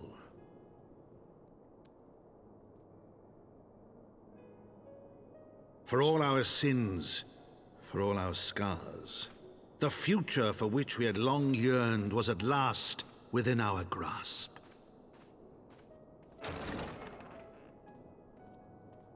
But it would be bought at a heavy price. For in those twilight hours did Nidhogg cry out for vengeance, and his brethren raise their voices for the final chorus of the Dragon Song War. They've really talked about the Dragon Song War ending too many times. Oh, it's ending. Wait. Next patch. Wait. It's ending again. And it's ending again. It's ending again. All right.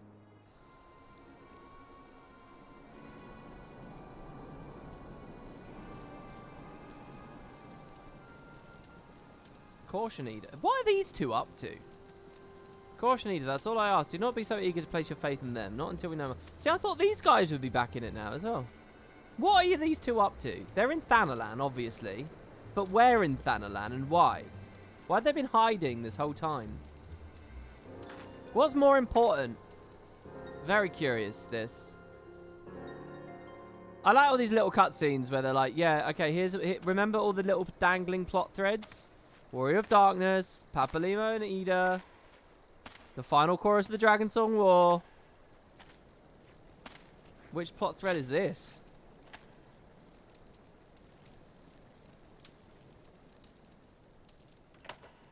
Reaching for a mask? Sorry, should that have significance to me?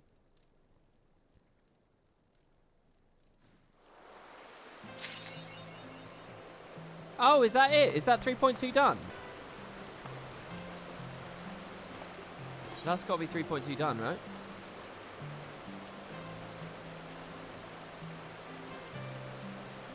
No, it's not. Okay, it is. You guys are saying no, it shouldn't have significance to it. Okay, so that's 3.2, but we do have the Warring Triads coming up now, which is good. Okay, just real quick. I just had a really cool idea. I'm wondering if it's possible via macro. I'm asking you, chat, anyone who knows Final Fantasy. I don't know how glamours work. Can you macro glamours? As in, what if every time I sheath, it changes me to another armor set? What do you guys think about that? So it's like I'm wearing, like I just got this, and that's like quite cool that I got a new set, but it's like I can't wear them all at once. But could I macro it so I'm, you know, all my Dark Knight appearances are rotating in and out, basically just at random? Oh, but you can't change them outside of cities. Well, that's still kind of cool to have in a city. I can just swap my armor real quick, you know, with a click of a button.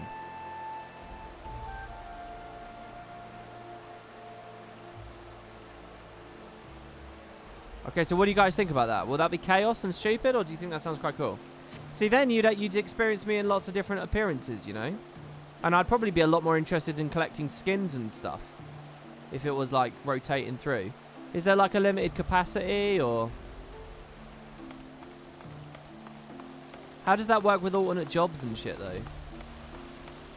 Would be fun, would be cool. Well, if anyone has any advice on setting that up, let me know. It's probably a bit too complicated for me, considering I don't even know how glamours work, let alone then macroing glamours. So I'll probably have to learn that off screen, probably. But yeah, this seems cool. It's just it's going to be a bit of a nuisance setting up. People do full transmutation macros. People actually make glamour switches like that with their emotes. Well, what I could do is I could set up on a button here in my out of combat UI as well, or something like randomize appearance or some shit. It's overkill. You already have it available in 2 clicks. Yeah, just any kind of advice, people. I guess I'll look into glamours and we'll resume this conversation tomorrow. Warring Triad, though, right? That's a 3.2. Can someone just tell me? 3.2 contained the story we just played, which I actually don't rate very highly, by the way. I think it was really good at the start, and then it was a bit lingering. But it contained that story, and then it also contained what? The Triad thing? What else? And the Triad thing, where do I collect that? What's the Warring Triad? Is that this guy? This Tursifursus guy, if I remember rightly? Repeating this message, but every job gets a unique V pose and B stance. You might want to check it out.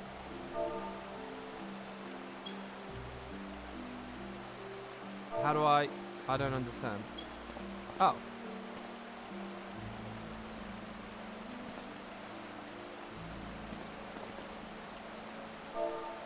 So that's Dark Knight, is it? And B stance.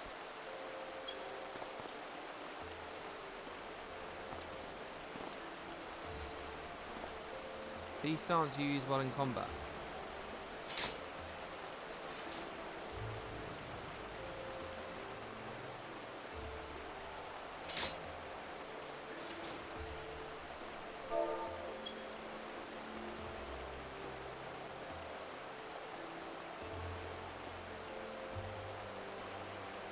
I don't really know what I'm looking at. I mean, these are all cool. How can I make this? Maybe I can macro something so that it plays the cool animations more and stuff. As long as they're like class unique, that might be cool. Victory pose and battle set. They're references to Cloud from Final Fantasy VII.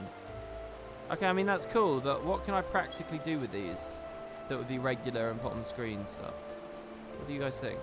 We just have a little button that I press randomly? Because I'm going to forget. Right, anyway, this is the Warring Triad, is it? Gods of Eld? Just waiting for confirmation this is the Warring Triad, and then we'll go ahead. These were the 3 statues we saw at Azizlar, and I know nothing more. Okay, yes. You've macroed both of yours to sync and unsync. Sorry, what is sync and unsync?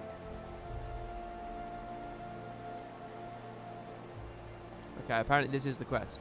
I really like this conversation, guys. This thing about emotes and this thing about macros. The more cool little shit I can do that just makes the stream more entertaining and stuff, because you see more fun stuff. The more value we extract out of the game, the better. That's all exactly what I want to do. But I don't know enough to, like... So any further advice, like, or cool concepts you have? Maybe every time I unsheath, it plays the anime. I don't know what... Maybe every time I sprint it, I don't know what it would be. If anyone knows anything creative.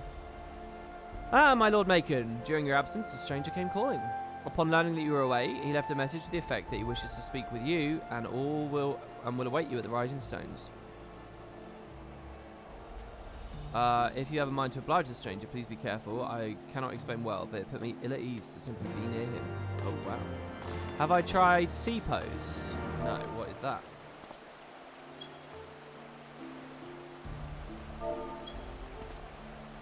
Oh, aren't these idle animations?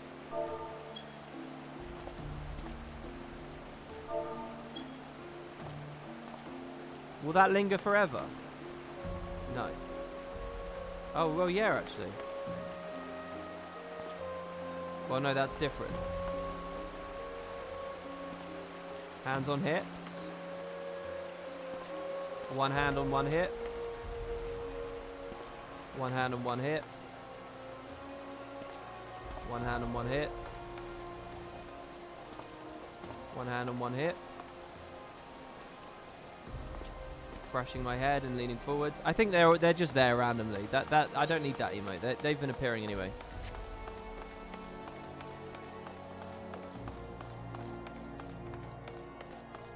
They also change while standing or sitting. Oh wow. Oh, they want me at the Rising Stones. Patch 3.2 had a little bit more of Alexander, which we've done. And the Savage variant, which we haven't, obviously. It had the dungeon, the Lost City of Amdapor. It had the Warring Triad, and more I'm probably forgetting. Okay, well, the Warring Triad is the thing I haven't done yet, so... Because I've already done the dungeons. I didn't do them on stream, I'm sorry. And then Alexander as well.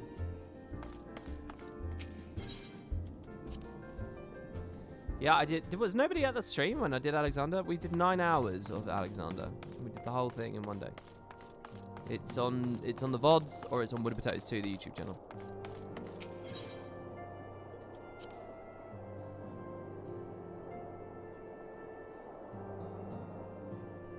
Sit on the floor with sit, and then C-pose. Wow. They even have different poses for sitting. I'm doing this like this because I'm a cat, aren't I? That's quite impressive. The music was nice, but I I mean, it was entirely superficial enjoyment. There wasn't anything really further to it. I couldn't listen to the lyrics and figure out what they meant. And I don't know why tonally that was the music in there. But yeah, I mean, it was cool. It was different. Thanks for coming.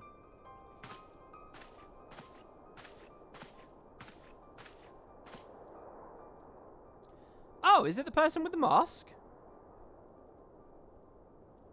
Unukala is my name, and I serve a friend. I sought you out that I might alert you to the rising threat of beings known as icons. Primals. So he's a Garlean? You're aware of the threat, you say. Ah, but I speak not of the primals, of which you are exceedingly well acquainted.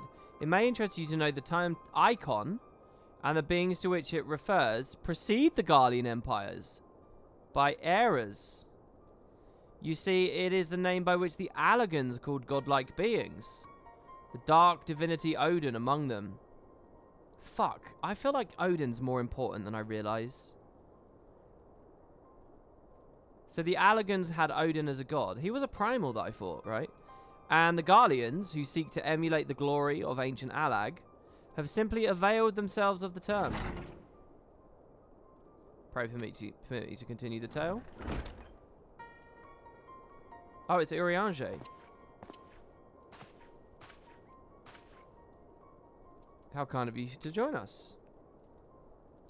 As the Warrior of Light's comrade, my participation is but to be expected. After all, the matter doth pertain to the very fate of this star. The Icons of Eld, in the distant past, these mighty beings did offer fierce resistance to the Allagan Empire. However, they eventually fell to the men of Allag, who devised the means by which to capture them. Unukalahai. And it did not end with capture, as you well know, for the Allagans also learned how to harness the Icon's power. They refined this technique at the chemical research facility on Azizla. And when the centrifugal crystal within the centrifugal crystal engine, they sealed 3 of the beings, the Warring Triad. Oh, so this is like the Bahamut treatment. There's 3 other things that got the Bahamut treatment. It was first and foremost to acquire the infinite power of the Warring Triad that the Archbishop did seek as Isla. Oh.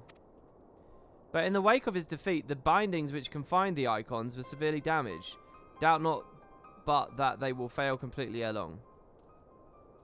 Know that we don't condemn you for striking down the Archbishop. You were simply fulfilling your destiny. And yet, were the Warring Triad to be released to the world, unimaginable destruction would ensue. I like how they're not happy I did it because it's the right thing to do. They just view it as my destiny. That immediately feels kind of shady. Take heart, for there is still... Also, if this guy's supposed to feel a bit dodgy, and Urianger's chill around him, this again throws Urianger into suspicion by my reckoning. Through swift action, we may yet prevent their awakening and see them resealed. But in dealing with this new threat, our first step must be to contend with the old. 2 savage gods are returned, I fear, summoned once more by their worshippers, and at a strength far apart in their previous incarnations. I speak of Ravana and Bismarck. If left unchecked, they will inevitably seek to seize the power of the Warring Triad. This will serve to feed the confluence of chaos and hearken the icons awaken. To wait, we must needs vanquish both of them. I pray thee, however, to first focus thy gaze upon the primals, ere we turn our attention to those icons in their fitful slumber. I shall return to the waking sands forthwith and consider such measures available to us. Meanwhile, I bid these eliminating these primals. Okay, so it's a standard story. You fight a primal and then it comes back in the post game and you kill it again.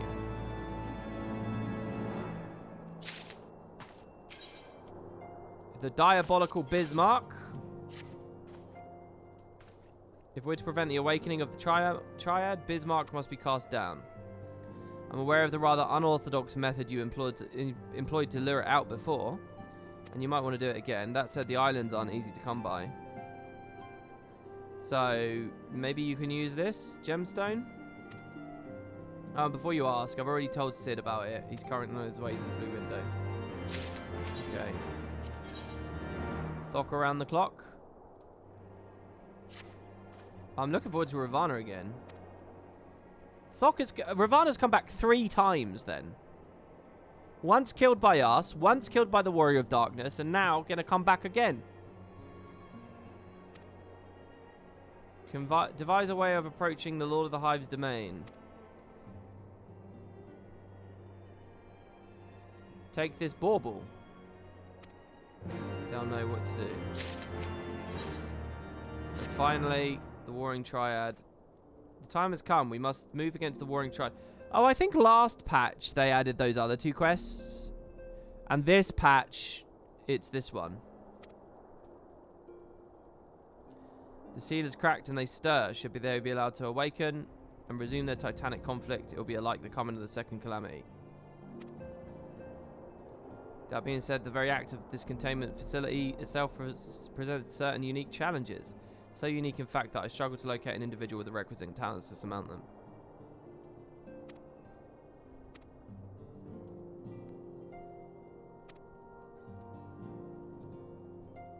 We must also wear the interference of those who would covet this Allagan's primal harvesting technology. I speak, of course, of the blindly grasping hand of the Garlean Empire and its fumbling agents.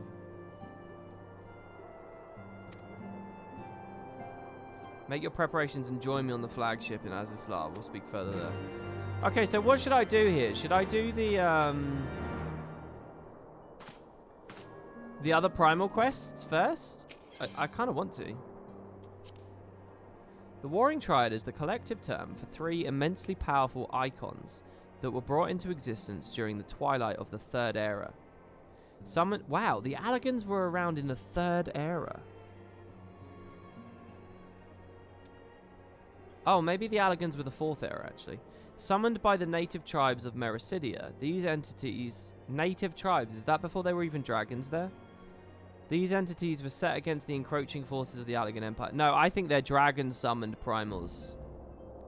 Which would make them a lot like the Bahamut primal. I reckon the real Bahamut summoned these guys. The actual Bahamut created these primals to fight against the Allagans. And then later when Bahamut died, his sister made he himself a primal. The strength of the primal was determined by the fervent prayers of his faithful, and as the Mericidians' prayers called for saviors with the power to throw back an imperial invasion, the resulting incarnations were perforce imbued with incalculable might. That the Allagans were capable of conquering such godlike beings well illustrates the incredible heights to which their technology had ascended. The implacable empire subdued and imprisoned the Triad, shackled them to machinery, and sustained the icons' forms, whilst at the same time leeching away their infinite energies. I love this! Think of yourself as an Allagan there. You've got like these resistant dragons that you're trying to conquer. They summon gods against you, and you fucking capture the gods, chain them to machines, and use it to fuel your further conquest dominion. How cool is that? For 5 millennia did the Warring Triad languish thus in dreaming servitude, their slumber undisturbed, until Thordan rattled the bars of their cage. The Archbishop has come to Azizlar, seeking to absorb the Three's power and make himself a god without rival. It was fortunate then the Warrior of Light thwarted Thordan before he could do it. The victory wasn't without consequence. The violence of the battle cracked the seals. Worse, the Garlean Empire and their heavy-handed efforts to plunder the secrets threatened to drag them into full wakefulness. So these terrible entities must be destroyed before they arise in all their cataclysmic splendor.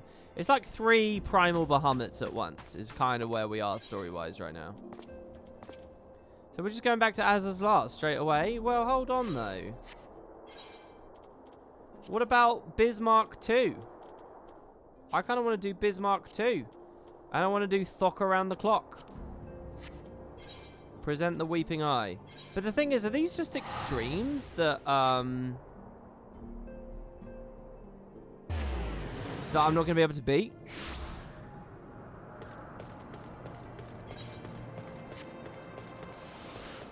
I kind of want to do the extremes in like tourist mode, but I don't want them to be too easy. I want them to take about an hour to beat. That's where I want it to be. I want to do all this shit. I want to do Thordan extreme and stuff, but I want it to be about an hour on each boss. Is there a way to tune it that way? With it the white, so too comes the great Netherling warrior. The round gemstone, heavily aspected both water and wind, is believed by the Zindu tribe to be one of their eyes. See, I want to fail on it, and I want to like revel in what it was. I want to understand in what it was, but I don't want to actually struggle, and I don't want the stress of real progression. Does that make sense? I just want to like see, I want to identify what people went through.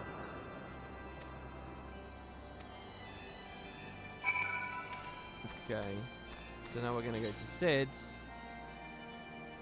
who's way to the south. Tiamat in 3.0 was mentioning that Ascian handed technology to hold Bahamut to Allagans. Yeah, I remember. Again, it really feels like you should play the Binding Coil of Bahamut raid series before doing Heavensward, because he's coming up a lot. Just depends how good you and your team are. Maybe do it synced, but not minimum eye level. See, that's what my gut tells me to do, but I don't have any context for whether I'm right on that. I don't know whether that's true.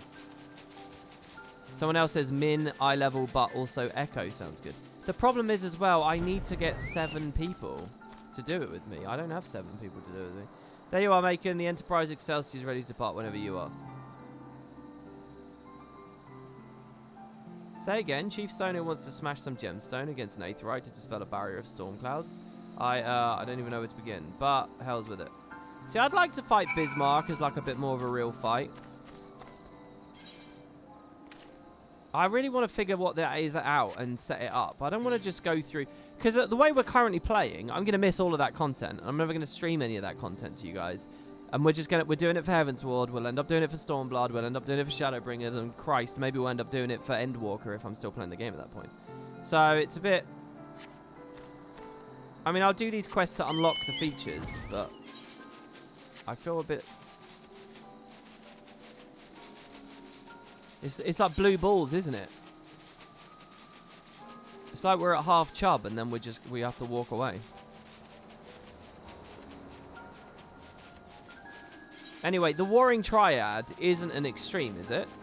The Warring Triad is like a thing I can do today. It's something I can just queue in for. Or am I wrong about that? Does Warring Triad only exist as extreme?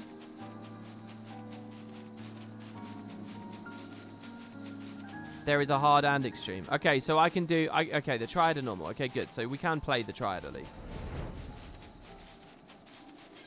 But it also will have an extreme, which we'll have to skip. I understand all of that fully. What is above us, by the way? The center of this map? This is a weird map. I was expecting more of the 3.1 and 3.2 story, by the way, to be in these maps. I thought they'd have us adventuring around in the maps and stuff, in all the areas I haven't been to yet. But it's just been wander around Ishgard pressing F constantly. That I didn't expect either. I thought 3.1 and 3.2 were going to be very different. Maybe 3, 4, and 5 are start doing that. Because I feel like there's a lot of interesting places here that the expansion itself never took you to. I mean, I say that, and I'm literally doing it right now, but it's not main story, is it, really?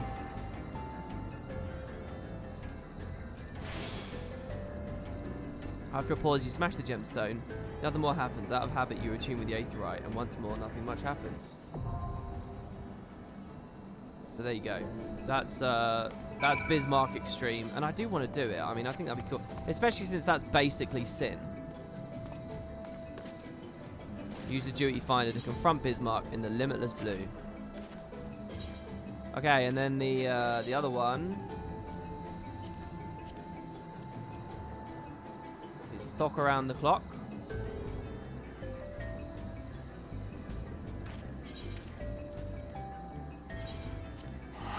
Go back to the Nath.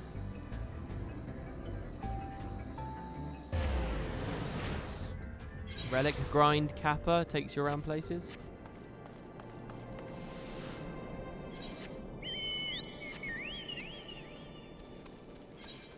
Why did you put a Kappa there? Is that because what you're saying isn't true? Speak with the storyteller. Oh, I can't fly here yet, but I nearly can. I'm missing one. I'm missing an... I've done all the quests, but I'm missing one. 902 southeast. It's over here. Let's grab that as well. We've got to get full exploration of these maps. You mean like unfog them? Well, again, I thought the story was going to take me to unfogging that shit. Just straight up south. 600 south, it says. So we're probably looking here. I bet it's in that or something. Let's go.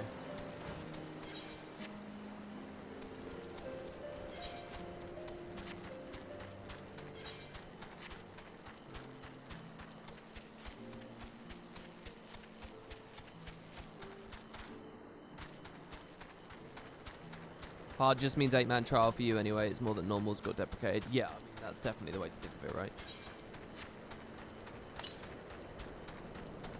Southwest.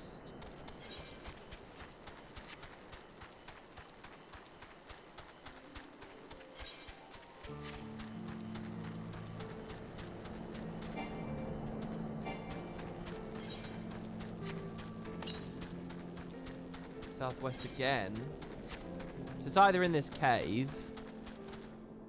It's not in this cave. This is an interesting place. What's this for? I guess it's up here on this tip.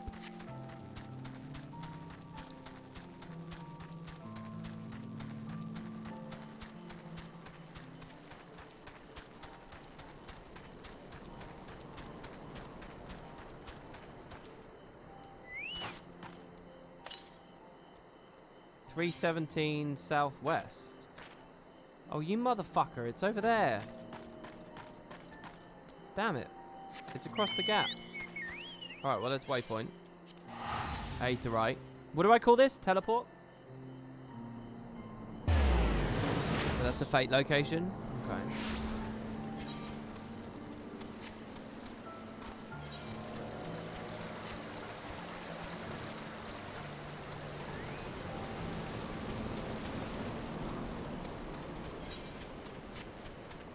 Clever girl. See, look at this. It definitely is suggesting to me there's a way through here. Can I just say, look at that on the minimap. Look at this. There is a gap there. There is a blatant gap. And yet you run here, and it's a wall. So then the only way out... What do they want me to do? They want me to climb up the bottom of the river?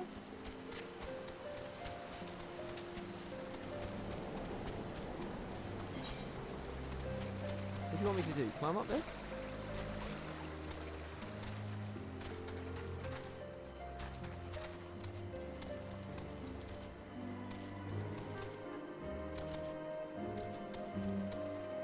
I hate this settlement. I hate this settlement. Right, so I'll go up through the river again.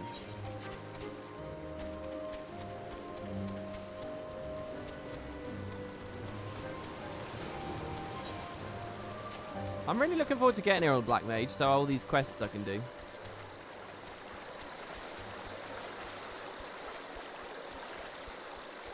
Just get flying. Well, that's the last time we'll struggle with it, because we are literally about to get it. We'll get the Aether Current, and then we're done.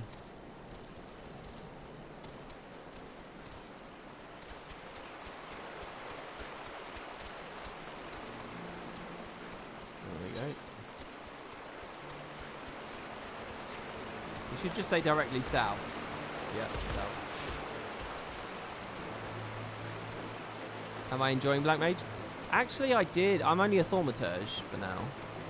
But I did some dungeons on it last night, and I did enjoy it, really. Like, there was a lot of, like, context-based skill execution. Like, do I want to use Thunder? Or is the guy too high health and he'll die before I get all the damage out of it? Or, you know, do I want to squeeze this next spell in before I start getting my mana back? Do I want to AoE this guy or single target this pack? It was good. I quite liked it. And it's weird because in the early game dungeons, the whole pace of the game is so different. It's so slow, and it was nice. It felt very, very, very different, and in a kind of a positive way. It feels a lot like Guild Wars 1. Playing Thaumaturge in early level dungeons in this game, it feels a lot like Guild Wars 1.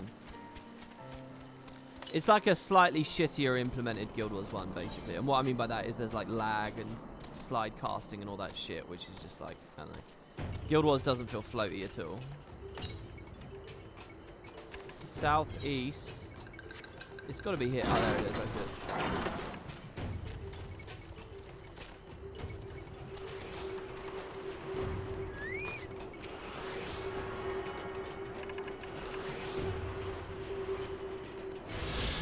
Yeah, I constantly hear that Black Mage is boring before 80, but I like it. I honestly, what I've experienced so far, I quite like. I mean, it's a little empty, don't get me wrong. But it's alright.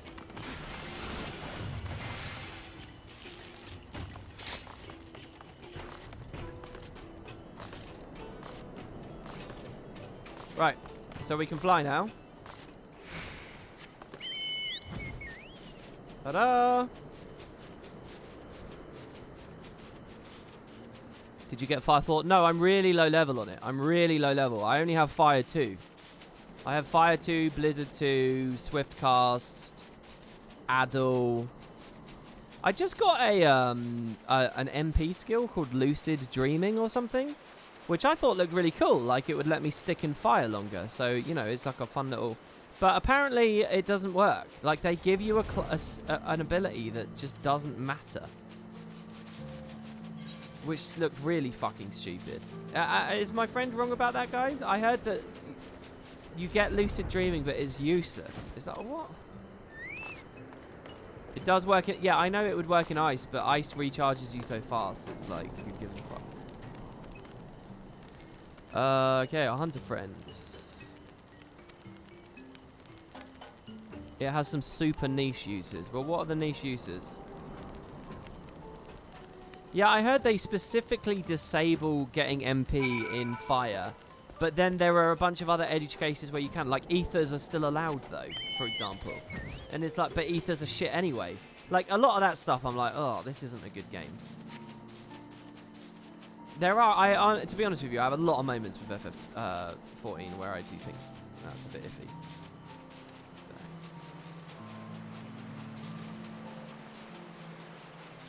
Yeah, I understand it's good on healers. What I'm questioning is why it's given to Black Mage when it's specifically coded to not work where you'd want it.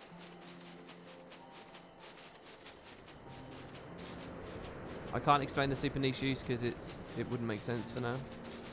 But it is super, super niche. Okay.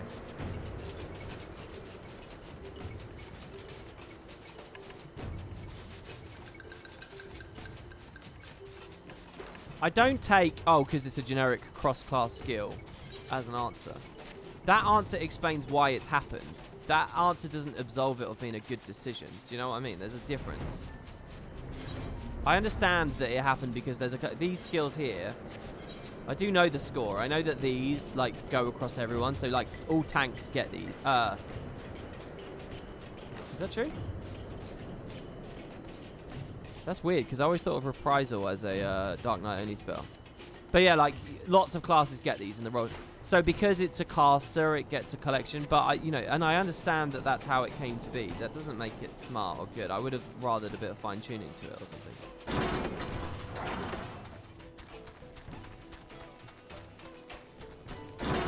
It shouldn't be in the pool for, well, I don't know. I'm talking about something very petty, don't get me wrong. I'm talking about something very petty. But I don't like it when lots of little petty things come up. That's all I'd say. Oh, Reprisal used to be Dark Knight. Oh, I see. Yeah, because it feels very Dark Knight-y. They gave it to everyone then, did they? After a pause, you smash the gemstone against the aetheryte. Nothing more happens. Out of habit, you attune. Alright, there you go. So that's stock as stock. Open in the duty finder, at least. So, the Warring Triad. Let's go to Aziz Slah.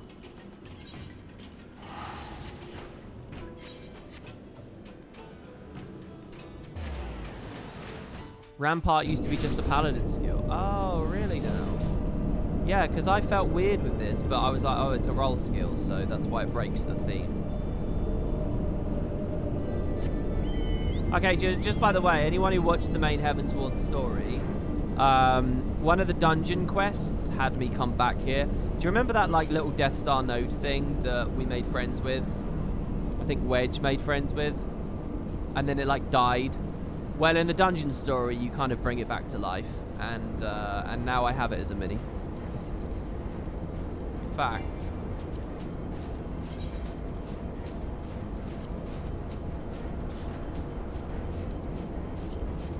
Here's the accompaniment node. Constructed by Ironworks handyman Wedge, solely of parts retrieved from a deactivated Azizlar guidance node, this refurbished machina retains none of the guidance capabilities present in the original. Proceed, please agree to the terms and conditions.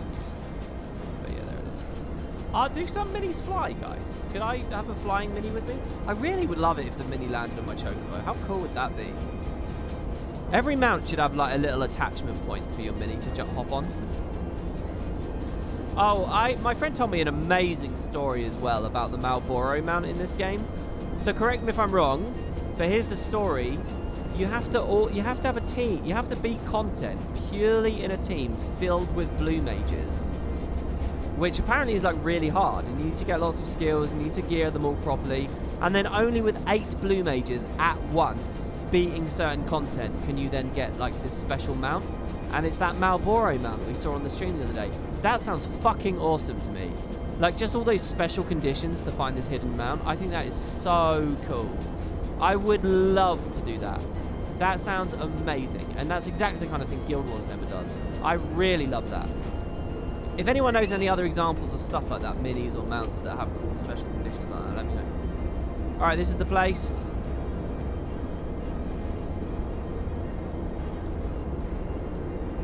Okay, so one of the triads, Serifrot, poses the most immediate threat. His dreaming mind drifts perilously close to consciousness. So he's our first concern. Your fellow Scions will be joining us anon, accompanied with a uniquely talented individual of whom I spoke.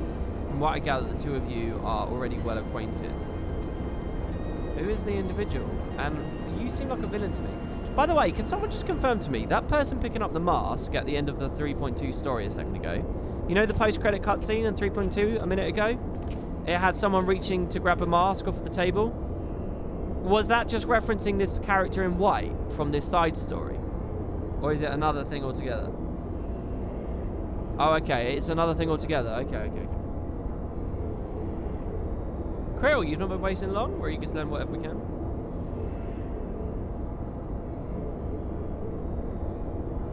Okay, it's someone else. It's not to meet you. I only know of one other Makote Scion. You must be Archon Ishtola, meaning your diminutive companion is Krill, the students of Baldessian, correct? Diminutive? Perhaps there has been some mistake. I assumed it was for my knowledge and not my stature that you required my assistance. Oh, shut the fuck up. You're short, alright? Accept it. Ahem, the mistake is mine. My apologies if I've given offence. Mayhap it would be best if we proceed directly into the matter of our objectives. Imagine living your whole life as a Lalafell and having a chip on your shoulder about your height. I mean, at some point, you've got to understand what the hands you were dealt, don't you? I mean, how fucking stupid is that? Taking offence to one of the most basic aspects of your physicality. Your adversary is the icon Serifot of the Warring Triad, otherwise known by historians of Alec as the Fiend. He was once the patron deity to a tribe of tree-like beings native to Mericidia. Oh, not dragons then, but subdued by the Allegan Empire after a lengthy war of attrition. Oh my god, Mericidia has all these Ents, does it? After his defeat, he was imprisoned for use as a source of power. Even now, Serifot is neither truly living nor dead. His mind bound in a dream, while his body's energies are harnessed by Allegan technologies. The explanation for his failure to dissipate into Aether lies in his restraints. These ingenious devices serve not only to bind him, but to continuously regenerate his corporeal form. This is exactly what they did to Bahamut. Meaning it will be impossible to embellish him while said restraints are in place. Yes, remove them and we risk allowing an unfathomably powerful and doubtless vengeful icon to run rampant. It seems we have no choice but to divide our forces. One team must locate the controls, the other is ready to destroy him. A most succinct assessment, Mistress Krill. What's happening to my ability to read, man? While I was aware that the Echo provided you with some uncanny insight, I did not expect you to intuit the core of my strategy quite so swiftly. Aha! If only my gift offered such detailed analysis, which is to say it doesn't. I merely took it upon myself to learn as much about the Triad's imprisonment as I could before coming here. It will be making an eye after all we went to the Icon's den. Indeed, given the nature of our adversary, none save those under the aegis of the Echo should be permitted to enter the containment facility. The risk of primal influence is too great. Well, that's settled then. I will disable the restraints, and Macon and his gifted adventurer friend will welcome Serifot back to the waking world. Better than that than the other way around, I'd say, considering our respective fields of expertise and, of course, my diminutive stature. Right, this time I had a little chat with the doorkeeper.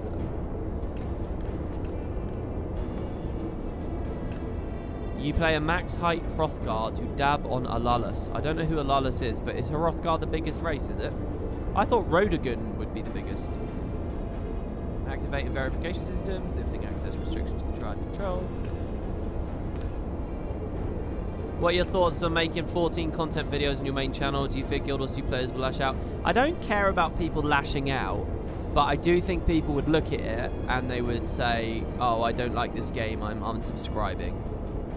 And that's it. And then I would wither and shrink even further. Do you understand what I mean?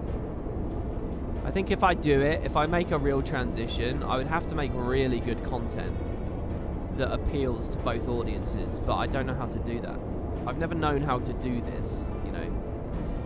So, while we locate the controls, maybe you grow from FF14 players. There's a big maybe though, isn't it? Only those blessed with the Echo may safely enter the facility. As a Dark Knight, I have a job-specific mount. Do I? When do I get that? How do I get that? You have a good insight on MMOs in general, though? Well, you might think that. I don't really think that. I reckon I need to get through ESO and probably New World, and I need to get more MMOs under my belt before that's true. And at that point, maybe then, yeah, that's a thing you can do, but...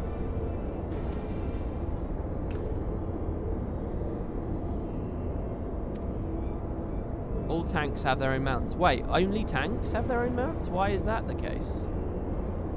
Thinking about the Vindicator is disappointing to me. It does everything wrong that Herald did right, especially the push-pull between offensive support and hybridizing. Yeah, I was thinking about the whole Herald thing with the flip-over thing. I don't know. I'm not a big fan of what they're doing with the elite specs at the moment. I've still got a video I recorded with Boots about the Blade Sworn, and I haven't even posted it.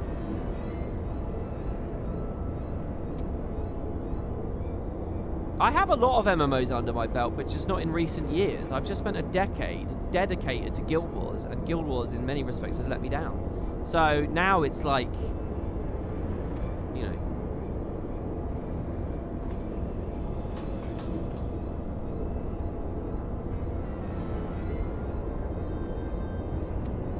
According to the histories, he was immense in both size and strength.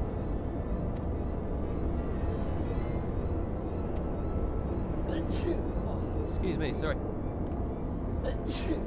Bless me. My goodness. Okay, so this is the start. Out of many MMOs you've seen, how highly would you rate this one? I think most MMOs are really bad video games. So I don't rate any of them that highly, but I would definitely say this is definitely a AAA MMO. I mean, look at all the observations that we've made about like minis and shit. Like, it's definitely up there. Seraphot the Fiend was a deity once worshipped by a tree-like race. Brought into being for the sole purpose of repelling the Allagan invasion, Seraphot inflicted ruinous losses upon the Imperial army before finally being subdued and imprisoned here.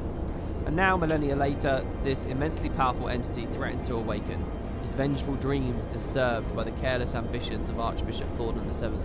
Topple the first pillar of the Warring Triad, or wherever soever this colossal shadow falls shall be visited by unthinkable catastrophe. Right, let's do it. 1 of 3. I'm looking forward to this.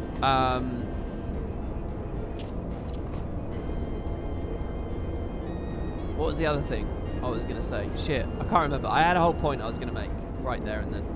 But anyway, yeah, we've got a queue now, so we can just chat. Maybe I can try to learn about glamours a bit. So check it out in my inventory.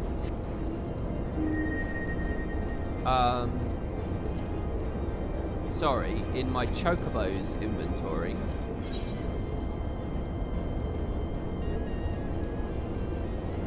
I have this, a clear prism used in the crafting of a glamour prism. A glamour dispeller.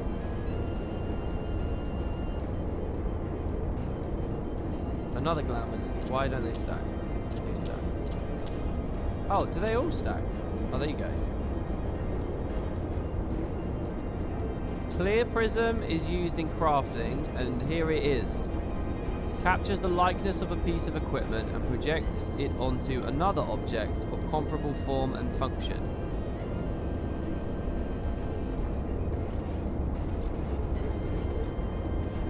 Music's dope in this trial, crank it up if you haven't.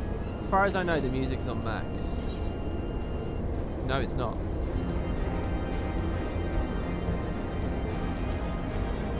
I just don't want it to drown out my voice because I was told I was too quiet earlier, so I had to turn it down. I don't know. You guys are gonna have to tell me what's too loud and what's not, because I'm not monitoring any of this.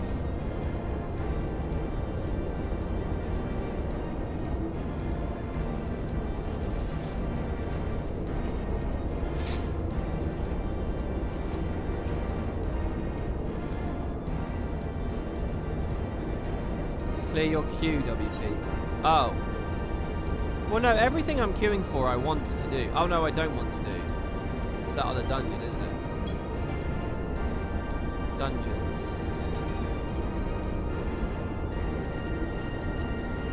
Containment bay. Whatever. Just do that one.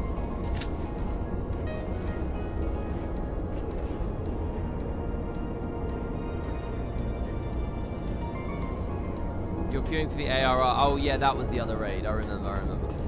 Yeah, so, I don't know. What do I do exactly? Like, so in here, I see that it's got glamour plates. Unable to apply glamour plates here, it says.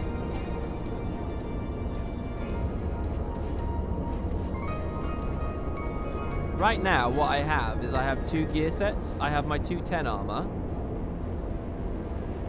Right, which I think looks cooler. And then I also have the 270. The Shire stuff.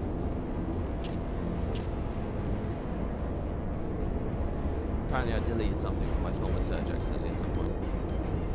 You set up glamour plates in an in-room wardrobe. You have to be in town, but they are free.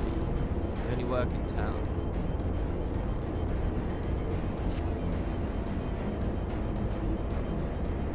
Glamour plates are props to you for making your character unique instead of one of the cat boys. You do realize I had no idea that there was a reputation about cat boys or cat girls. I just saw the races that were available, and I knew I didn't want to play a human, but I wanted to play something fairly humanoid, and I picked this. That's it. That's all it was. You can't hoist upon me the expectation that I understand all the principles of the game from the first 2 seconds, the first decision I make a character creator, sorry. You can manually glamour stuff by right-clicking the armor and using glamour. This one takes glamour prism per item. Cast glamour. But doesn't that just reskin it? I don't really want to do that. I want to swap back and forwards.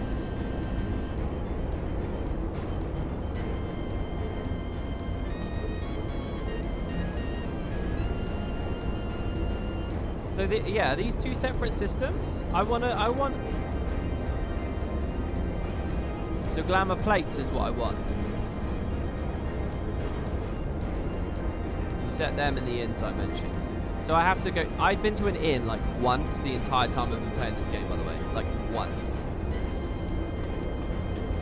So who knows how that'll go. We have 2 tanks, 1 DPS.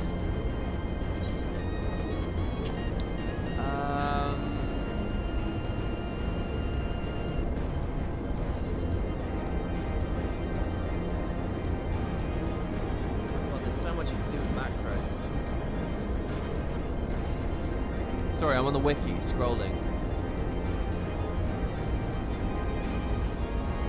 Maybe I should... I don't need to sit here, do I? I could go to an inn now, can't I? I could just go to one.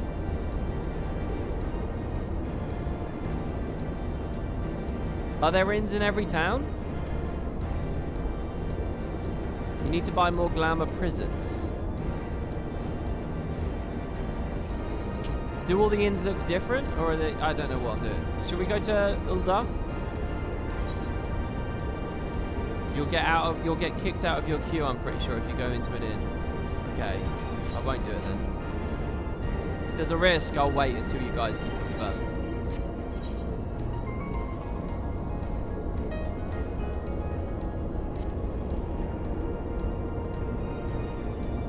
Who else did I get as a... Wind-up Portia font, crafted by the first son of the House Hallionheart to honour the passing of one of House Fulton's greatest knights. It's a miniature replica of the Great Horseford Greystone.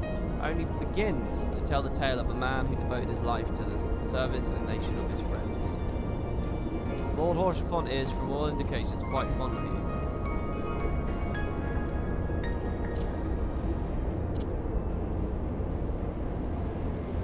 Where did I get a bunch of these guys?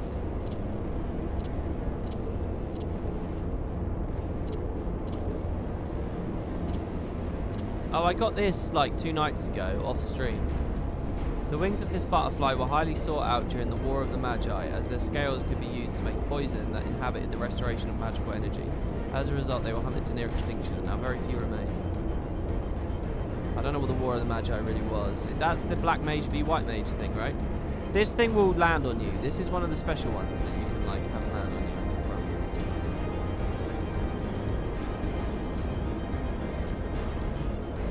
Go to Ul'dah and Aetheryte to Adventurers Guild. There's an inn there. You won't get booted out of the queue.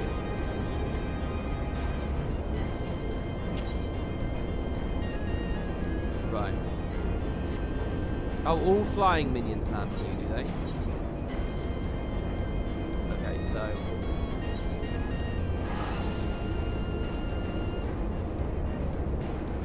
Someone get WP the Red Panda? Nobody can get me anything because I don't own the game, so you can't send me items or anything. Kerry says she's got a really cool Dark Knight sword to give me, but I don't own the game, so I can't receive it until I get it.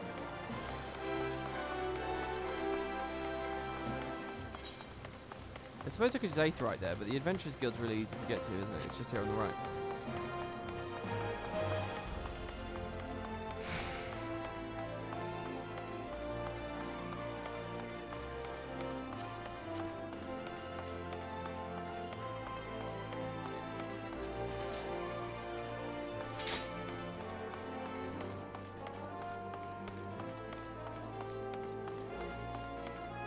Have you tried using the TP menu instead of the clunky map? I did try it very briefly, but it didn't click instantly, so I just went back to using the map.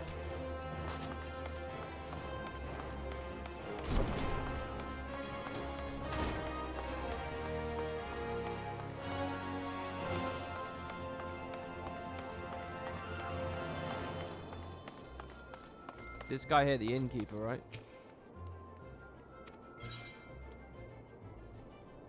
Ask about the Hourglass. The Hourglass is only the most famous inn in the Merchant Strip. We have accommodation to satisfy every client's taste, from lavish suites to simple rooms. Okay, I'll go to an inn.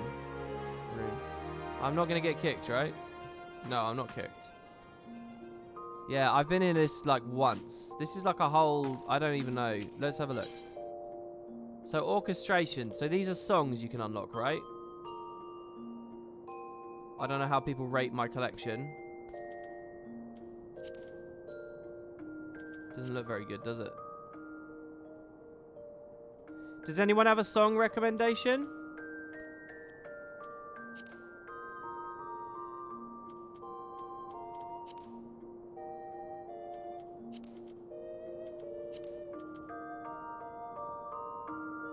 Jesus Christ.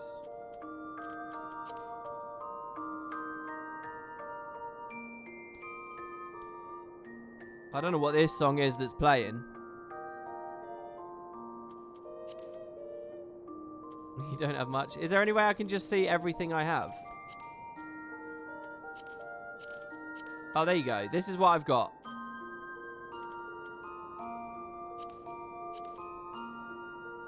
I got a few of the dungeon ones.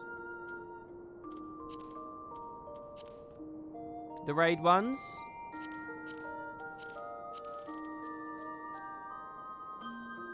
Reflections is kind of nice. Oh, it's this song. Summoning Bell. I do not know. I don't know what retainers are really. They're like questers, aren't they? They're like palicos in Monster Hunter, right? Crystal Bell. You're not authorized to summon the Aesthetician. The Unending Journey. Oh my god, is this the main... This is the main story, isn't it? Oh look, it's got it! This is what I said. They should put this in for 1.0 though.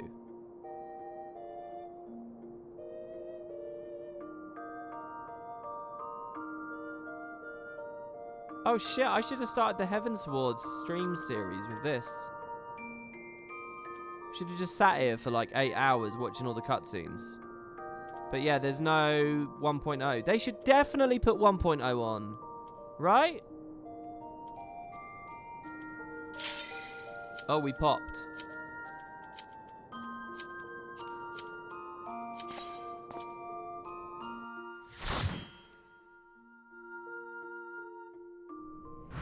Retainers are a bank, a proxy for the market board, and Palico Safari for random items.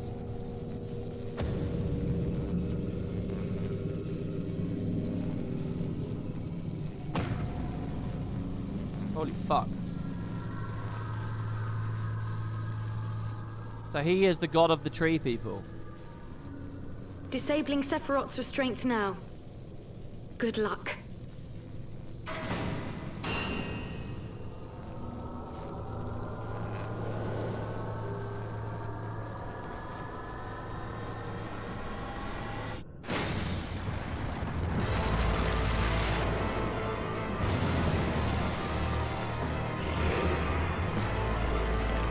That was a funny face.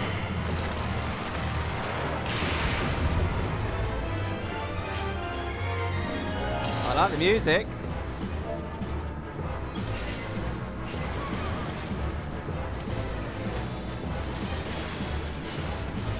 Should I turn off tank stance? Oh my god, he's on me.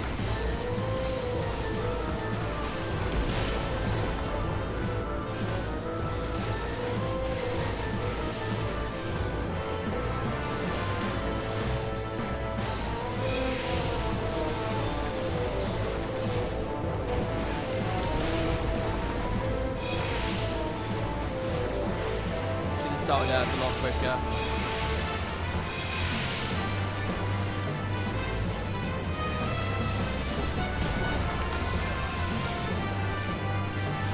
I'm actually getting spanked.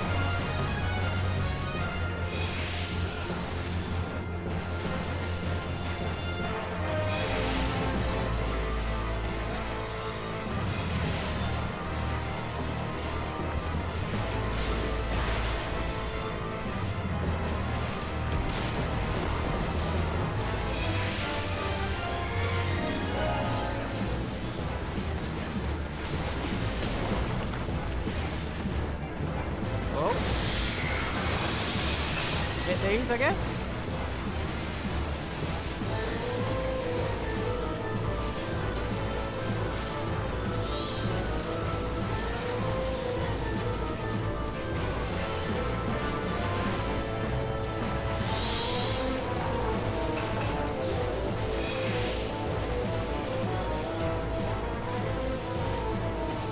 Should I aggro all of them? I might need to aggro them. Aren't they fucking up my backline right now?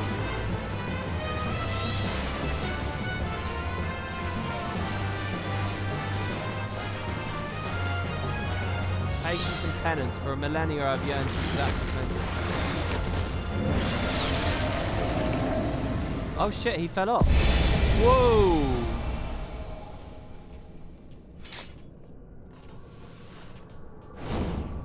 Oh shit. I am the end. By my touch you shall know. Oh shit, it's trees. What the fuck? You have dimmed my boundless light. What power of death do you mortals wield? What's the blue?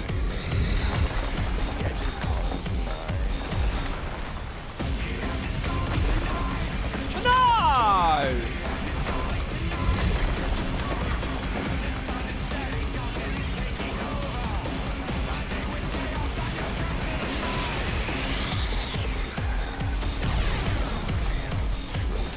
Fucking dead. Blue is one shot and knockback. Did both tanks die? Did we both die? Oh shit, he has like this genie with him.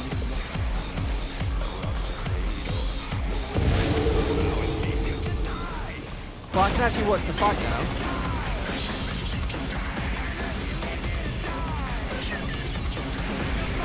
Blue markers are always knockbacks. Okay. I'm learning. Blue equals knockback in this game. Do you know what? When I see this, I'm just like, I think about how impressed I was with how cool demos looked. And yet here was Final Fantasy 14 doing shit like this, like, what, 6 months earlier? Longer than that. 9 months? A year?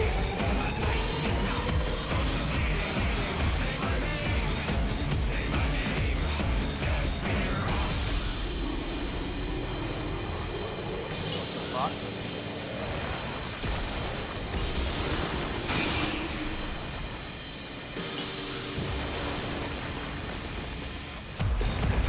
So that's a knockback. Oh yeah, I saw everyone got knocked back. Another one?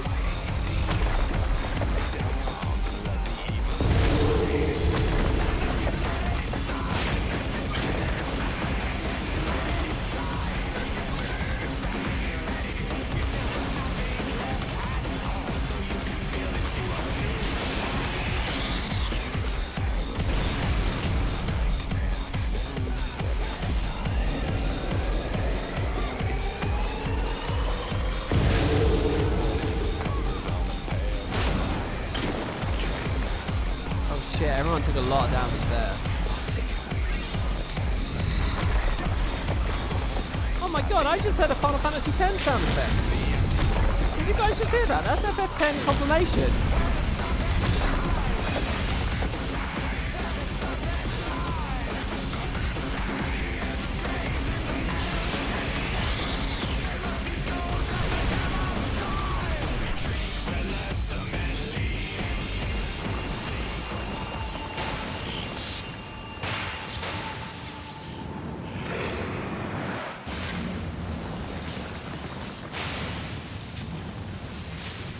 Oh, that was, I didn't do anything, but I mean, it was cool, I suppose.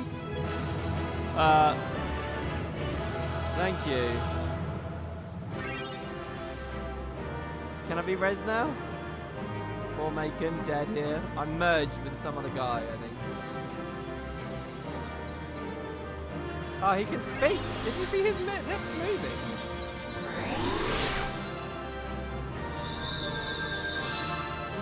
I don't suppose I'll get any commendations on that one.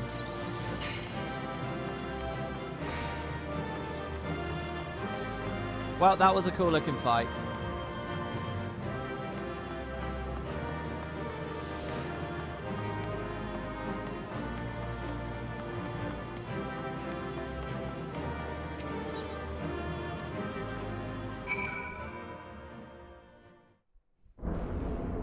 If he was EU, we could probably do extremes right away. Yeah, I'm sorry, everyone.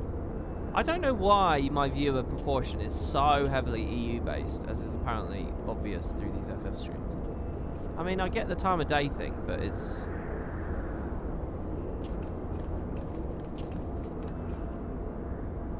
Wow, I never noticed they lip sync well down. Yeah, I was impressed by that. I've seen you in action, but never against something that big.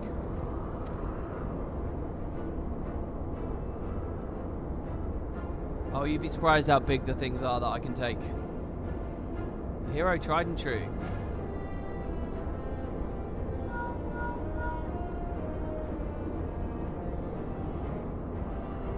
Ishtola, this is Krill. Icon eliminated. And your distraction was perfect. We encountered not a single Imperial soldier. After the Rising Stones, then. Our path to the control chamber, we discovered a number of dormant thralls. It would seem the machines that preserve their forms also hold them in a state of torpor. We need not fear them summoning their deity anew. In short, our work is done. So hold on, is it just this guy, this patch, or did they do 3 of those in a single patch?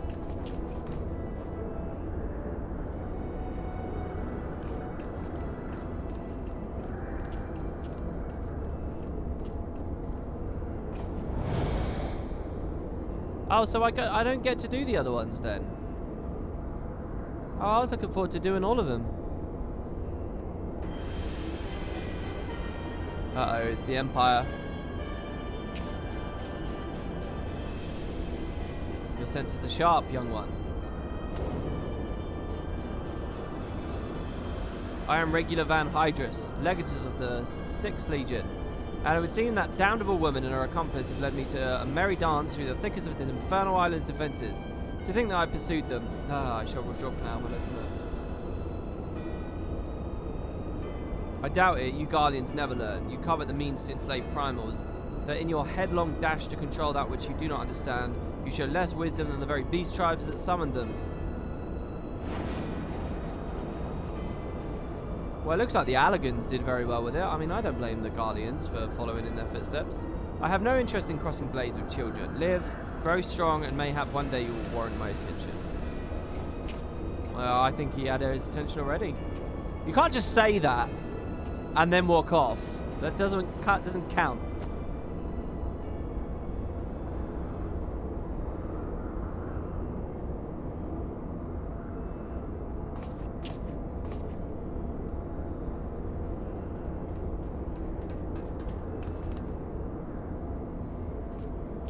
I looked back and you weren't there. Did something happen? Not of consequence. I mistook a shadow for a man. Why are you lying to me?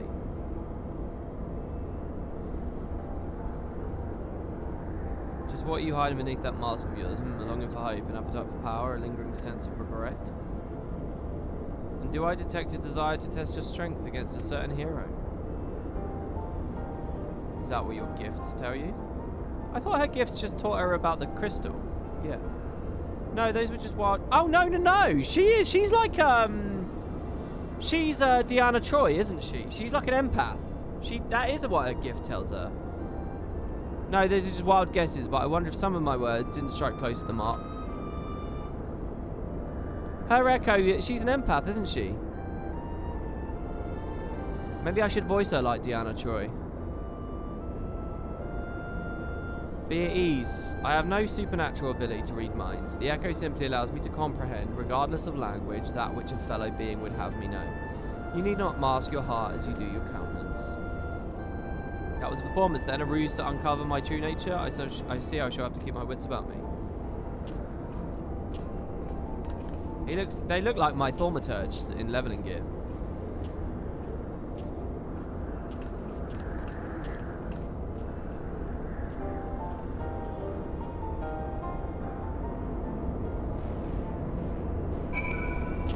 I just had a thought. Whoops. I haven't played with transparency much yet. I'm going to start trying to make my combat UI slightly more transparent in some places. And we'll see whether that makes it look even cleaner. The information will still be there. And hopefully easy to see. But now that the environments and stuff will shine through underneath, that's the idea. I'm probably wrong. It's really bad. So we'll have a look at it. Right, so that's it for this patch. What was that dropping for people? Like eye level 260 gear or something? When did the Shire gear get added? 3.5 or what? Right, let's go back home then.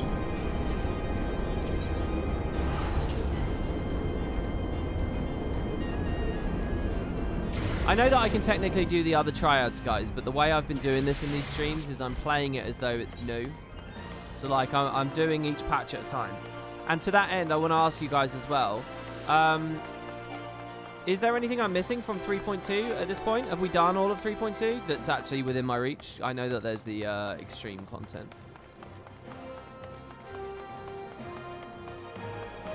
Shire is 5 eye level below the max. Oh, there's something better than Shire pre-Stormblood.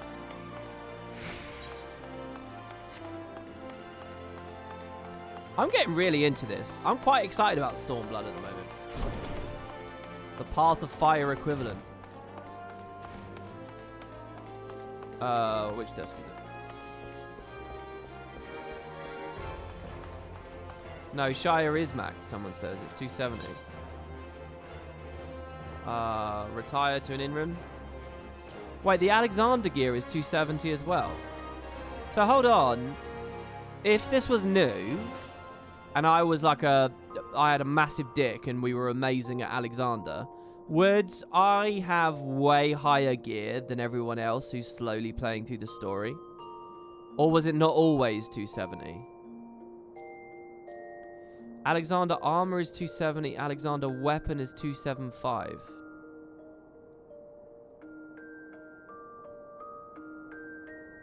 Story-wise, you don't think Stormbloods is good, but everything else was a huge step up. No, but do you guys see what I'm asking? I'm asking you if during patch 3.2, back in the day, I could have already been 270 by being an amazing raider. Or did I have to wait until 3.5 for that 270? No, I couldn't have. 270 definitely didn't exist yet. Okay. Did raiders have a leg up over everyone else, though? I mean, I'm assuming that there was an incentive to do the raid. It's really hard content. It's challenging to get together. I'm assuming there was incentive. There was a reason why I'd want that over, say, just the story gear.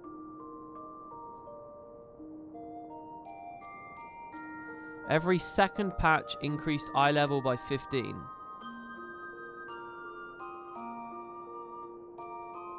Oh, the relic weapon is 275 as well. So that's better than what I have. I only have 270. Raiders had a leg up. 3.5 was 270. 3.3 was 255. 3.1 was 240s. Raiders have always had an advantage in gearing speed. It always was better. Okay, yeah, because it makes sense that it should have been better, right? I'm just trying to get a sense of... Raiders don't really have a leg up because you can only get one item per week, and that's by chance. Realistically, Raiders take a whole 2 to 3 months to get their full gear. Hold on. You had an RNG thing every week. That sounds like a nightmare. They gave you RNG 1 roll a week. What if you got a bad roll? Wouldn't you just rage? It is a nightmare. It's not RNG anymore. But back then it was? It's not RNG in the way they're saying. And it was still faster than token gear. You have tokens as well. If you get really, really unlucky, then you could have just used the book. Sounds like how Guild Wars does stuff. By the way, did those windows just close? Because the sun set. They did! Oh my god, I can see on the VOD. Look at the windows. Oh, you guys can't see. That was cool as fuck. Oh, sorry, I'm watching the Twitch right now, which has got a bit of stream delay. Because I'm waiting for the windows to shut. I'm waiting to see if there was an animation or they just clicked shut. I'm guessing it happened at 6 PM. So in a couple of seconds on the stream delay, it will come up. Here we go, just a couple of seconds. Sorry, this is really boring for you guys, but I want to see. This is for my own benefit.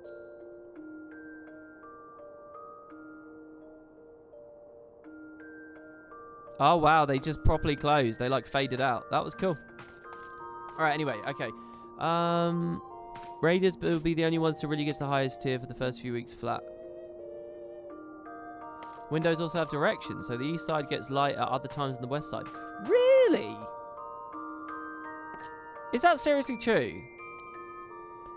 The light comes in on these instances windows based on east and west differently. That's incredible. That's very incredible. Okay, so this was the cutscene viewer. I'm not sure I have anything else to say about this. Oh, I don't have to replay the Crystal Tower. I could just watch all the cutscenes, couldn't I? Look at all these fucking Hildebrand things. Why has that got an arrow? Oh, because it was a branch story step, was it? That's weird.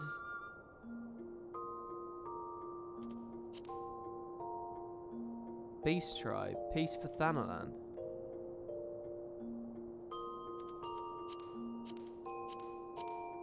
I don't know what all of that is. Right, anyway. Comfy bed. What would you like to do? Log out, nothing, exit. Really? That's a log out. Why?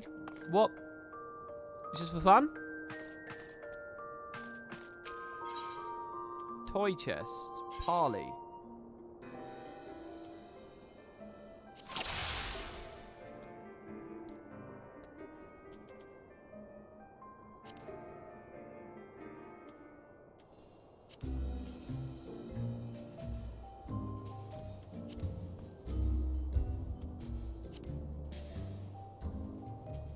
There's an animation when you log out in your in-room with your bed.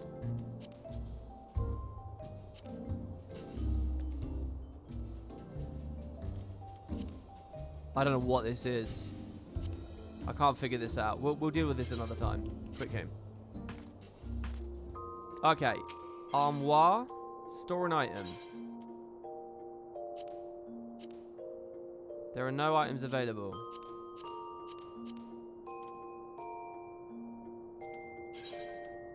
Placing the fat chocobo head in the armoire will reset its spirit bond to 0.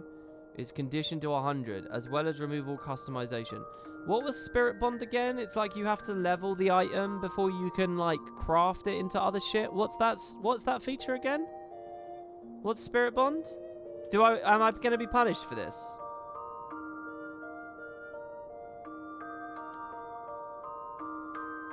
It's just to get free materia out of it. And materia doesn't matter because it's all invalidated. Don't worry about it. Okay. And what is this doing for me?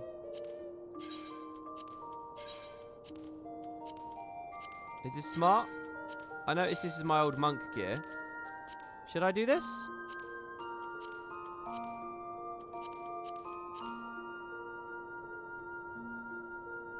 Saving inventory space. Oh wow, all the trades and shit come out. What the fuck? Whoa.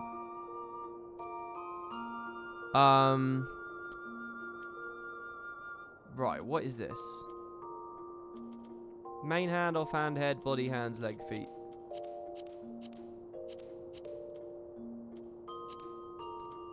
Dark Knight. 0 out of 400. I have nothing in my dresser, basically, I think. That's my dresser, and I got nothing in it. Fuck me. Edit plates. Glamour plate creation. Can someone contextualize this for me? Is this essentially like a Guild Wars 2 outfit?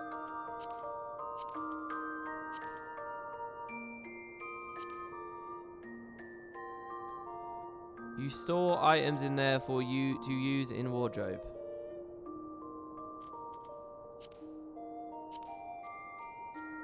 So what should I do first?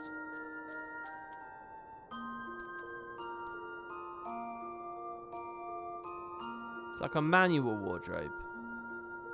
You turn an item into a cosmetic. Click an item in the right window that you aren't using. Like this, the Glazen Faust. You do not possess any glamour prisms. It's a wardrobe system with a much worse UI, but it has glamour presets, which is neat. First you figure out what stuff you want to use as a cosmetic, then you put it in. Okay, so, alright, so here's what I want to use as a cosmetic. My old Dark Knight's armor, right? So, my 210 armor. This stuff. I want this as a cosmetic. So I get my prisms off of my chocobo, because I'm guessing they didn't react. Glamour prison. Clear prism. Dispeller. Alright, so I got all my prisms. Repair the armor to full durability and then put it in the dresser. Oh, am I not allowed to put it in the dresser because it's not repaired? Can I repair from in here? I guess not. I got to go out and repair it out there.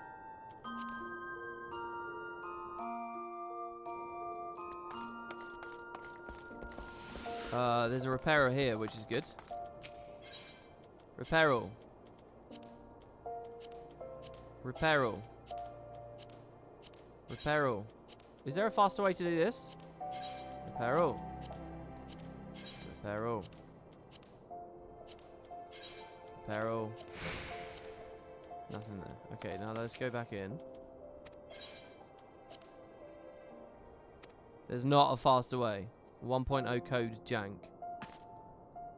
It's the glamour dresser, by the way, not the armory. You can put the clear prism back in the saddlebag. It's just a mat. Yeah, well, for now, I'll leave it in there. Okay, so...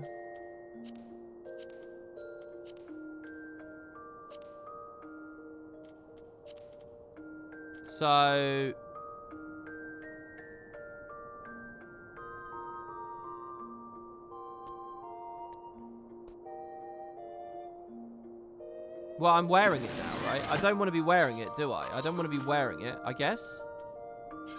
So let's go back to the 270.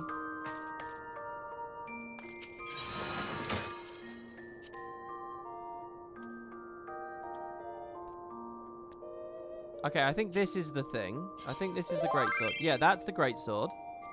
So you guys are telling me to click that. It's saved to a gear set. Put in the prism, will reset its spirit bonds, restore its condition, remove its customization. Execute. So it won't be dyed red anymore. Maybe it will still be dyed red? Okay, I'm putting it in. And did that consume one of my items? Okay, so now we go here. And it's the Chaos Cuirass.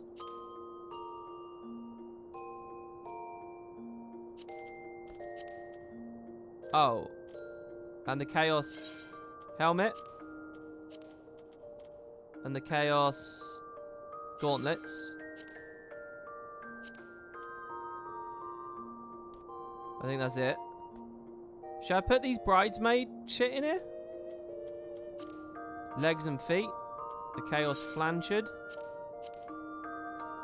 And the Chaos Solarettes.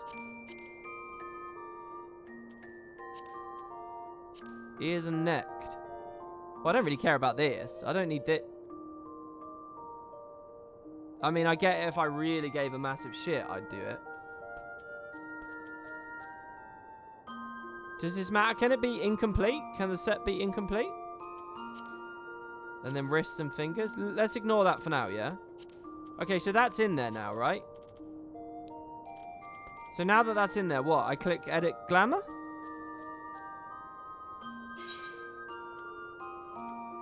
So I can make a glamour plate. So I want him to have that sword, and that head, and that chest, and that gauntlet, and that thing, and I can leave these blank. This is slot 1 out of however many. And then just save.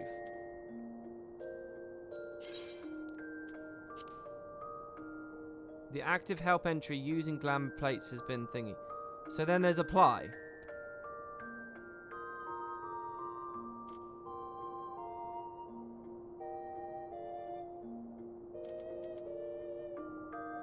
That's not going to ruin my current gear though, right? So now I need to do it again, but for what I'm currently wearing, right? Now I need to... This shit. Because I want both. I don't just want to replace what I currently look like. I want to be able to toggle between the two.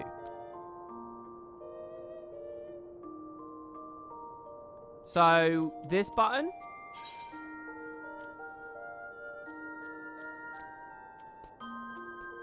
So what I want to do now is I want to put my current shit in here, right? So I've got 2. And then I can have a macro that toggles me between 1 and 2. As long as I'm in town. You have to dispel to go back to your current look. Oh yes, then you could make 2 plates. You cannot, but you can dispel. You can do a dispel without having to put the 270 gear, or you can put the 270 gear into a plate.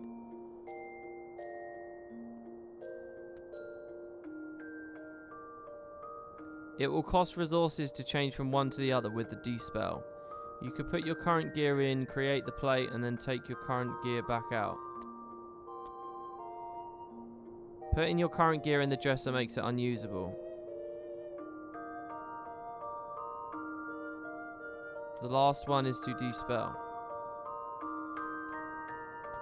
Don't put in your armor, then you won't have any. WP can do what he's asking. If you equip hat A and the glamour is to be in hat B, then hat A will always look like hat B until you dispel it with resources. I don't want to spend resources. I want it to, like, just for funsies toggle it around. If it costs stuff, I can't do it. Because you are currently using this equipped armor, you can't put in the dresser and use it at the same time, so you de-spell it. Okay. Let's do this another way. What if I have another Dark Knight set, the level 50 set, right? The starters. Oh, do I or do I not? If I had a third armor set and I put that onto this, could I toggle between the two plates? You don't need to de-spell over and over. Okay, so if I had another one, so I would just need to deposit it, right? Oh my god, what is this manual? What? I don't know what that is.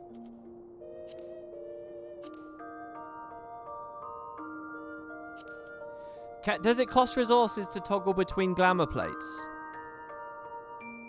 Diamond Rosette is correct. So Diamond Rosette says, put your current gear in the dresser, make a glamour plate from it, and then take the gear back out to wear it. Everyone's saying no. What was my question? Fuck. My question was, does it cost resources to toggle plates? So that's good. So toggling plates is free. Okay, so I just need... So I'm being told that what I can do is unequip my shit, make it a plate, then pull it back out, but the plate will still exist, and then I can toggle backwards and forwards. The plate will still exist, exactly.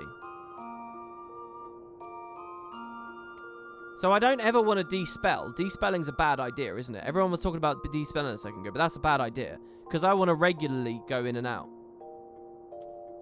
Okay, so here's what we do. We're going to do it. Unequip. Unequip. Unequip. Unequip. Unequip. Unequip. The other side doesn't really... Oh, and unequip. Oh. And unequip. How do I unequip a sword? I need something always, don't I? Why can't it be unequipped? Oh, do you know what I should do?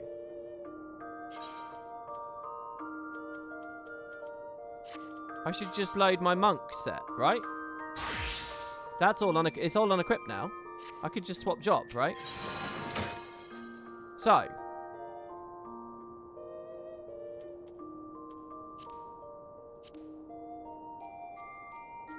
So it's the Shire. Right?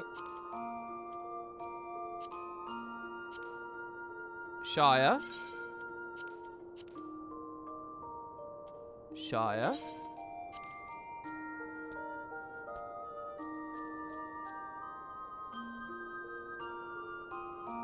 Hold on, someone's freaking me out in chat now because someone says what you're doing is going to leave you naked with no gear. The only way you can do what you want is to buy a second set of the Shire stuff. Can I not re-withdraw this? Is this fucked? Is this gone for good now? Because I swear a second ago, people were telling me that it was withdrawable. Okay, the guy freaking me out is wrong. People are saying he's wrong. Okay. Shire.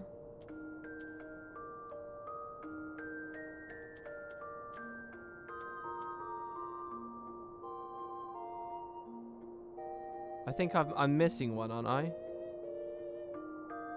Oh yeah, Dreadworm. That was the other set. That's the 130 set. There is the third set. I might make a third one in a second. Let's just see how this goes. There you go. Gauntlets. Shire. This is really, really fiddly. Okay. And now legs and feet. I can't even just type Shire in. That's something Guild Wars is so much better for.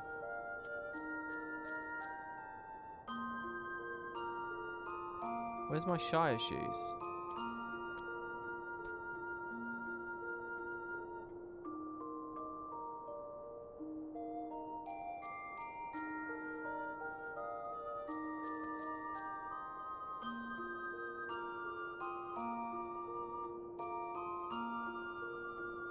Am I blind? What am I doing wrong here? Why can't I see the Shire legs or boots? I'm just going to mouse over until I see 270 on a thing.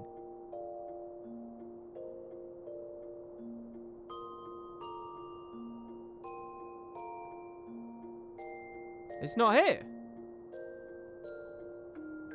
Are they registered to... Oh, it's hidden. It's hidden because they're in a gear set. When did I turn that on? My bad, okay. Shire. And then there's another Shire one down here. Okay, so that's it, right? And then that's just necks, wrist, fingers, which we don't really care about. Okay, so back over here. Edit glamour plates. Plate 2. Shire. All the way through. Why are there X's? So that's this set. So now we save. That's plate 2. Right? The X's are worrying me a bit here. Oh, it's because I'm a monk. Okay, right. Boom. So it's saved. So now I need to just withdraw this stuff, right? So open the armoire. Go back to the other... Oh, no, not that one. This menu. This menu. And just take the Shire shit out. Restore item.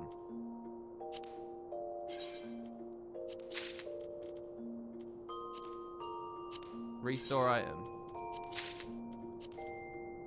Restore item. Restore item. Restore item. Jesus Christ. I could actually restore all of them, but I mean, why would I want to? I kind of like that my inventory's cleaned up, right? So now I've got them. So now when I go gear sets, I can equip it. Everything's here. But now I have 2 glamour plates. And I can apply these for free whenever I want, right?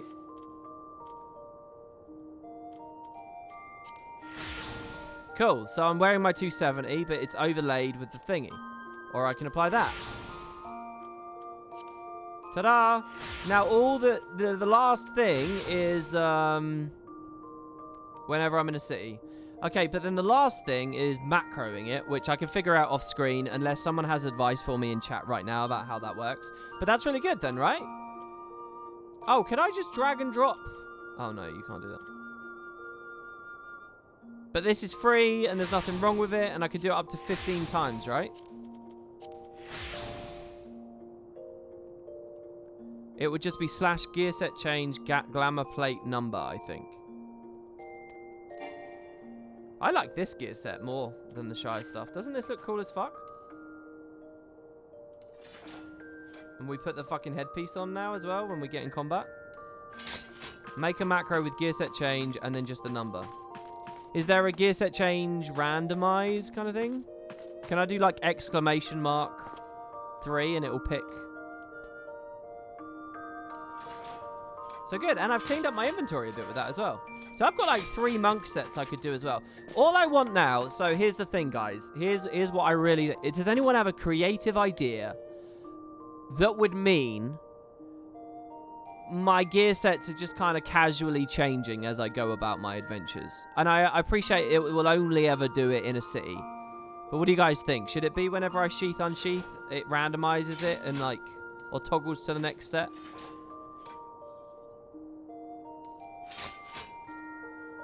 All I need now is a relic weapon? Yeah, maybe. But cool. I'm really happy with that. So, real quick as well then. Hold on. Now that I know this, what I want to do is put the chocobo helmet... Oh. But I already put the chocobo helmet in here.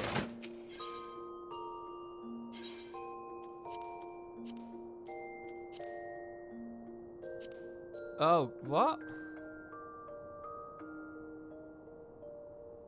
It's under armoire.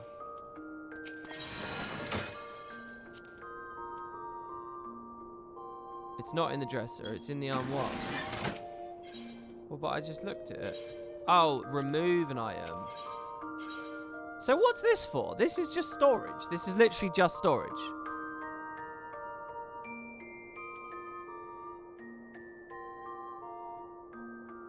No, stop. Go to edit plates.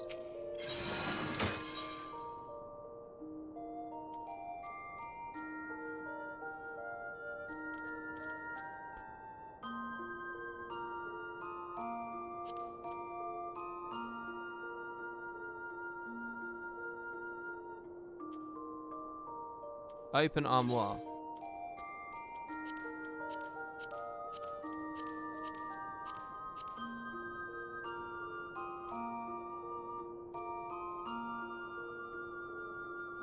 Armoire is a special storage for rare special achievement items. Infinite storage, but only for items you cannot rebuy if you drop it. Select the head slot. Oh, over here you mean? Ah. Ah.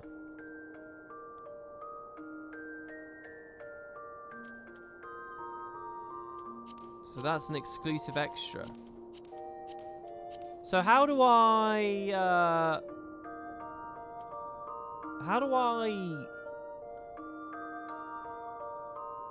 know what I should be storing in the armoire?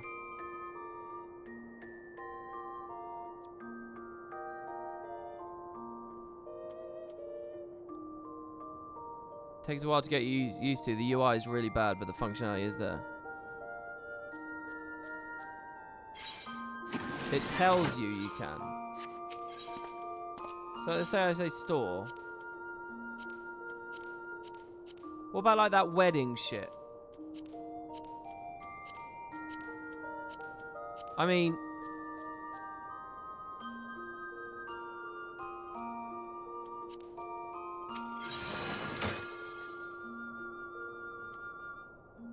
The wedding stuff doesn't work. Why not specifically? Should I deposit? It's got 400 slots, right?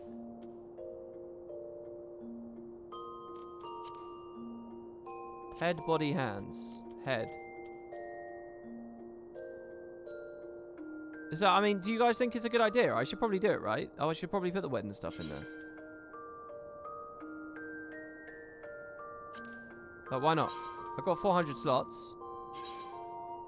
I'm just going to delete that stuff otherwise. Did you guys see anything else that you think is a good idea? Spectacles? You only have 5 more prisms. Crystals. So that's your current limit. Wait, at what point am I spending the crystals? When I deposit?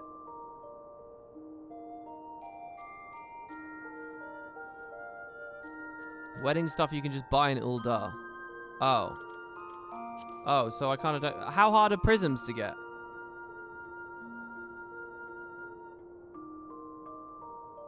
So this is a transmutation charge. It's on deposit. You can buy more. They cost nothing. Okay. So I can deposit 2 more things. Did you guys see anything that you think, oh, he's got that? Because if I don't do it now, I'll probably just trade it in for commendations or whatever with the... that weird purple item from...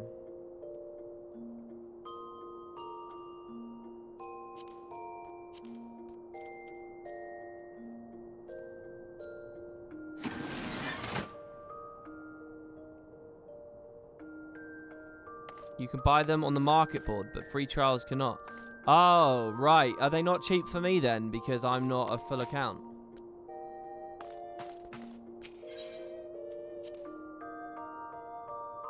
You can buy them from your grand company with Gil. Oh, yeah, I'm Gil capped as well, so I'll spend some Gil on those. 200 tokens. Fuck, no, is it... Can I buy them from with Gil?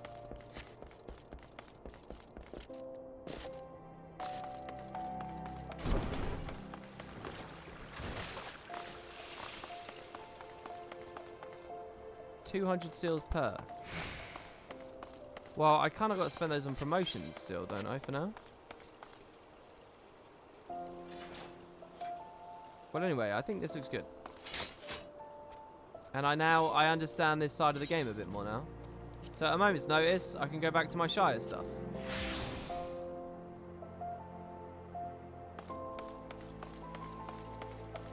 I just need to think of a creative macro now. And I can have up to 15 looks. That's cool, because now... Oh, well, look, we could even have a look now. Oh, I should have stayed in there. Oh, but I don't have the things. But here's the thing. I could put my Hellfire shit in there now. Do you understand what I mean? I could have a Hellfire prism. I've just got it, so fuck it. We'll add it. And then we'll have some kind of macro that, like, occasionally swaps me between my various plates. How does this work when I class swap, by the way? Is it 15 all classes all the time? It's very fiddly. It's a bit of a pain in the arse. So it's shared across all classes. It's universal 15. So really I need to I need to not go crazy with it. But that's fine.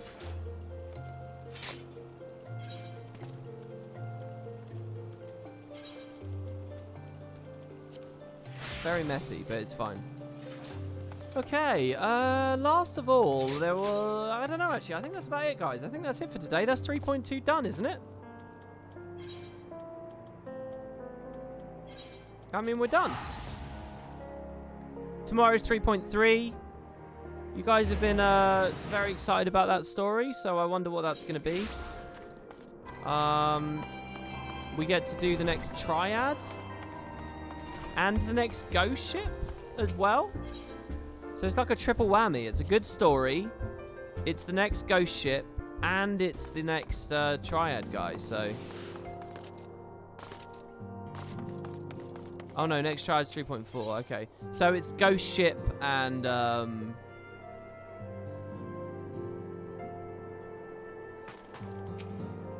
And again, if we can figure out a way to get these extremes going, I feel really bad that I'm missing out on them. You must tell me your experience.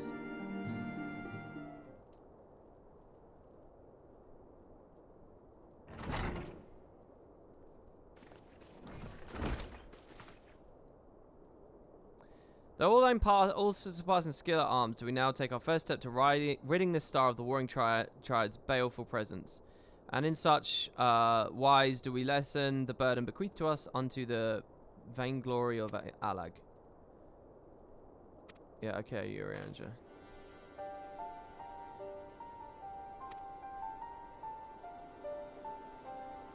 My master taught me that the entity known as Sephiroth was this world's first sacred tree, elevated to godhood by the belief of its worshippers. There is no power more fearsome than that born of unconditional faith and unbending ideal. It is plain your master found in you a willing student. Tell me, was it he who taught you of Allagan technology's potential for calamity? Or are those your own words? 'Twas but a figure of speech, nothing more. When we last met, I thought I caught a glimpse in the boy behind the mask, but it would seem your defences are firmly back in place. Must you persist with this infuriating veil of secrecy? I, for one, would very much like to know who this master of yours is, among other things. As long as our purposes align, what matter my affiliation? It matters a great deal. I don't ask out of idle curiosity. If we're to fight as comrades, we need to be able to trust each other. On which note, I should apologise for my earlier trickery. It was merely an attempt to get to the heart of an enigmatic companion. Truth be told, I was rather glad you reacted as you did. No person of your age has any business being calm and aloof all the time, much as you might wish to be. Anyway, we'd best be off. Do send word if there are any further developments. Well, there will be in 3.4.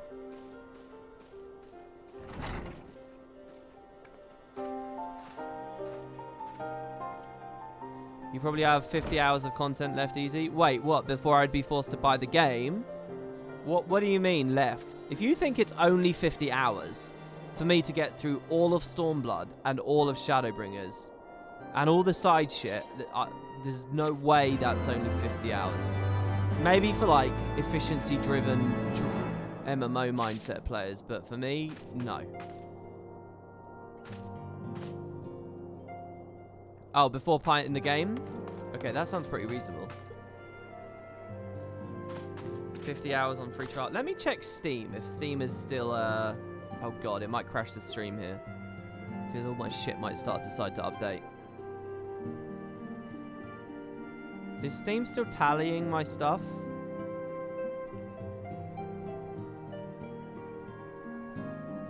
No, Steam isn't counting my hours anymore. Oh, since I started using this add-on.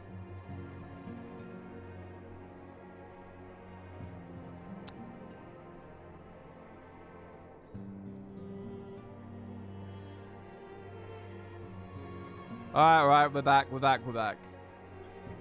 So all these relentless updates. Yeah, Steam's not counting my hours played anymore. Since I started using this new launcher, it doesn't count my hours, which kind of disappoints me, but hey. So yeah, I don't know how many hours I am in it aside from the in-game tally. But that's it. So there you go, guys. That a weird ending, I know, because the stream's just gone a bit weird. But and a lot of you have to refresh. That's it, everybody. So thank you very much for watching. Please click follow. Please tell people about this. Please keep being in chat. It means everything to me. And if these streams actually grow somewhat, then that means a lot. We had 2 subs today. Sorry, we had 3. We had Heartlust as well. So yeah, thank you everybody, and let's just keep climbing and keep going. If this builds, then I'm very, very happy. So yeah, if you enjoy this, if you want more of it, I'll be here tomorrow, as long as everything goes according to plan. And yeah, take care. You can check out the VODs here on Twitch or on Woody Potatoes 2, where I post 1 each day. And join me tomorrow for 3.3, which apparently is very exciting. I don't know, we'll see. Cheers guys, take care now.